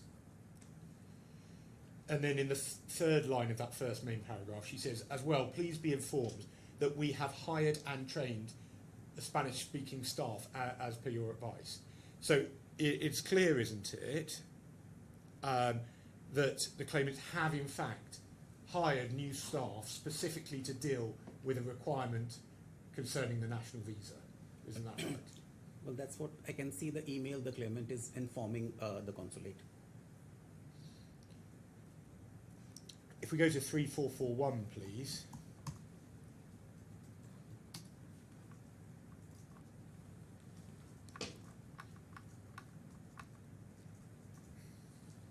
So this is, we can see this as an email from Ms. Bagheri, who's in Iran, on behalf of Access, yes? Is that right? That's right. And if we go back over the page to the bottom of 3440, she's emailing Anne, Ms. Kurian, and we can see this at the top of the page, also Mohammed Muhada. And they're both BLS people, aren't they? That's right. So if we go back to 3441,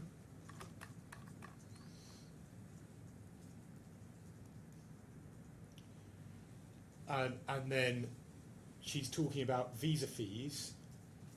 We can see about 6 lines down, talks about them for non-working and the rest of national visa types.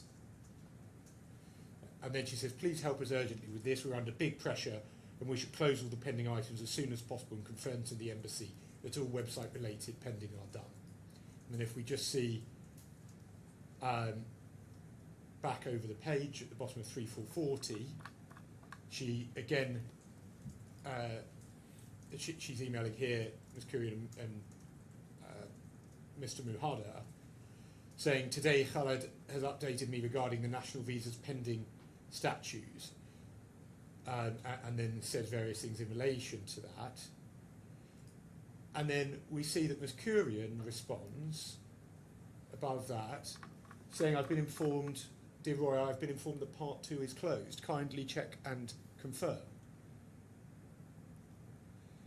So it's perfectly obvious, isn't it, that BLS was asking the claimants to make changes in relation to the national visa.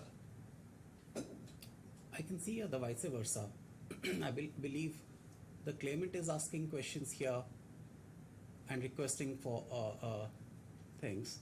Probably, I don't know if I have to go through the entire chain, but I believe my colleague would be able to give a better response to this part, because I don't get directly into the back operations. So is your evidence that you don't actually know whether BLS was asking the claimants to perform in relation to requirements of the contract with Spain that was entered into in 2023? Can You're you not repeat, aware? please? Come again, please. Is it your evidence that you just don't know whether or not the claimants were being asked to perform under the contract between BLS and Spain in 2023? I'm so You did- sorry. you- If you can please articulate it a bit. So are you just saying you just don't know either way whether BLS asked the claimants to implement the national visa requirements? I don't know about it at this stage, about this particular instance. Okay.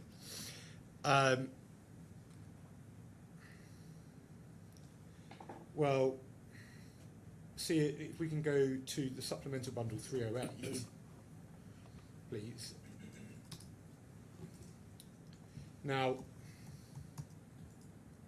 this is an email at the bottom, the second half of the page from Mr. Batnagar, who's a BLS person, yes? That's right.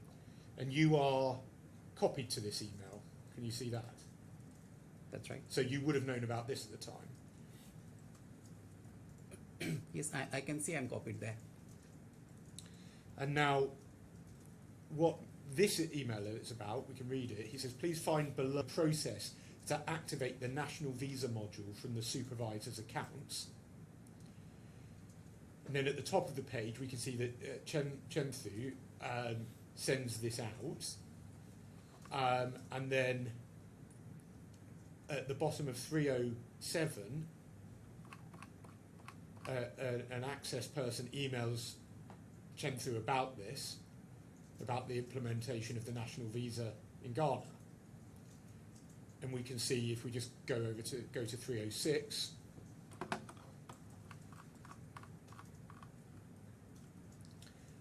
again, a further discussion about whether the interface has been updated. Then going above, just keep going up the page, we can see that Chenthu then says, kindly share the visa fees and checklist for the national visas for website and software update. Then there are some more questions on that page. Go back to 305. And then there's some clarification at the bottom. And then at the top of the page, again, it said to Chenthu, please find attached the checklist and forms. And those are provided. And it goes on. The simple point here is that this email chain, which was then responded to, which you were part of, shows clearly that BLS was specifically requiring the claimants to implement the requirements of the national visa. Isn't that right?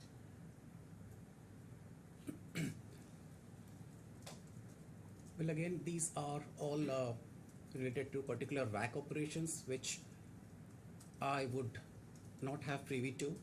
I was there in one of those emails in the first instance where you mentioned, but that was more of a. I can go back to that email.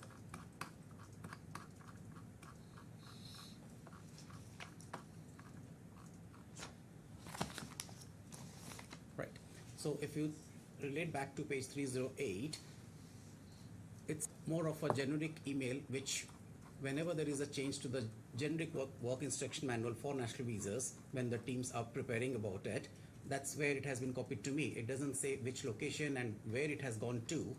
And above that, I'm not copied anywhere. So I would not have much of a privy to what were the discussions happening between the WAC managers with the regional heads. So that can be answered by my colleague and specifically. But the simple point is that it was at BLS's request and with its active encouragement that the claimants were being required to undertake substantive steps and incur significant expenditure. Isn't that right? No, it's not, because at this moment the email that you're referring to is a preparation. So because we knew that we have to change our work instruction manual for national visas, so we all were prepared to do all the changes. Well, if we go to 302, July, August. Yeah. so we see the end of this email chain.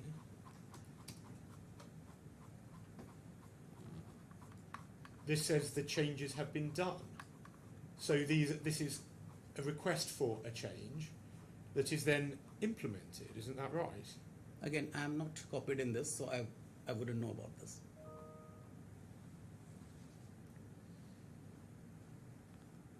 And this was showing clearly that the claimants were the ongoing contractor for the purposes of the new tender. That's obvious, isn't it? Not to me, and because I'm not aware of these emails going on at that time, so I won't be able to comment on that. Now, you said before, if you remember, we had a discussion at the beginning, and then I took you to it. You accepted that you signed off on the legal notice of the 19th of September 2023. Do you recall that? That's right. Now, if we can just go back to that at 3784, please, of the main bundle.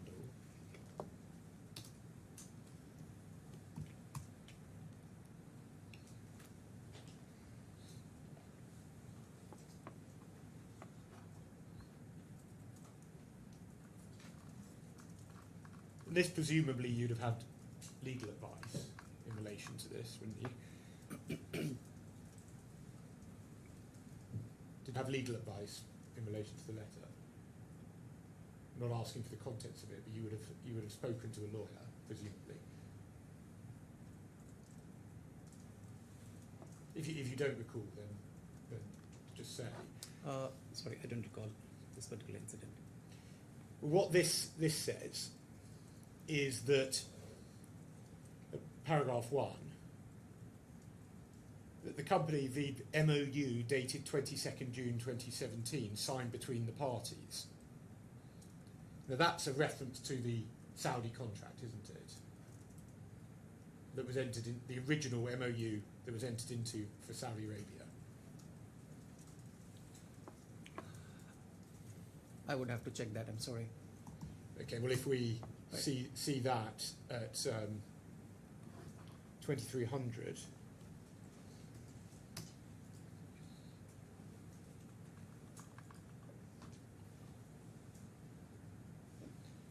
that's you can see that at the top it's made on the 22nd of June 2017. That's right. So I suggest to you that that is clearly a reference back to that contract. Right. Do you accept that? Well, as there are no contract numbers and there are no other contracts signed on that particular date, it indicates that it should be on this. Yes. And then what happens is at paragraph 2, and again, I'm not asking at the moment about your ability, your entitlement to claim these amounts. We'll come back to that. But at paragraph 2, you claim, per Annexure C of the MOU, you set out things that need to be done and say that 1.35 million riyals are due. Do you see that? I'm sorry, could you please come again? Which page was that? At paragraph 2, first line, you say, as per Annexure C of the MOU. I'm sorry, the page number, please. Oh, I'm so sorry. 3784. Point number 2. Yes. So it's referring to Annexure C of the MOU. That is Annexure C of the 22nd of June 2017 contract. Yes? Yes, And essentially you say that monies are due under that clause. Yes? that's right. And then at paragraph 6, you say that if you fail to make the payment,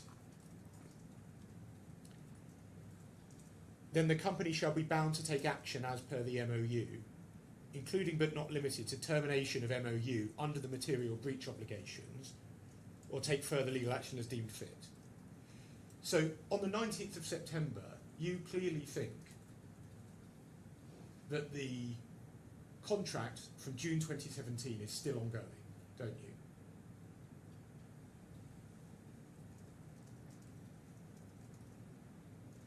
Yes, this is referring to that MOU because that particular MOU is going on. And what you're saying at 6 is you're referring specifically to the termination clause in the contract. When you refer to the material breach obligations, you are referring specifically to that termination clause. Would it help if I showed you it? Would you like to see the clause? Sure. So to do that, that's at 2302.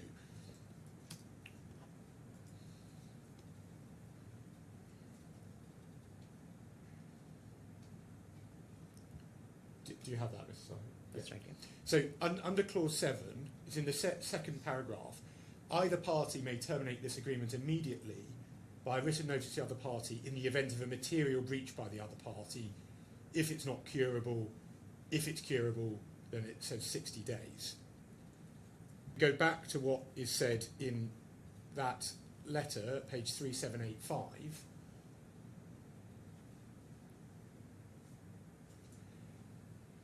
Where you refer there to termination of MOU under the material breach obligations. So that's a reference to that clause in the MOU that we just saw, isn't that right? It's a bit legal term, so probably, I mean, I might not be able to understand the legal jargons very specifically, but yes, that's what it shows. And so the position at that time for BLS was that the termination provisions that applied were the termination provisions that we just saw in the contract. That's correct, isn't it?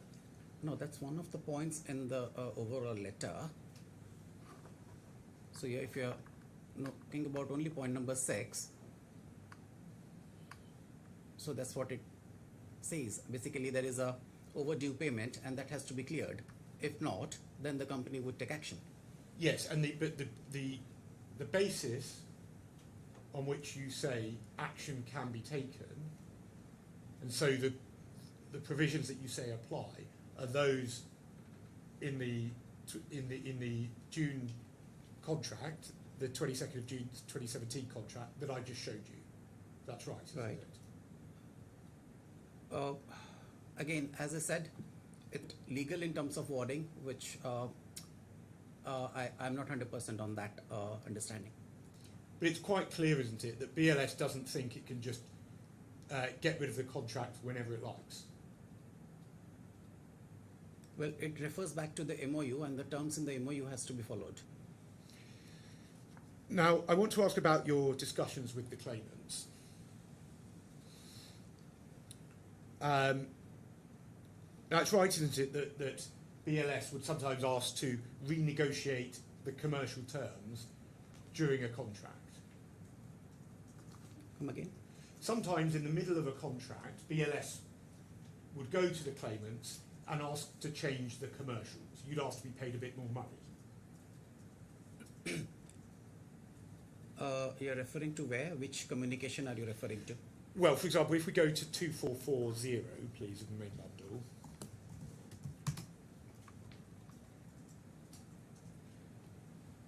So this is an amendment to the MOU.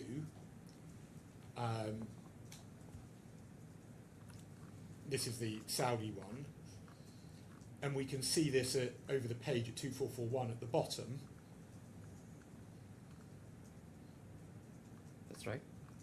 And you can see you've changed the commercials in the contract. That's right. And so this wasn't particularly unusual. It's the kind of thing that BLS would do from time to time. If you felt you should be paid more money, you would ask to renegotiate.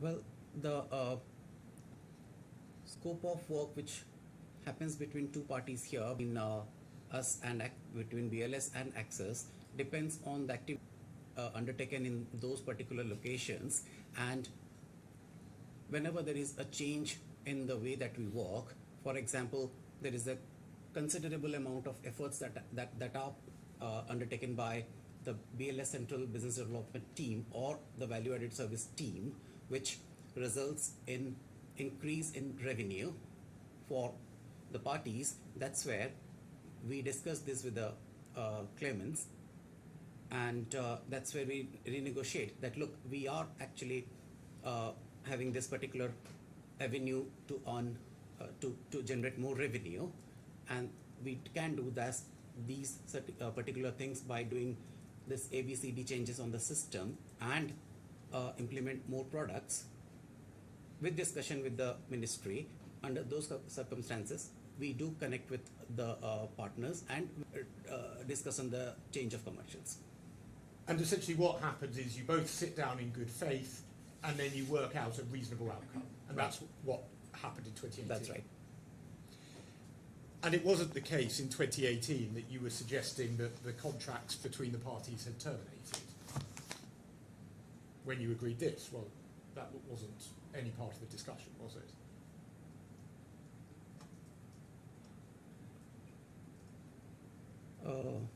it? Sorry, I didn't get the question.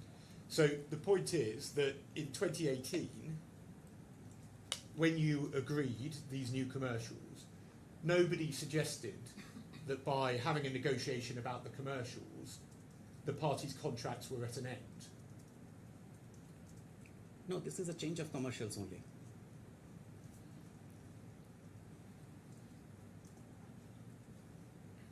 And so in 2022 and onwards, when you asked Access to consider changing the commercials, that's just part and parcel of how the relationship between the parties works, isn't that right? Could you give me the date again? So, starting in 2022, BLS asked Access to change the commercials under the agreement. Do you recall that? Can you please? Yes, of course. We can go to 3063. This will be, just to jog your memory, this is the email that's sent from Shikhar Agarwal's account, but which has got your name at the bottom.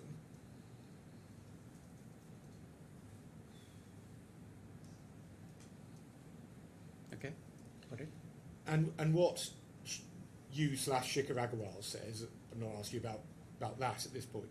So, for example, C.1, in Saudi Arabia, in this year itself, gives the number was generated as VAS revenue, and then there's a complaint that BLS is only getting 25% share, which is negligible. In service charge, we only get €3 per application, which again is negligible. This is highly unjustified sharing, and we need to increase to €7 per application. So what I'm saying is that this is just a repeat of the kind of process that you went through in 2018, where you go to the claimants and say, we think we need more money under the contract.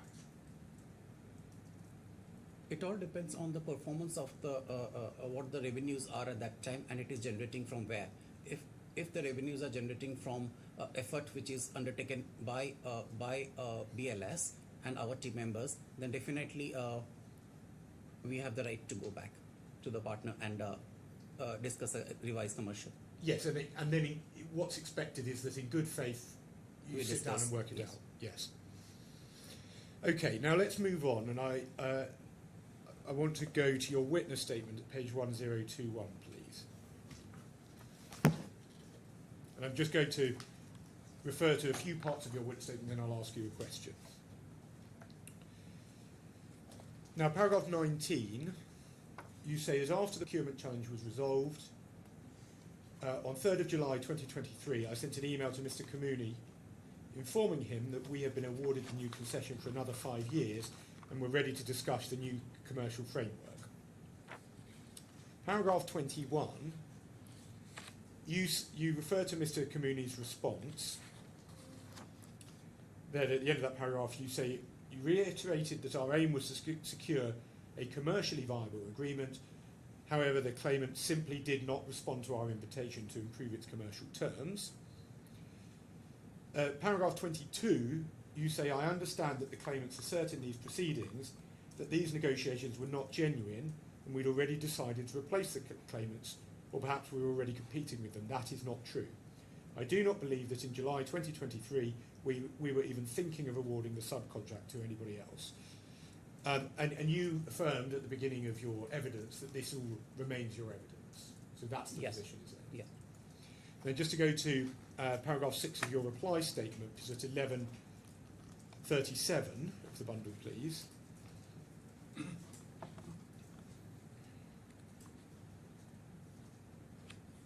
In paragraph 6, you say Mr. Kamuni's assertion in paragraph 41 of his statement that BLS had already decided to terminate access and was seeking to retroactively legitimise this decision is baseless.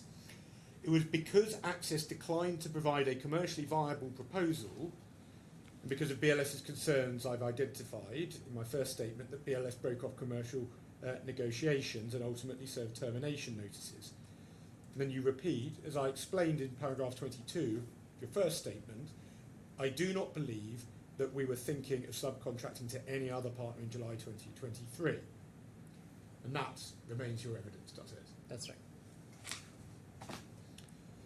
Well, it's true, isn't it, Mr. Sahu, that prior to July 2023, BLS had sounded out lawyers about how they could reclaim us. Isn't that right?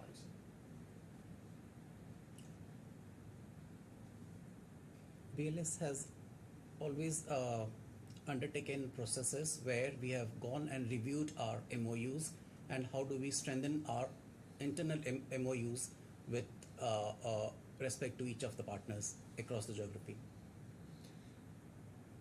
Well, the question was, prior to your July email, BLS had already sounded out lawyers to work out how they could remove the claimants. Isn't that right? No. Well, let's look at it. Supplemental bundle 1571, please.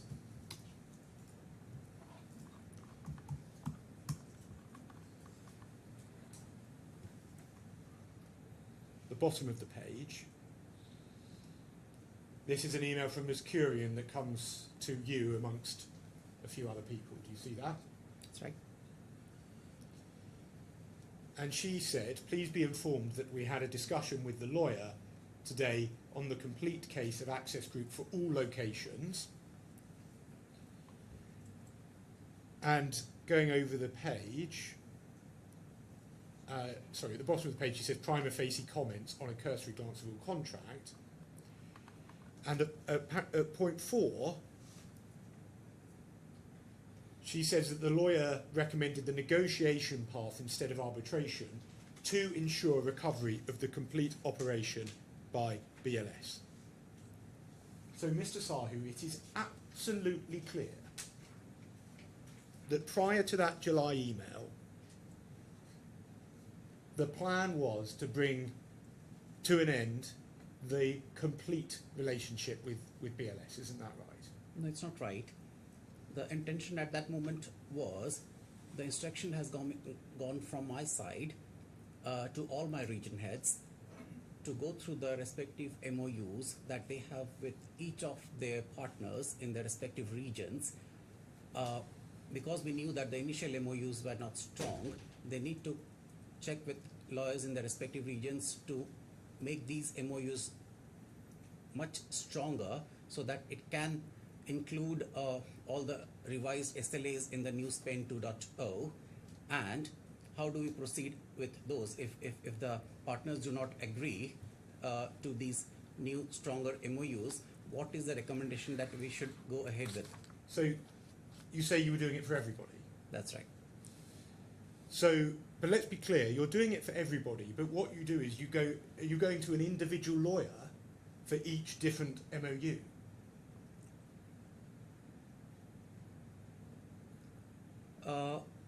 It depends on which country that particular region head is. For example, here, Anne being responsible for Access International, so she had connected with a lawyer, which is Mr. Kushagra.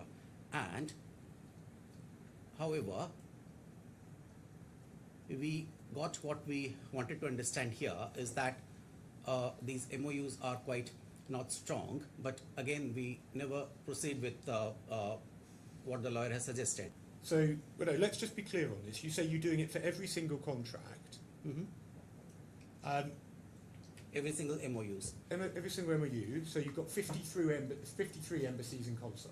We don't have that many subcontractors. So how many subcontractors?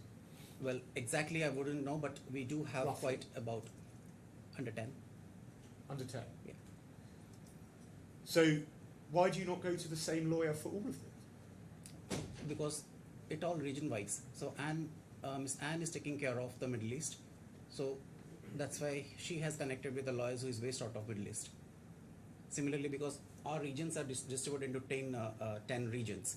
So whoever is managing whatever countries, they were responsible to connect with a lawyer from that particular region.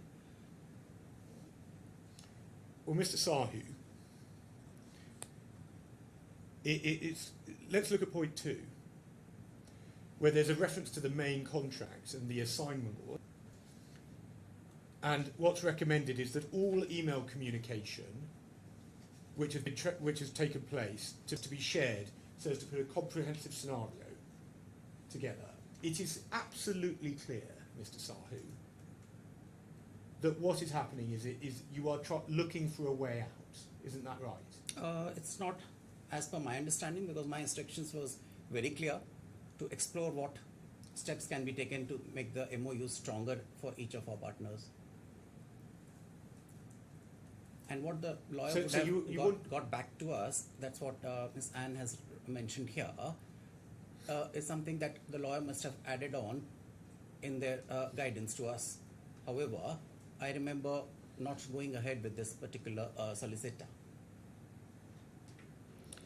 Well, let's just look at what it say. It says that any future communication with the parties on this matter should be done under a legal guidance. If you were just looking at how to strengthen the contracts, you wouldn't even be thinking about sending a communication to Access, would you? The only reason you would be communicating with Access is because you're trying to get them out. No, I won't agree to that, because in the initial stages, a lot of my team members, operational team members, have gone ahead and discussed contract-related subjects with a lot of partners, and probably that's why we have not taken a lot of legal guidance at that time. So here, they are particularly advising us to take legal guidance in every step, how to make the MOUs more stronger. When you say stronger, what do you mean? Stronger in what sense? Stronger in terms of to have a complete flow down of all SLAs which are there in the Spain 2.0 contract to the MOU which we signed with the partners, because we have seen our first MOUs during the Spain 1.0 contract didn't cover up a lot of SLAs which were there in the main RFP. So is that under the MOUs with the claimants, most of the SLAs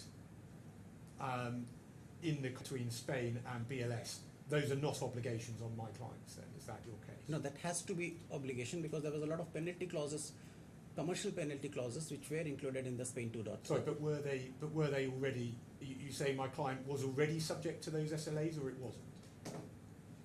I'm saying Spain 2.0. At the time of this email, are you saying my client was or wasn't subject to all of the service level requirements that were as between Spain and BLS? No, at that time we have not arrived at the final MOU. So how would I have sent it to them? Well, you're not talking about a future MOU, are you? Because you're talking about, at point 1, the contract is not strong enough. So you're obviously talking about a pre-existing contract, isn't that right? Exactly. So that's the previous MOU it is talking about. And in paragraph 3, it says that they've advised us not to disclose any matter to the parties concerned or to anyone until complete scenario is drawn. What do you say that means? Sorry, I don't understand that line. You don't understand it. Right. I suggest to you, Mr. Sahu, that you can't think of an explanation because it just doesn't make sense. No, not at all. It's just that this is language used by an operational manager giving a summary of what the discussions were with the lawyer. And because we didn't get much of an explanation, much of a result out of this communication with the particular lawyer, we haven't gone ahead with him. Well, let's see. You're on the chain with another 5 people. Nobody responds back saying, sorry, Miss Curian, I've no idea what you mean at 3.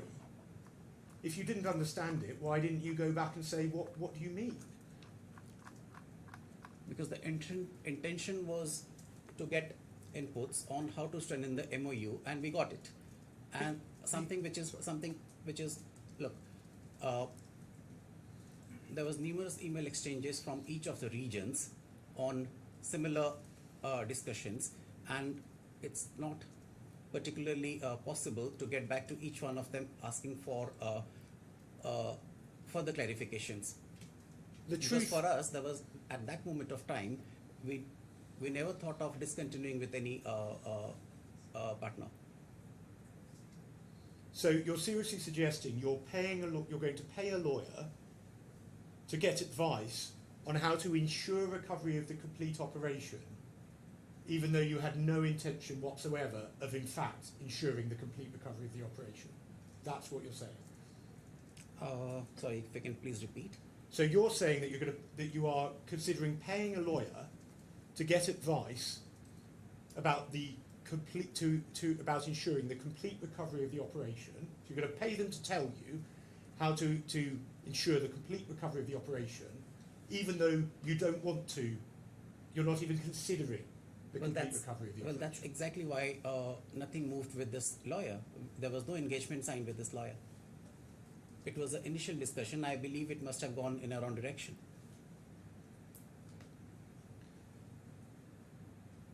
Now, why are they talking at 4 about negotiation instead of arbitration? If you're just talking about entering into a new contract, it wouldn't be a case of arbitration, would it? It can only be talking about bringing the old contract to an end. Isn't Absolutely, that you're right. So it's ideally, completely inconsistent our with your case, isn't it? our discussion has always been to find a stronger MOU and how do we take it up with the partner. And at 7, they have informed that they have existing and performing partners in each of those locations. It's quite clear, Mr. Sahu, that they are talking about who the replacements might be once you get the recovery of the operation. Isn't that right? I don't think so, because it says they have informed that they have existing and performing partners in each of these locations. So I believe the solicitor is informing us about some sort of partners that they have. Probably they must be pushing their business to participate with us globally. Like these informations, because it was clear from our side that we have informed everybody throughout the globe to connect with solicitors. That particular solicitor must be trying to advise us on a global level. Mr. Sahu, you are tying yourself up in knots. All of these contracts are under UAE law. Why would you need a local lawyer for each location? No, we do go with local lawyers because MOU, the Spain 1.0 contract was something else, and that's one of the reasons why the MOUs were not strong. And we wanted to find out options that how can the new MOUs would be strong enough so that we can actually control the overall operations in a better way. So who is Kushagra?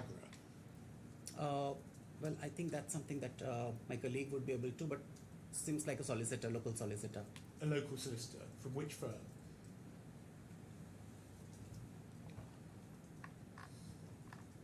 I think I would need to check with Ms. Anne on this. And what in fact happened is that you did exactly what this lawyer told you to do, and you didn't disclose any matter to my clients.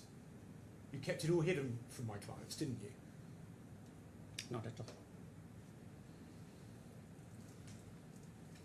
And I suggest to you that all of the communications that followed with my client were all under legal guidance, weren't they? I can't specifically answer that unless until I see the communications. Because there are multiple communications which happens, some operational, some not operational, verbal, non-verbal. So I just can't give a generalistic response. But on any view, you are weighing up your options here. If you're talking about strengthening the contracts, you're obviously thinking about contracting with someone else, aren't you? Well, at that moment, we were seriously looking at how do we make our MOU stronger. In order to contract with, for when you entered into a contract with somebody else. No, in order, when we sign the Spanish contract, the new one, what changes we can bring in the MOU so that we can have a better operational control.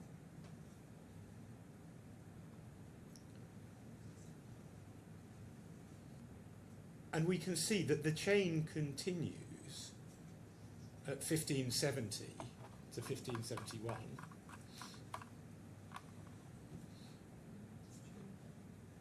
The bottom of 1570 to 71. And this is, the chain is responded to in relation to getting rid of my clients. So the only reason that Ms. Curian responds to her earlier email is because she's responding on the same subject, isn't she? Well, I think Ms. Anne can respond on this because... Well, you got the email at the time. That's You right. know that that's the case, don't you, Mr. Sahu? Which case? You know that it's the case, that the reason why this chain continued was because all you were doing was talking about how to get rid of my clients. Not at all. As I said, we were judging the MOU. So when we go through a MOU, normal question comes up is what things would have happened in the past, and how, why did we failed to take action on the subcontractors, and how do we make this MOU stronger?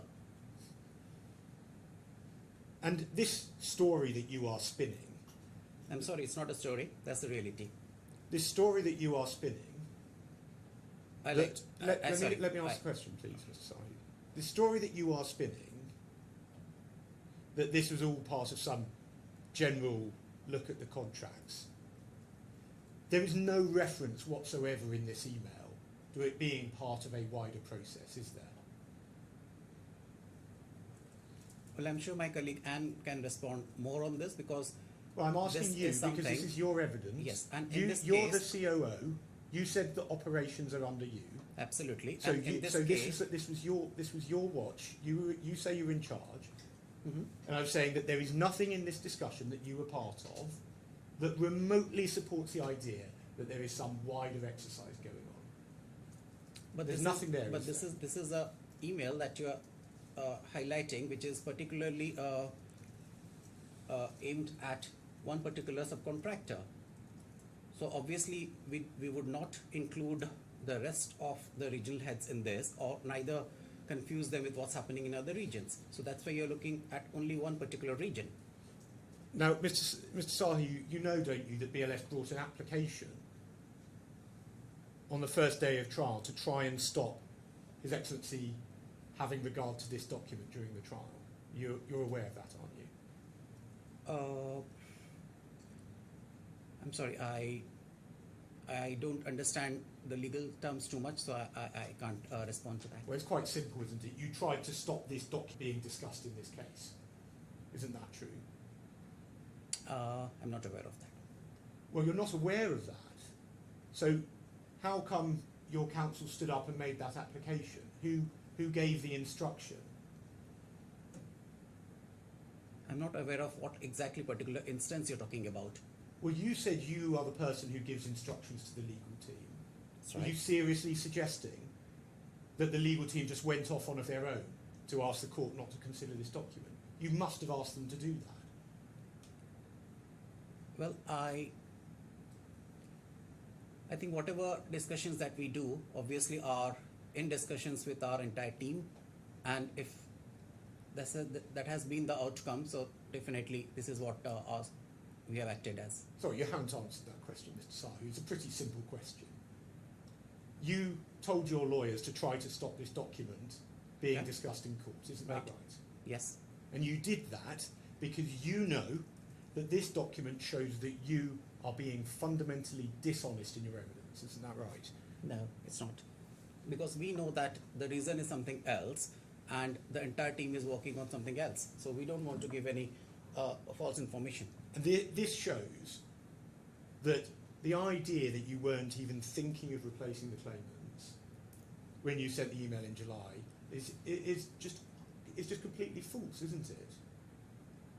No, I don't agree to it, I'm sorry. And essentially, you've spent the last 3 days trying to come up with some cock and bull story, and and I suggest to you, Mr. Sahu, that the evidence you've just given over the last 15 minutes or so is fundamentally dishonest.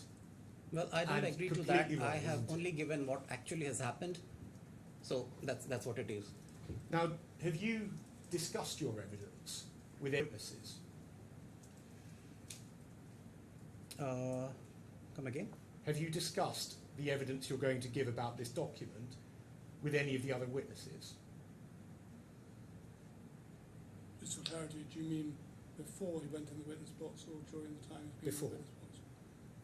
Perhaps just clarify that. Yes, of course. So, but prior to going into the witness box, so let's say this week, have you discussed with any of the other witnesses what you're going to say about this?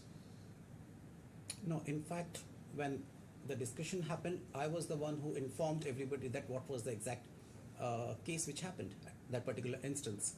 So why this action would have happened at that time, and how it got repeated across all the regions.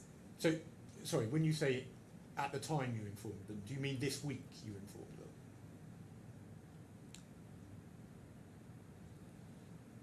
Okay, let me repeat. You said in fact when the discussion what happened, I was the one who informed everybody. Correct. When Because is this?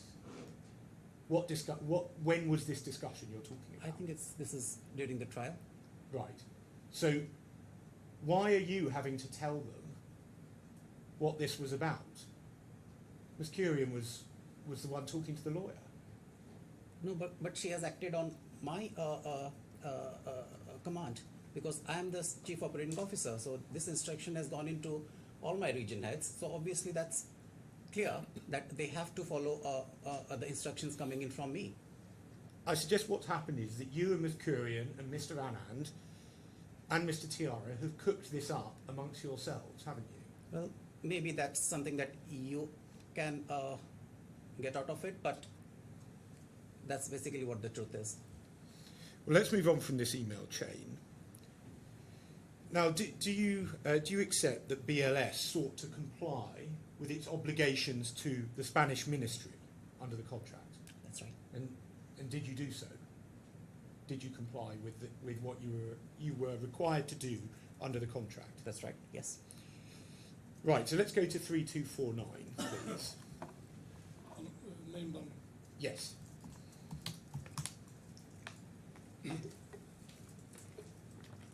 Within the next 10 minutes or so, For a break. time for a break, so just Yes. giving you advance warning.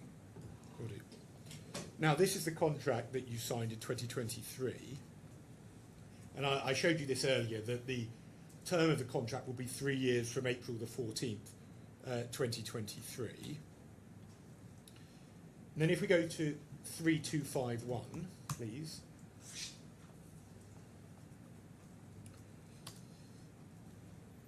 In relation to subcontracting, in the middle of the page, the big paragraph, the contractor must communicate in writing no later than when the execution of the contract begins to the contract management body the intention to enter into the subcontracts, indicating the part of the benefit that is intended to be subcontracted and the identity, contact details and representative of the subcontractor, and sufficiently justifying its suitability to execute it in relation to the technical and human elements. So you complied with this clause? That's right. So by the 14th of April, you therefore informed Spain of the identity, contact details and representative of the subcontractors in Ghana, Saudi, Lebanon and Iran, didn't you? Yes, we have. And you in told fact, that, in fact, there was a meeting which happened. I was there in person to discuss this issue. and you haven't disclosed any documents in relation to this, have you?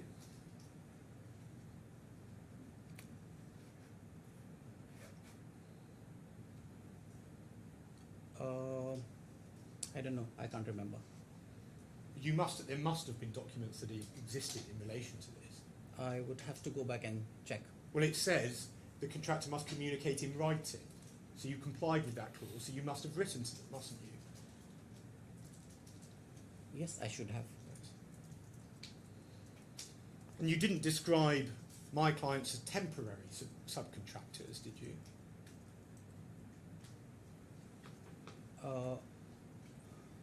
I didn't get it. You didn't describe my clients as being temporary subcontractors, did you? To the Spanish ministry. I can't remember. What context you're talking about? The point is that my clients were treated as the ongoing subcontractors for the purposes of the ongoing tender with Spain. Isn't that right? I wouldn't agree to that because we were the incumbent. So it was a continuation of the service. So they were continuing what they were doing until the time the new terms and conditions were agreed on. Well, you never. I suggest to you that that wasn't what you said to Spain, because you'd have had to have set that out specifically, making clear that there was some kind of carve out. You've never suggested that you did that, did you? I'm sorry. Please repeat the question. You've never suggested that when you dealt with Spain, you put some kind of caveat or carve out in relation to my clients, did you?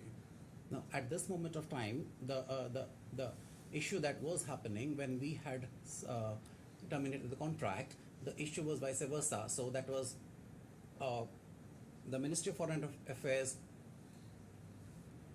had completely lost their trust because of a major incident.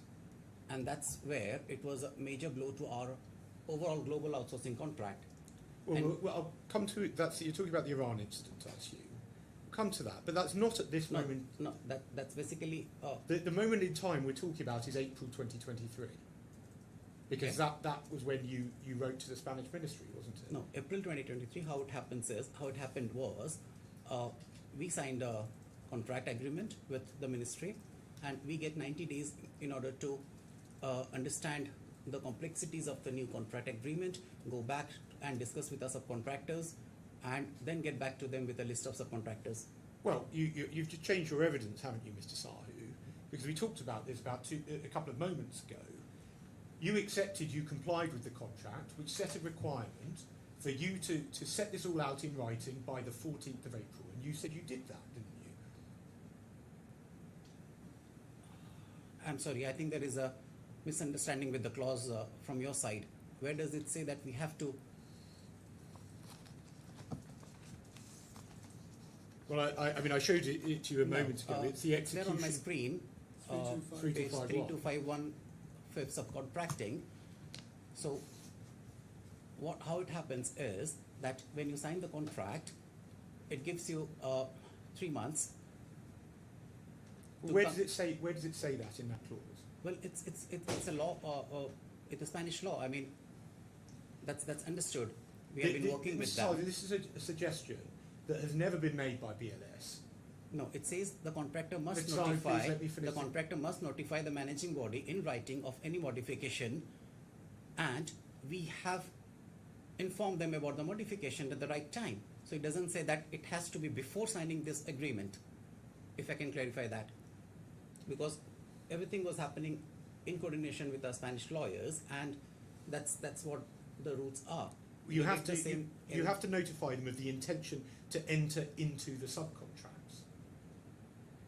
not at that moment of time. Well, I'm not going to argue. I've put the question to you. I suggest to you that this story about 90 days, for which we've not received a single supporting document, is just made up to try to cover up this period No, in I between. don't agree to it because it's a Spanish law. I mean, we have to get back to them with a subcontracting list, and which we did.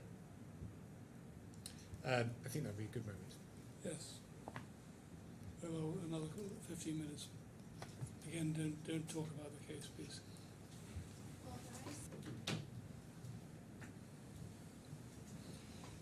Yes. Good afternoon. Yes, Mr. Sahu, if we could please go to page 3607 of the trial bundle. I'm taking you to the email of the 3rd of July that you sent to Mr. Cooney.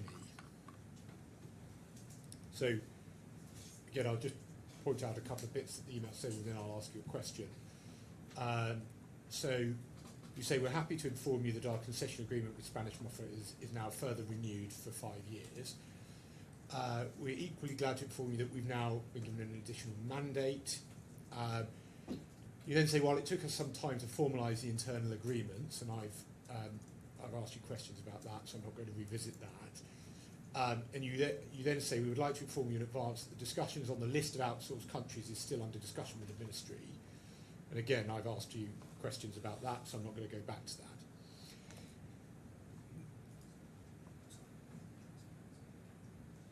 Oh, apparently I think maybe the transcriber has been kicked out. I've got a transcript. You do? Let me just check online as well.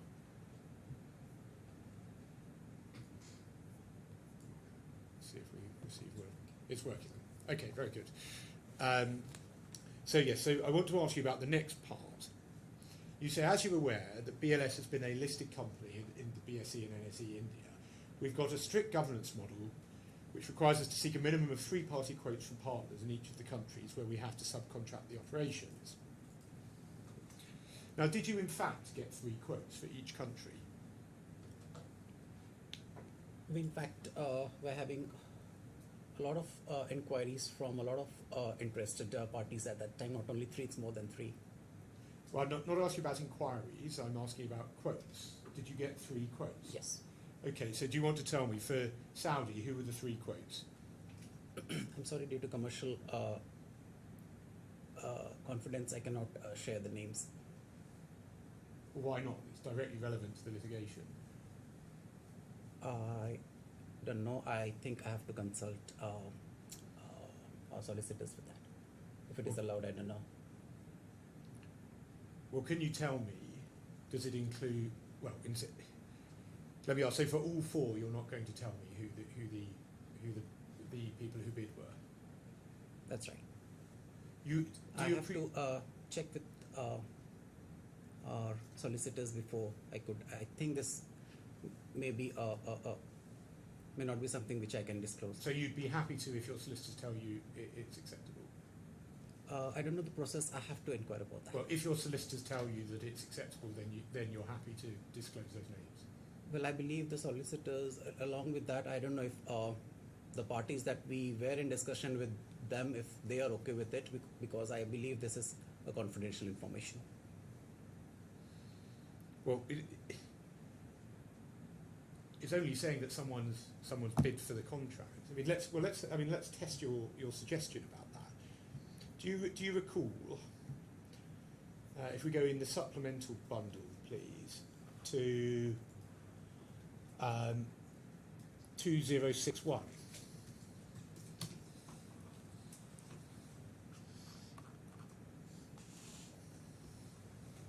That's right. Who are YBA Canoe? Yes, they were one of it. Now, we can see that on the 28th of August, so last week, week ago today, you just forward that on, don't you, for it to be disclosed?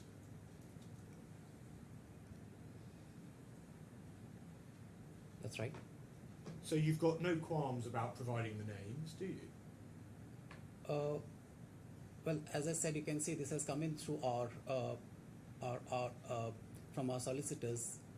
I mean, to our team. I have sent it to our own internal team because they know it better whether these sort of informations can be shared with or not. So this is another occasion where your BLS is refusing to redo searches that we've asked for, but you are going off on your own frolic to try and find documents that you think are helpful, isn't that's what's happening here, isn't it? I didn't understand the question. Can So- you come again? You are here on the 28th of August, you are searching for documents that you think might be useful to BLS, isn't that what you're doing?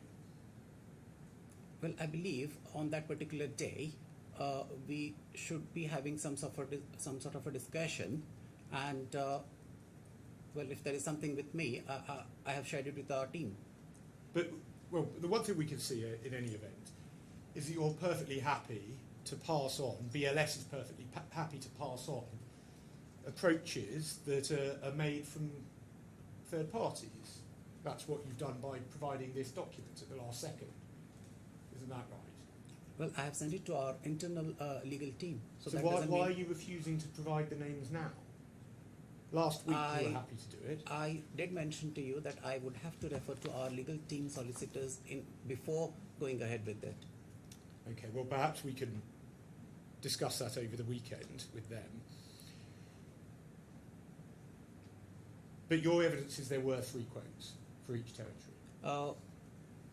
Interested parties, but we did not proceed with further discussions because there was no intention of changing the subcontractors at that time, but there was options. Well, hang on. Did they? I mean, let's go back to the email and see what you said, which is back at page 3607 of the main bundle. You say you have a strict governance model which now requires us to seek a minimum of 3-party quotes. That's right. But your evidence that you just gave is that they didn't, in fact, give you quotes. You didn't get prices from them. It was just an expression of interest. That's right. That's right, okay. Now, why isn't there a single email which shows any of these quotes being sought?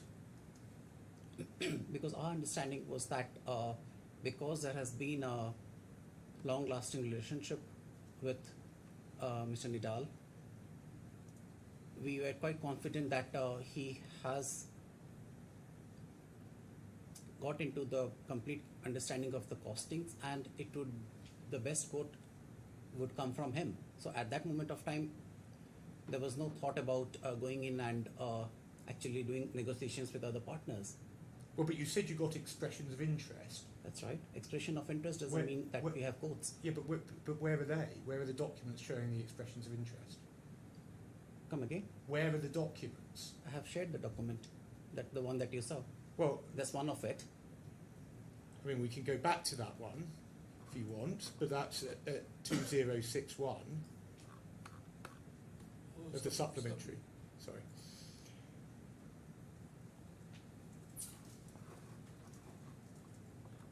This is just a very general expression of interest. 9 months earlier, isn't it? That's when the discussion, the decision was. I mean, that's when we won it, and it is coming in from the CEO, so it can't be general. So, because the point is, once you knew that you'd won the contract, even before the appeals, you were able to start discussions, weren't you? The question is, were we able to, or did we did it? Well, let me ask, were you able to? You were able to start discussions once the contracts had been won in November 2022. Yes, there were quite a lot of calls which came in from a lot of other subcontractors who were interested. Now, let's go then to 3604 of the main bundle, please. See what you actually said at the time. Now, this is jumping a bit ahead. You'd heard back from Mr. Kamuni Do you recall that? Yes. So you say to him, "Dear Nadal, thank you for your price proposal. If we've been working with you for the last 6 years, it would be our priority to sign the next contract with your company. But the commercials shared by you are nowhere close to the proposals received from other interested parties." Now, based on your evidence that you just gave a minute ago, that you didn't get any quotes, that was a completely dishonest statement, wasn't it? Not at all. The email that has been sent was on the 3rd that I have sent it to Mr. Nidal, and this response was sent on the 7th. So as you know, I did mention you about the 90 days period where we had to get back to the ministry with our subcontractors list. We were quickly having our discussions with multiple parties. Well, I'm sorry, Mr. Sahu. I'm reading from the transcript. I asked you, I said to you, but your evidence is there were 3 quotes for each territory, and you said there were interested parties, but we did not proceed with further discussions because there was no intention of changing subcontractors at that time. That's right. And I'm now still you're standing with trying that. to say that 4 days later, in fact, you have got 3 quotes. You have got quotes for each of the locations, each of which means that the proposal from my client is nowhere close. You're seriously suggesting that that's your truth for evidence. Absolutely. On the 3rd, we didn't had any quotes. There were discussions with them, but because our commercial discussions was not going forward, we then preferred to have discussions with interested parties, and there was a sort of agreement in principle. They would rather say that what would be their sort of breakups within service charges and VAS. Well, I just asked you a question saying, why isn't there a single email which shows any of these quotes being sought? And you said, because our understanding was that because there had been a long-lasting relationship with Mr. Nidal, we were quite confident. So your explanation for why you haven't disclosed any quotes was that there weren't any quotes. And now you are trying to say that in fact there were. All this You're emails, tying if yourself you- in knots. No, not Mr. at all, Sahu. not at all. If you see, all these emails are of different dates, and there was a lot happening between these dates. So Well, a lot then can why happen haven't within a we- day and So two. let him finish. Sorry. So when I have sent that email and Mr. Nidal has come back with their proposals, if we have to go ahead quickly with some other company or Mr. Nidal, so then we have to have options on our table. Why have we not received disclosure of these quotes coming in between the 3rd and the 7th of July? Where are Because those these are documents? all verbal documents. These are all verbal discussions with parties. So with your long-standing partner, you send them a formal email. With everybody else, you speak to them on the phone. Why is that? Because he was the incumbent, and we have to ask them for the quotes, and there were verbal discussions with Mr. Kamani as well on this. So there was multiple discussions, but You've Because not, we you've not have to- suggested that, have you? I'm sorry, You've not suggested that. suggested where? So what, there was a verbal discussion between the 3rd and the 4th of July with Mr. Kamuni? We were in touch constantly during these days.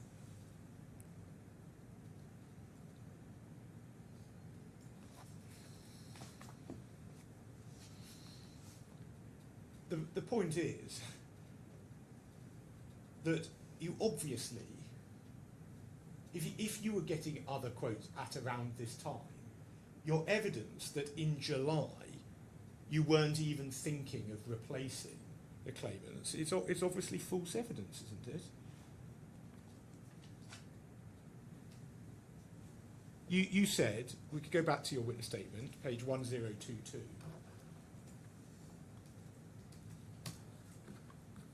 Paragraph 22. You said this was your truth for evidence before, you said, I do not believe that in July 2023 we were even thinking of awarding the subcontract to anybody else. Your new evidence is that between the 3rd and the 7th you got quotes for each and every territory. So it can't be right that you weren't thinking of awarding the subcontract to anyone else. Well, I don't think having a quote, having an idea of what their subcontracting distributions would be, means that we are going to terminate Mr. Kamoni. Well, let's just go back to the evidence, which is you've now said for the first time that what actually happened was you did get 3, but they were only expressions of interest, and then you changed your position between the 3rd and the 7th, and actually went and got quotes between the 3rd and the 7th. And you said before, well, your evidence before was, well, we only had expressions of interest because Mr. Nadal was the incumbent, so there was no need for quotes. But obviously, the change to actually get quotes rather than that expression of interest only shows that you also must have changed to be thinking of getting rid of him. No, not at all, because if having options on the table doesn't mean that you would terminate the subcontractor. We are into a business of continuation issuance of visas, and if you go back to the RFP clauses, we cannot have a break. And if a subcontractor stops the business in between, or there are any issues which happens, obviously we need to be in touch with other subcontractors or subcontractors who have tied up with the same visa application centers in other regions. Now let me ask So about the three that you got. You say you got between the 3rd and the 7th of July. I said verbal discussions. In relation to Saudi. Yeah, Now, were they good quotes? they were. Why is it, therefore, that you didn't appoint one of those people as a subcontractor when you got rid of my client? Absolutely. So when all these discussions was happening, and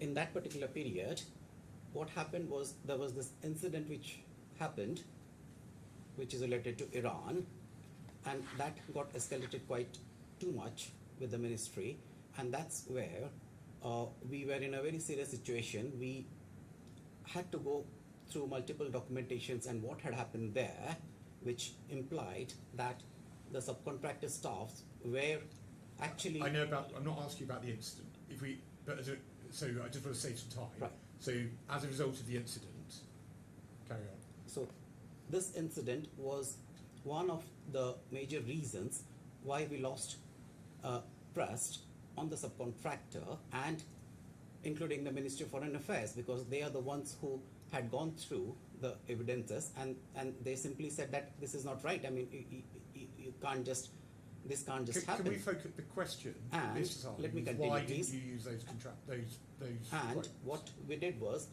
that's where we said, okay, fine, so we would not go for a subcontractor here, we will directly operate the business in Saudi. But that incident was in Tehran, was in Iran.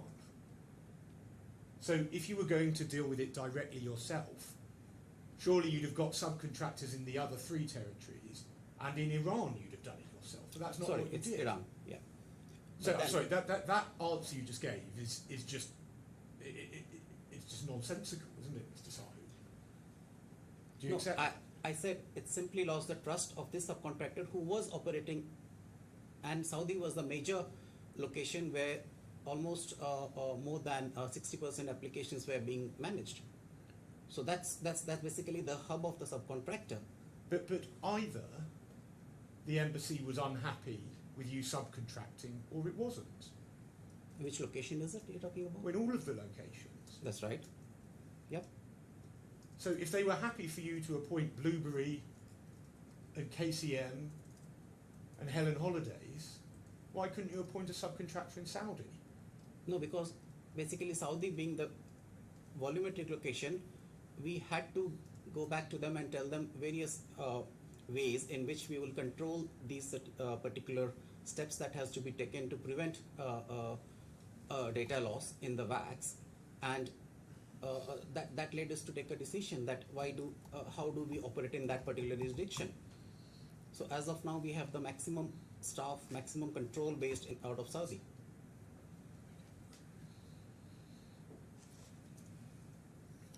I suggest to you, Mr. Sahi, that your evidence on all of this is just being made up as you go along. Not at It's all. got no relation to the I'm truth. just giving you what had happened.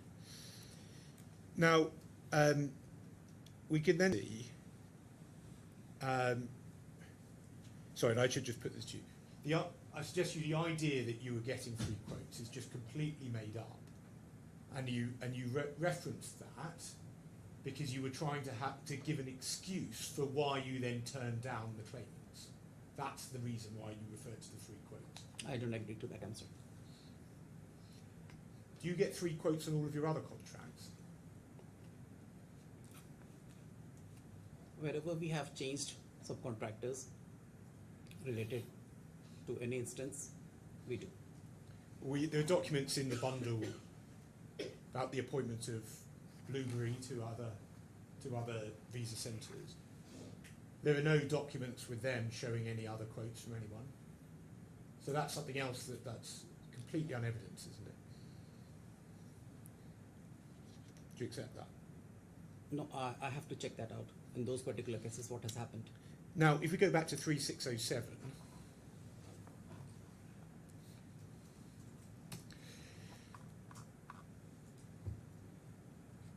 three lines up from the numbers, you say you are thankful for our excellent collaboration. So, was it a true statement of your view that there was, at the time, that there was an excellent collaboration with the claimants? Yes, our collaboration was good. We were in touch with each other quite often. We had our instances where things weren't working out, and we spoke to each other, and we have sorted issues. So you did think it was an excellent collaboration? We had excellent collaboration. Now, in this, at the bottom of this email, you then asked for a response by EOD tomorrow. Now, in your second witness statement at page 1136, paragraph 4, about 5 lines up from the bottom, you say, I remember it reflected the urgency of MOFA's requirements since the execution of the new ministry contract was already delayed due to various other reasons beyond our control. But you accepted before that the ministry contract was executed on the 13th of April. So that can't be the reason, can it? Please come again. I didn't get you. You have said that the reason you set such a tight deadline was because MOFA imposed these requirements because the execution of the new ministry contract was already delayed. That's right. But the new ministry contract had been executed on the 13th of April. You accepted that a while back. So that can't be the right reason. I think you should know that we were the incumbent, and this is a continuation of the service. So we had signed the contract, the new contract, in the month of April, but there was a lot of documentations that we had to go back to MOFA and submit it to them. So we hadn't completed all our all the requirements as of that time, because we had to submit them quite a few documentations, as I said. So, and we were getting delayed, and it was almost closer to those 90 days, and we had to push our subcontractors in order to agree to a particular revenue, because we were not expecting the claimant to come back with such low numbers. So were you only, you gave them 1 day. Did you only have 1 day until the deadline with Spain? Is that what you're saying? No, because then after that, we had to get the MOUs also signed, and we did had a couple of days by then, but we were in a hurry that the quicker we submit all these documents, it would be better for us. Now, you'd had months where you could have asked the claimants. Suggest to you that giving them 1 day only was just because you wanted to get this process over with? No. What was going on is that there was multiple discussions which was going on with MOFA, as I repeated earlier, before which we just couldn't give much of details to the subcontractors, and once they were formed up, and that's where we started seeking commercial quotes from our partners. Well, and I believe this was happening in July, and August, you know, is a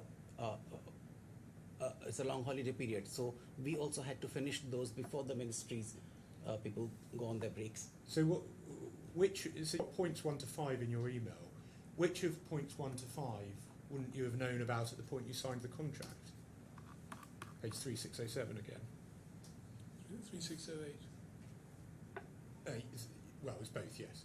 So you said it. 3607 and 8. So you said 3680. That's why I interrupted. Oh, did I? Oh, sorry.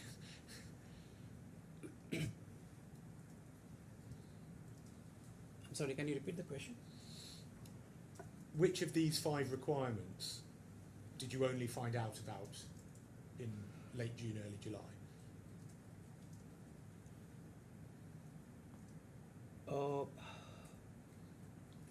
Most of it we were knowing at that time.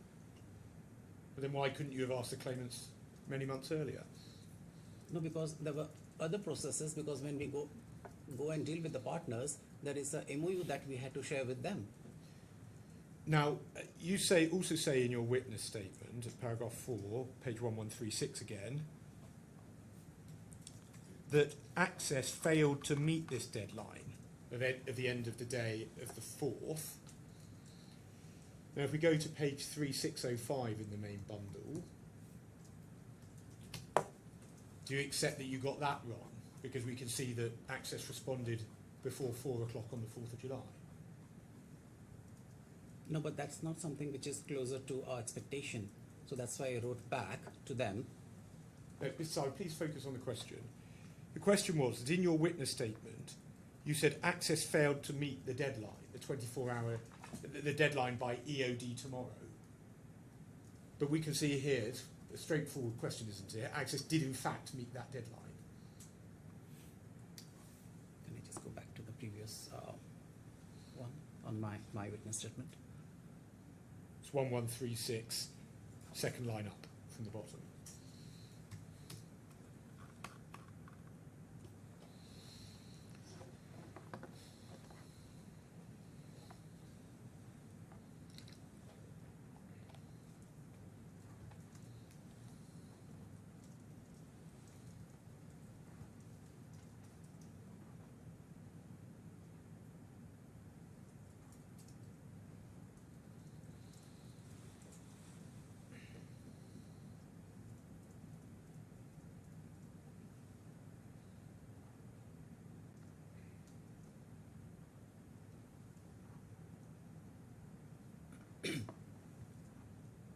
I believe what it means is that a final result could not be achieved. That's why we had given them the opportunity to offer their best and their best offer. Well, I just said it's a straightforward question. I think it's an easy answer, isn't it? But if you don't accept my premise, then... Well, I think it's a interpretation. So... Okay, well, look, I'll move on from that. Let's look at the response, 3605. And we can see that Mr. Kamuni in the page proposes 2 models, cost per application and a flat percentage split on service fees and VAS. And then at the bottom of that page, at the bottom of 3606, in fact,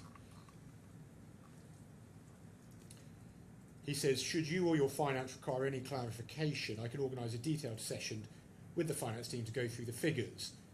Nonetheless, everything mentioned above is already online. Now, we see your response, which we've already had a look at, partly at 3604. And we've discussed this. This is a nowhere close email, which was obviously, I think you'd accept a negative response. Do you accept that? That telling Mr. Kamuni that he is nowhere close is negative. it's a statement. Now, we haven't seen a single document showing any internal consideration by BLS of the offer that was made on the 4th of July. So, do you accept that there must have been emails and messages internally considering the offer from the claimants.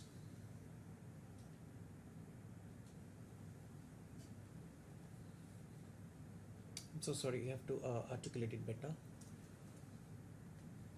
Between, but the offer is made on the 4th. On the 7th, you write back and say this offer is nowhere near good enough. Right. We haven't been given any documents showing BLS people considering that offer, responding to, reacting to that offer. And I'm saying to you that those documents must have existed.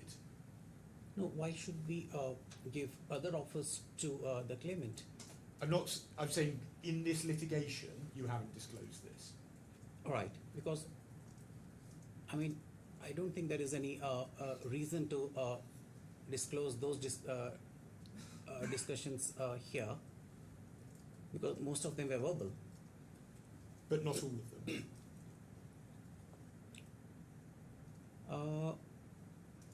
All of them. Again, I'd suggest you that's implausible. That this wasn't considered in writing through emails and the like. Well, considering the time frame that we were running at, there was a lot of discussions happening directly, indirectly, with some of my team members having their discussions with a lot of other partners. So, But were you in Madrid at this time? absolutely.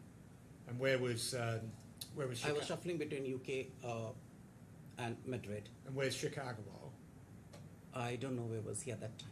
Where was Premanant? I'm sorry, I can't tell you exactly where they were, and I have to refer to. It's likely Have to ask them. you'd have Teams meetings, or you, because you're in different places, you'd have to message each other, wouldn't you? But none of that's recorded in any document, is it?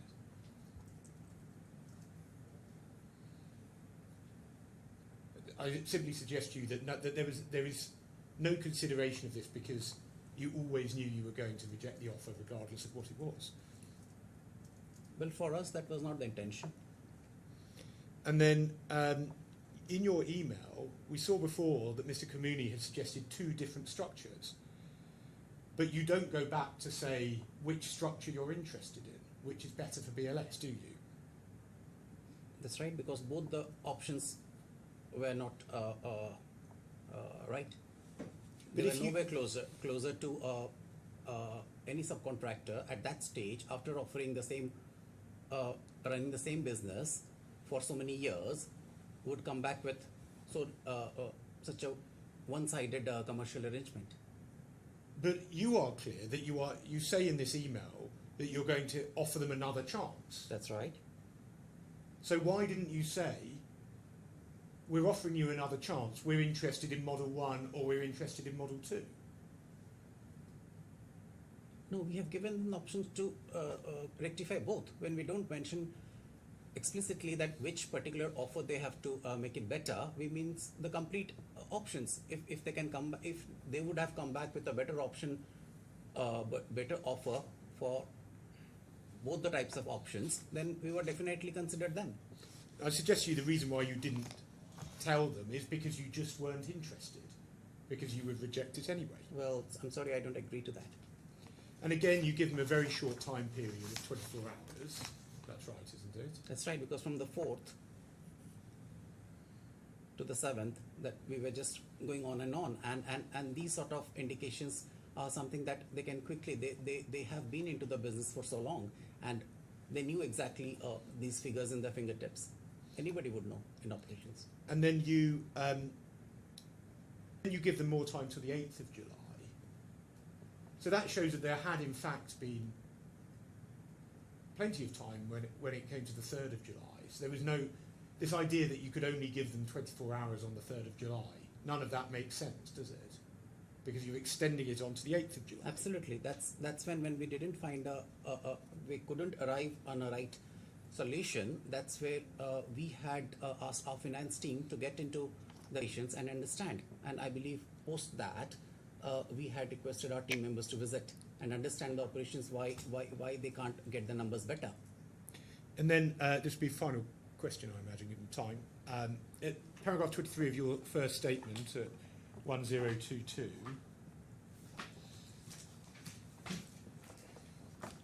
paragraph 23, you're referring to, in this email, you say it will be our priority to sign the next contract with the claimants, and you're explaining that. And you say, by that I meant that if BLS decided that it was in BLS's interests to continue with the claimant, we would prioritise the continuation of our existing relationship with the claimants.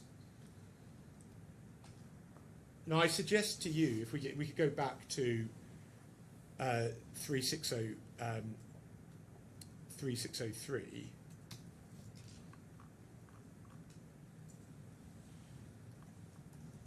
When you say that you're going to prioritise your relationship with the claimants, it means what it says, which is you're trying to give the impression that BLS wants above all else to contract with the claimants. Come again, sorry? When the natural meaning of you saying it will be our priority to sign the next contract with your company, That's right. what you mean, Mr. Kamuni, to understand from that is you're saying we want to contract with your company. It's our priority to contract with your company. Do you accept that? It's what it means is that it would be the best of both interests that this collaboration continues, which is a win-win situation for both parties. It would be the statement that you give, your description of what it means is meaningless to suggest you were just saying, well, if it suits us, if it suits BLS, then we will contract with you. Both parties. But that isn't what you said. You said it was your priority to contract with them. It's priority, so it can be the both parties. And I suggest that that's yet another statement in your emails that's trying to mislead my client as to the true position at the time. No, I don't think so, because post that, what we have done, that even though we have given Mr. Kamuni a timeline, we did go back to the ministry and we asked for extension, and that's something is a proof that we are interested to continue this partnership, and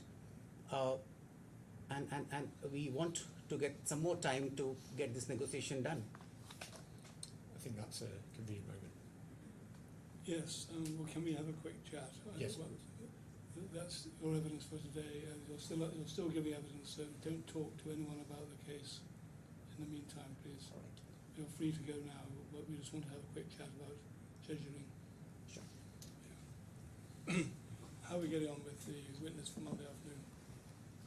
Well, we have confirmation that the solicitors will be available to start evidence at 12:30 Dubai time. Right, and going on straight through, how long is it going to be? 3 hours, you said?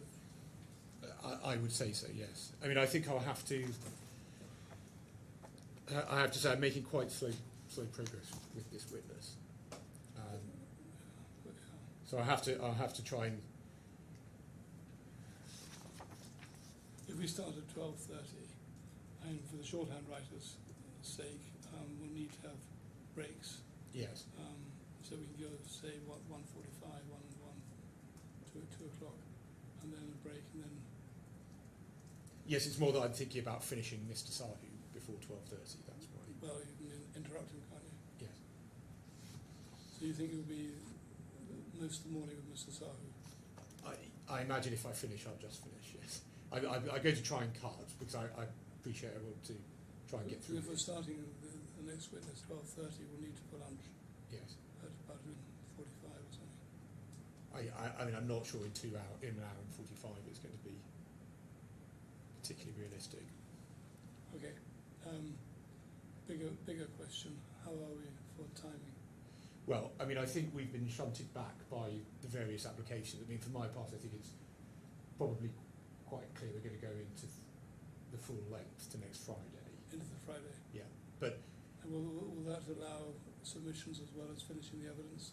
yeah. So I think on the basis that we do the experts on Thursday and closing on Friday, that one way or another, I will cut my cloth to make sure that that's fine. Right. So I accept I shouldn't have longer than I that. have So. a pre-trial review between 12 and 1 on Friday. Right. So So if you can build that into your thinking. We can discuss it. I mean, it might be, obviously Mr. Ryan and I could see whether we agreed. I'm not sure I will need a full half day with the quantum experts. So maybe that we can try and shave off an hour there to make up for the Friday there. But we've been quite good at agreeing the timetable, so I'm hopeful we And can. if it was a matter of an extra half hour or so, I'm sure we can accommodate that. But Grateful. okay, well perhaps you can give a more considered view to it over the weekend, Yes. and